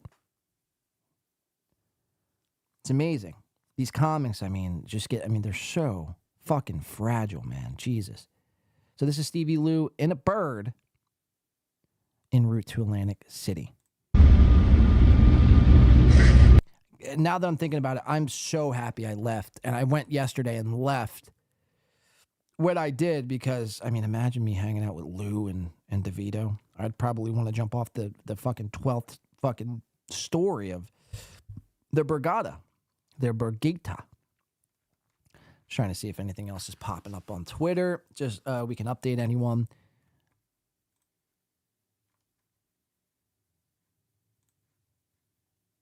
No, I think that's pretty much it. I don't know if there's anything going on today as far as shows. He owes me. Let's review the contractual agreement. All right, yeah, so let me do this last steel toe thing, and then we're getting out of here for the day. Yeah, he needed a minute timeout for being gross to me. Who got a timeout? Train. Skinny wristed, says Jeff. Kush King is missing. Uh-oh. Kush King got a timeout? Raytard the Untrainable. We're all comics. I'm busy writing my dry bar as we speak. Fuck yeah. Congratulations, Raytard the Untrainable. You'll have a viral comedy special in no time. If Ray fucking DeVito could do it, anybody could do it. I venture to guess everybody in this chat today could probably do a 20-minute dry bar. Not so special. Beloved chatter, in 2024 is the year we all claim to be comedians. Why not? I mean, really, you know, if Stevie could be a comedian, and that's what I said a couple weeks ago. If Ray calls himself a comedian and Stevie calls himself a comedian and like a lot of these guys call themselves comedians, then I guess I'm a comedian too. Fuck yeah, man. Fuck yeah. We're all comedians. You're a comedian, and you're a comedian, and you're a comedian. You know who's not a comedian, though, even though he claims to be a comedian for 10 years? Tony motherfucking Mazer! Not a comedian. I'm sorry. I mean, you couldn't convince me. You couldn't pay me enough for me to agree with you that Tony's a fucking comedian. Get out of here. Get out of town. Raytard the Untrainable. Epic cringe. Also illegal to possess in New Jersey. Kush King should be back by now. What happened to Kush, man? Fuck, dude. I'm sorry, Kush. I don't know what was going on there. Try Stevie Lou's dabs? No. It's probably got fentanyl on it, Victoria. You want me to die? Beloved chatter says Ray. Oh, okay. I read that. Jeff Clear says Ray DeVito is also not a comedian. I mean, you're not wrong. All right, I just want to show you guys one thing on Steel Toe, and then we're getting out of here. I spent too much time. I got to place my bets on today's big game here. I'm going Kansas City all the way. Kansas City to cover. I'm risking it all. Risking it all. Kansas City to cover. I'm going to even throw you out a final score on today's game. It's going to be 33. Kansas City 33, San Francisco. What's the spread on this game? Does anyone know the spread? And settle down, Melton. I'm not talking about cream cheese or butter. I'm talking about a sports spread, something you would know nothing about. Imagine not watching like any sports. I can understand if you think some sports are gay, but I'm here, like, you know, I even hate this argument. Like, I know Jay in our chat, like, he's a big anti-sports guy, but I mean, come on. You know, sports aren't that bad. You make it seem like we're watching ballerinas. dance. It's like, come on. What is the spread on tonight's game, though? Ski Mask is an unemployed comedian. Husey is genetically atypical comedian. No, we'll get into Husey another day. I cannot stand that Husey, dude. Talk about another fucking bore. So, the whole cast of K-Cock bores, Mazer bore. Who else did I say? Earl Skakel is a bore. Pat Nat Hack Dixon bore. Husey is, I think, the leader of the bores. Kay says, Jay ain't got no time for that ballerina shit. Yeah, Husey. Yeah, cover Husey. Oh, we'll get into Husey next. I wanted to do him on this episode, but it's just, I'd take too much time. I have to condense. I have to learn how to condense. 49's favored by 2. Kudos to Win by 2 Radio. Kudos to Win by 2 Radio. Mazer is anti-comedy. Husey is Husey is by far one of the worst guys. Blade needs to come back to Brigada today. The Ray and Stevie Lou combo will be electric. I don't know, beloved chat. What's the game plan? BC. I feel like I could call you BC. Can I call you BC? Are we on that level yet? But what's the vibe today? What's the game plan today?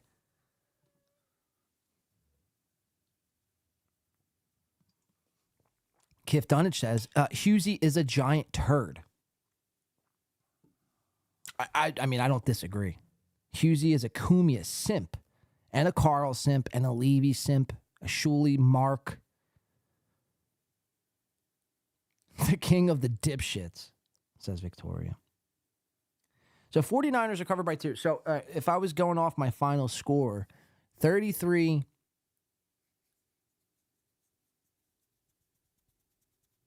27 final. Kansas City, book it, take it to the bank.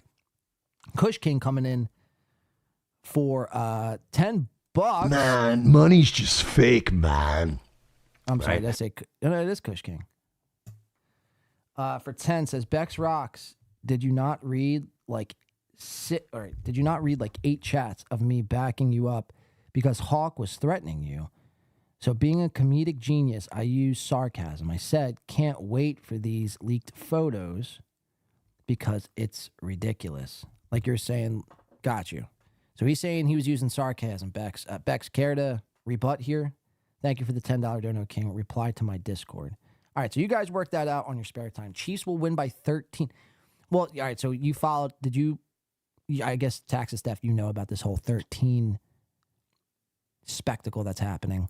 Everything is related to the number 13 on tonight's Super Bowl. I don't think the Chiefs will. Maybe they will. Maybe they will. Who am I to? Maybe. What would be a good score?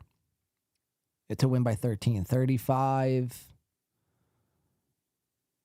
No, well, it couldn't be that. 35-22. But it's so hard to score 2 points. Kush King also for 2 says, now I need to take back my best mods comment. See what you did, Bex? Quick on the ban. I get it, though. Figure it out, though. Work it out on Discord, please. It's not the time or place. Thank you, Kush. Thank you, Bex. Thank you, mods. Thank you, everyone. Haha, true. Gino made us do like 4 shots, Granny. That's another thing. Yeah, Gino was buying me. Chad and Beloved Chad are all doing shots as Gino's up on stage. What was Beloved Chad? You remember what Gino was rambling about, right? On his show, his comedy show. What was he talking about? Jimmy Fallon and Jimmy Kimmel and Stephen Colbert. Like, what was? Do you have a memorable joke from Gino, or did it kind of just feel like everything was blurring together? Now maybe I was fucked up, but it felt like everything was kind of just the same thing, you know? Talking about fags a lot. He was pointing at people in the crowd, calling this one dude, I think it was Carl's brother, calling him a fag. Like a fagot, a fagoot, a fanook. Ray Tart says, when foreigners want to participate in the Dabbleverse, it always makes me wonder why, like Drunk on Cringe, did he already get ran out of the German podcast communities? Well, that's a good point. Like, why come here? You know, Germany, you mean to tell me Germany doesn't have their own version of the Dabbleverse? You know what I mean? Like Modest Mouse, isn't he German? Like, why don't you cover him? Fucking done, says Kush King. Put me back in timeout. Sketchy hack. Holy shit, Kush King's fucking snapping You right fucking hack. now. No, it wasn't. It was 1 minute. Deal. Jesus. Okay, so we have, I don't know, man. Thank you, Victoria says. Good job, Blake. Kush King said, you said. All right, so obviously I miss Drunk on Cringe, says Victoria. I mean, I miss him too. Gone too soon. And I do remember the first time. All right, guys. So let's figure this out because we're about to be done the show. Hit Kush, reach out to Bex on Discord and figure this out. John, don't worry, bro. We'll explain it all. All right, thank you. Explain it to me later. I got to get done this show. Beloved Chatter one more time says we're all sheep. He has the real info: anti-vaccine, anti-gay, anti-black, anti-mainstream, everything, but not funny. That's one key point to take away. He's anti-everything, super black-pilled, but he's not fucking funny. All right, I just want to show this little steel toe clip, and then we're getting out of here. Kush, Bex, please get this situated and sorted out. I hate to see you guys get mixed, to get your wires crossed over something stupid. But if it's warranted, then beat the shit out of one another. I mean, don't get me wrong. I love to see it. All right, so let's get into... I just want to show... Where's this clip at? Arroyo Cancer? Which one was it? Let me clear my thing. Okay, it was this one.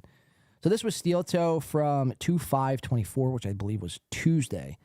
And I just want to show how Aaron uses this fucking overtime to grift. Right? We all know the overtime segment by now. I'm not going to bore you guys to death, but essentially, if you don't know, if you're an audio listener or you're just watching me for the first time, Aaron does this thing at the end. If you hit the goal of $330 on his show, he'll do an extra 30 minutes. And those 30 minutes, it could be anything. Typically, it's bullshit. Typically, it's just him going off about what Kevin Brennan said or what Mersh said or what... You know, it's stupid. So you're paying for stupidity, more stupidity. You know what I mean? It's like, save your fucking money and invest into a show that's going to at least attempt to put on a show and give back to the audience, you know?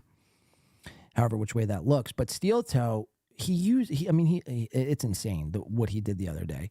So he's approaching his overtime. He's a decent amount away from the goal. I believe he was like 95 away from the goal.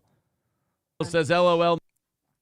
Remember 156. So yeah, he was 90 away. Time and skip your caribou tomorrow. He was 90 away from the goal. And with about 4 minutes left, he realizes like, hey, we might not hit this thing. Now he's going to play it off and be like, hey, you guys are giving me a break, right? If you don't hit the goal, I get to sign off an extra half hour early. No sweat off my fucking back. And he's going to play it up. So, I mean, it's really like he's doing this. It's like a psychology-based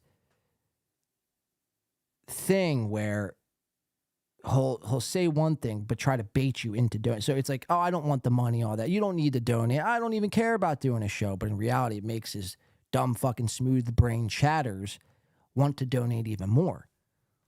For some odd reason, too. It's very strange. But he's going to promise, if you guys hit this goal, I will do something. And then he goes back on that deal. Let's watch. Her scientific assumptions with my mama says. I really hate you. It's all for fun, everybody. It's all for fun. I feel properly chastised. Chastised. It's the worst.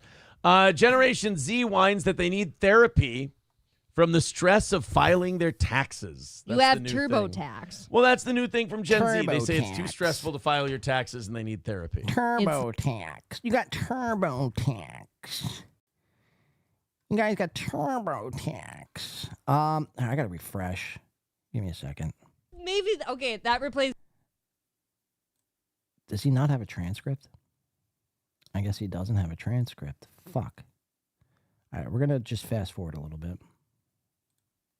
Man, that's like your superior, like give you that attention. So I don't. April. About what? Helgi says you're both under arrest.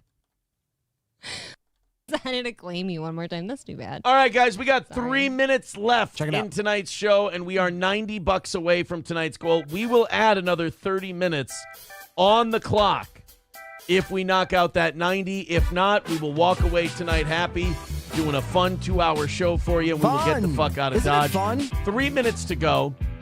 Isn't this fun? Streamlabs, PayPal, and Venmo.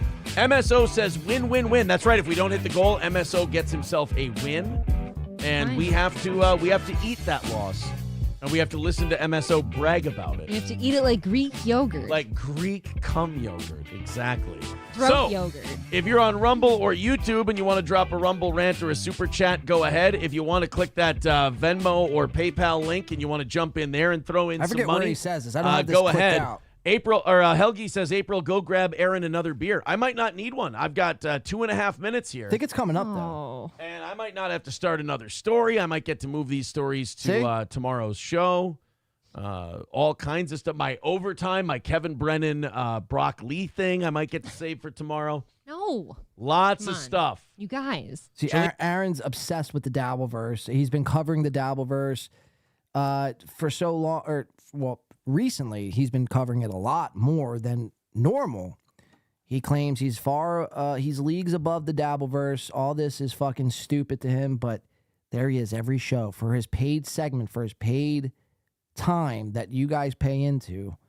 He's going to be covering Kevin Brennan and Brock Lee, a super chatter, which is insane. Again, a My Lost Interest clip, by the way. Lino says, come on, what's 90 between friends? Well, I always say if you guys get All right, nice I don't want to watch him move, beg. right? The chat was very funny about my sexual harassment at work from my. I just want to Charges show you will this fall on one deaf. thing. Do I get punished for my? I mean, I'm not complaining. I'll take more punishment. Come on, we'll find it. It's fucked up. That is fucked He up. used a spatula. Hey. I was literally in kitchens like this. A fucking spatula. I literally. I think. Late 50s. Late 50s. All right, guys, $90 away. We got 1 minute left. Let's see if we can do this. Streamlabs, PayPal, and Venmo. Otherwise, we are getting ready to get out of here. Let's see if we're coming up 90 short and throwing MSO a victory, or if we're coming out of here with a win and we're adding 30 minutes on the clock and doing more show for you tonight. Right here.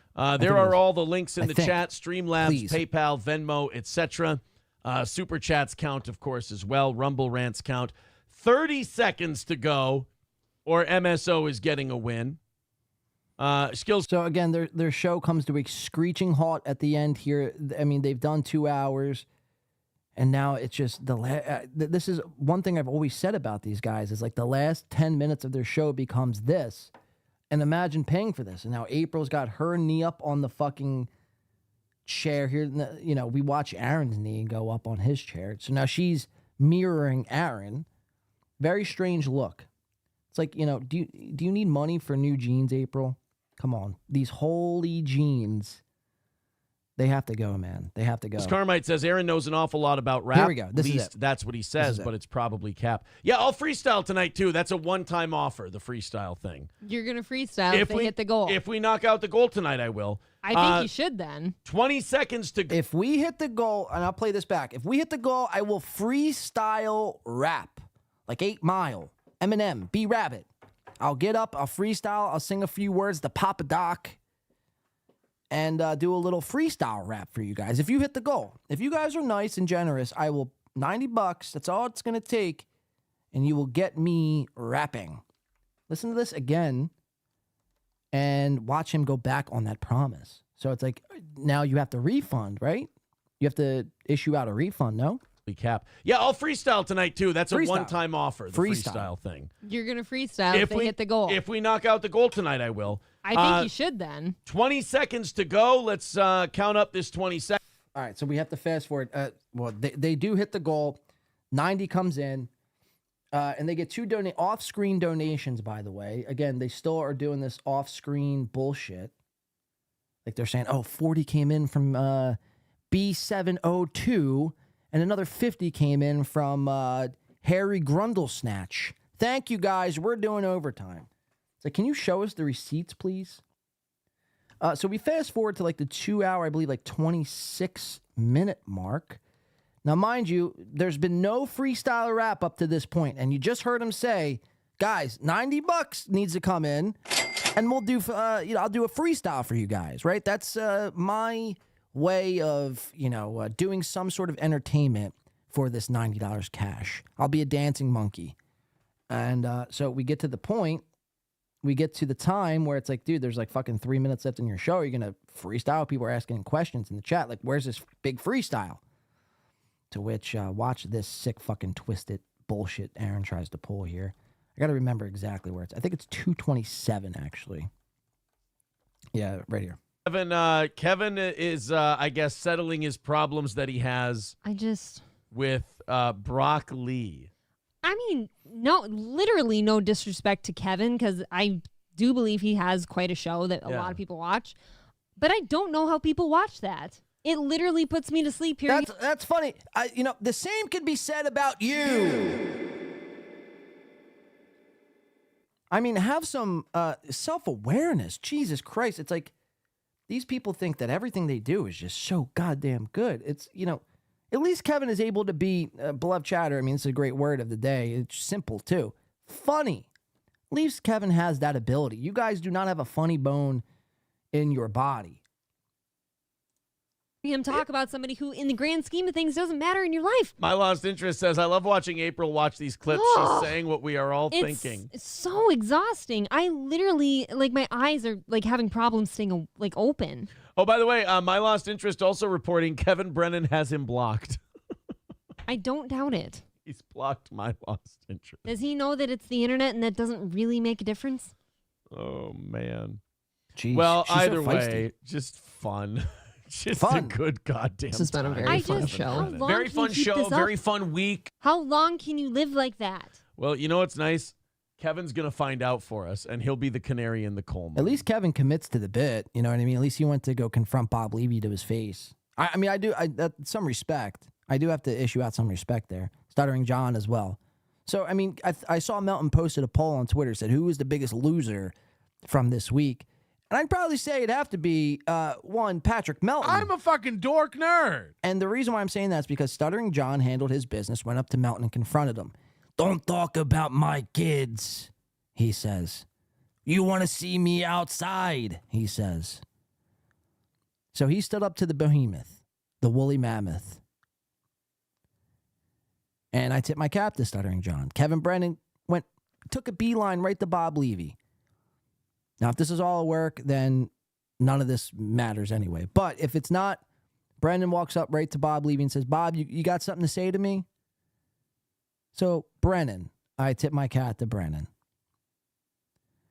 And Chad, I mean, albeit not the greatest of show, I mean, we ranked it a 4.5 out of an 8.7. An 8.7.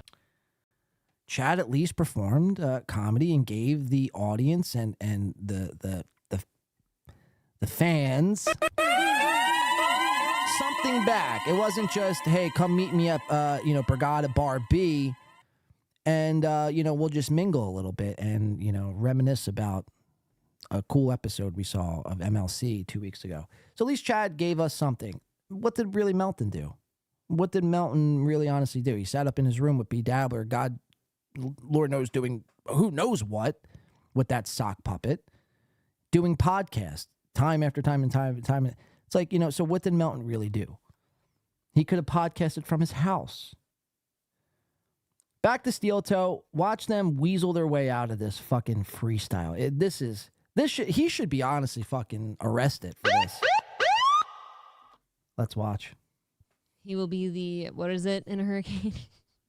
He'll be the two sparrows in a hurricane. All right, we have 3 minutes left, and I promised a freestyle. I promised to freestyle, he says. It's going to get clipped. I'm actually kind of nervous for this. I don't want to be in this clip. This is going to get clipped. I don't want to sit here. I don't even know what I'm supposed to freestyle about. Somebody quick, pick a Wait, pick is a that topic. guy here? Maybe I don't have to hold up my end of the bargain. Who was it? I don't know. If I see his don't know name, who I'll said remember that. who it was. Uh, It was Skills Carmite. Oh. If Skills Carmite is gone, I don't have to freestyle. He comments next. If Skills Come on, Carmite, Skills. If Skills is gone, I'm home free. No, no, it's not. Skills, it doesn't matter. Skills could go back and watch this later. Your promise was if you hit this $90, you would freestyle, and now you found this weird little fucking loophole to get out of it because you don't want to look fucking dumb. Because you're not, talented enough to actually freestyle off the dome piece. So now you're coming up with it. But you promised the audience you would freestyle, and here you are robbing your audience once again. I don't have to do. I don't have to freestyle. I at mean, all. this is probably good for me too. I don't want to be in. Oh, it's not going to be a 3-minute freestyle, Paul R. Nelson. It's going to be 30 seconds, if that. It's going to be very short. Rap about Complex carbohydrates. I might do that. I might rap about bread. That's funny. In the amount of time you're discussing what you can rap about, you could have just been freeze. It could have been over by now. Do one about queso. Queso and complex carbs. Why would Aaron do a freestyle rap about queso, April? I mean, do you seriously? And this is a serious question. I don't want to be rude or untoward, as Keanu would say. But do you think before you speak? Do you see the words before you say them and then say them, or do you just kind of just open your fucking hole and whatever comes out comes out? Let's rap about queso. I mean, let's not rap about queso. How's that sound? Who wants a rap about cheese? Who wants to listen to a rap about cheese? Hot, gooey cheese. Skills Carmite is gone. I'm only freestyling for Skills Carmite. I will freestyle. I owe it, but it has to be at Skills Carmite's request. Wow, That's so the rule. Now there's stipulations. Before it was just pay us the 90 and you'll get a freestyle, 100%. Go back and watch the clip. Now there's all these fucking hula hoops you have to jump through to get this man to freestyle, and when he does, it's going to be about fucking cheese. Queso. Cool, man. Can I pay more? Where do I sign up and donate another 90? How do I get more of this? Skills Carmite gets his freestyle whenever he cashes in. He has like a Money in the Bank briefcase. That's now crazy, dude. With freestyles. He's not popping up in the chat, huh? All right. I'm not doing my freestyle unless Skills is here. Okay, then as punishment, please read Mel Gibson after 12 beers comment. Hunchback Aaron equals Queso Moto. Jesus. So Okay, that's officially the best KB comment. kind of did Bish move, in my opinion, but Do a corn it dog made for a great flow. clip. All right. Just how about fast food in general? All right, Skills Carmite, this will be the beat I'm going to do it to. Whenever I see Skills Carmite in here again asking for his freestyle, he gets to and by the way, whenever he comes in the chat and tells me to do it, I have to stop everything and do it. And it will be about complex carbohydrates, and it'll be this. All right, so by the way, that was on Tuesday. He is still yet to freestyle. So there you have it. Aaron M. Holt scamming the audience once more. Keep an eye on it. Let's cash in it because I would love this. I would love to cover a clip of him freestyling. That would be amazing. But yeah, that's amazing, guys. So there you have it. That's the fucking, yeah, pretty much. Yep. I'm not good at this. Thank you so much, everyone, today. It has been fun. Again, hit us up, Gmail, Twitter, or Discord. And I hopefully Kush King and Bex gets this little scrum that's going on sorted out. Let's give one more thanks to everyone who contributed on today's show. Let's see here. We got on today's show. Thank you, Peter Sky Parker, Jeff Closer, Pulper, Mutic Growl, Jeff, Chris Mack, Snookerman, Kush King, Pulper80, Kush King, Decline Host, Kush King. Thank you so much, Kush King, and to everyone else who supported on today's show. It's the contributions of you guys which allow us to do bigger and better things, and that's what we're building for, a bigger and better future. And thank you just for everyone who stopped by and hung out today. As I regained my thoughts and everything else about this Atlantic City trip. Apparently Stevie Lou and what's his face, Ray, are back at the Brigada. I don't know. I can't see myself going back up there. I mean, I really can't. maybe I take a drive later tonight, but it's like I already walked out ahead. You know, if Bluff Chat, I don't know if you're still here, but I already walked out ahead. I won money last night. I got to see a fight. I didn't get kicked out, so I walked out ahead.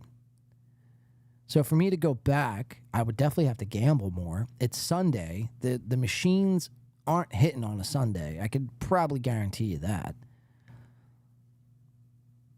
And I'm probably going to wind up throwing everything that I made yesterday away. Why would I do that? I want to go up ahead. I want to take from the casinos. I don't want to give them. You know what I mean?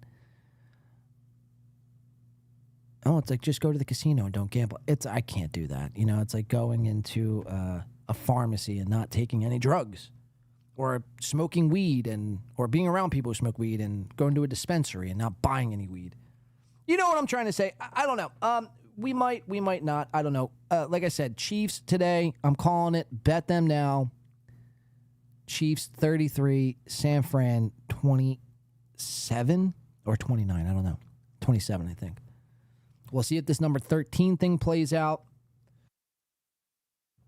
I think we're going to be back here on Wednesday. Thank you so much, guys. Chris, Bex, Steven, B. Smiley, Wide at, Yuchi, everyone else who contributed or just was here today chilling. The nerve of this pitch, says Yuchi. Join the Discord. Join Spurktopia. Join it all. Go back and watch the entire episode. This was fun. Obviously, a fun show. This has been a very fun show. Very fun show. Very fun week. And like I said, we'll be back on Wednesday unless anything breaks tonight. And I decide to put on my spy glasses and head up and go film these motherfuckers. Pro tip, stay ahead, Blade. Thank you. Thank you, Taxes. Thank you, Jeff. Chow is king, says Jay. You know who else is king, Jay? Motherfucking Tom Chilstrom. No, hey, everybody. Thanks for hanging out with us. Thanks for being here. Pretty solid effort all around, I would say, mostly from Corey and I. Luke had some good points. But all in all, a good show. Thanks for everybody for being here. Let's call it a night. Thank you so much, guys. This has been great. This has been a pleasure. Who knows? I might feel spontaneous later on, depending on how bad this game is, and take a ride back up. So I'll let you know. I'll let someone know. But Bluff Chatter, if you're here, let me know what's going on. I don't want to just show up and it's like fucking just dead like it was last night. Thank you so much. I think we're going to be doing, I'll be back here on Wednesday, and I think I might be doing a show this week. I'll let everyone know in the Discord. Join the Discord, and we'll let you know there. This has been great, though. Thank you so much, guys. I do appreciate all your time and everyone else, all your comments and everything like that. It's been great. I've been your host, John Blade Frank. What's my other name? It doesn't matter. It's been great. Thank you so much, guys. We'll see you all next time. It's been a blast.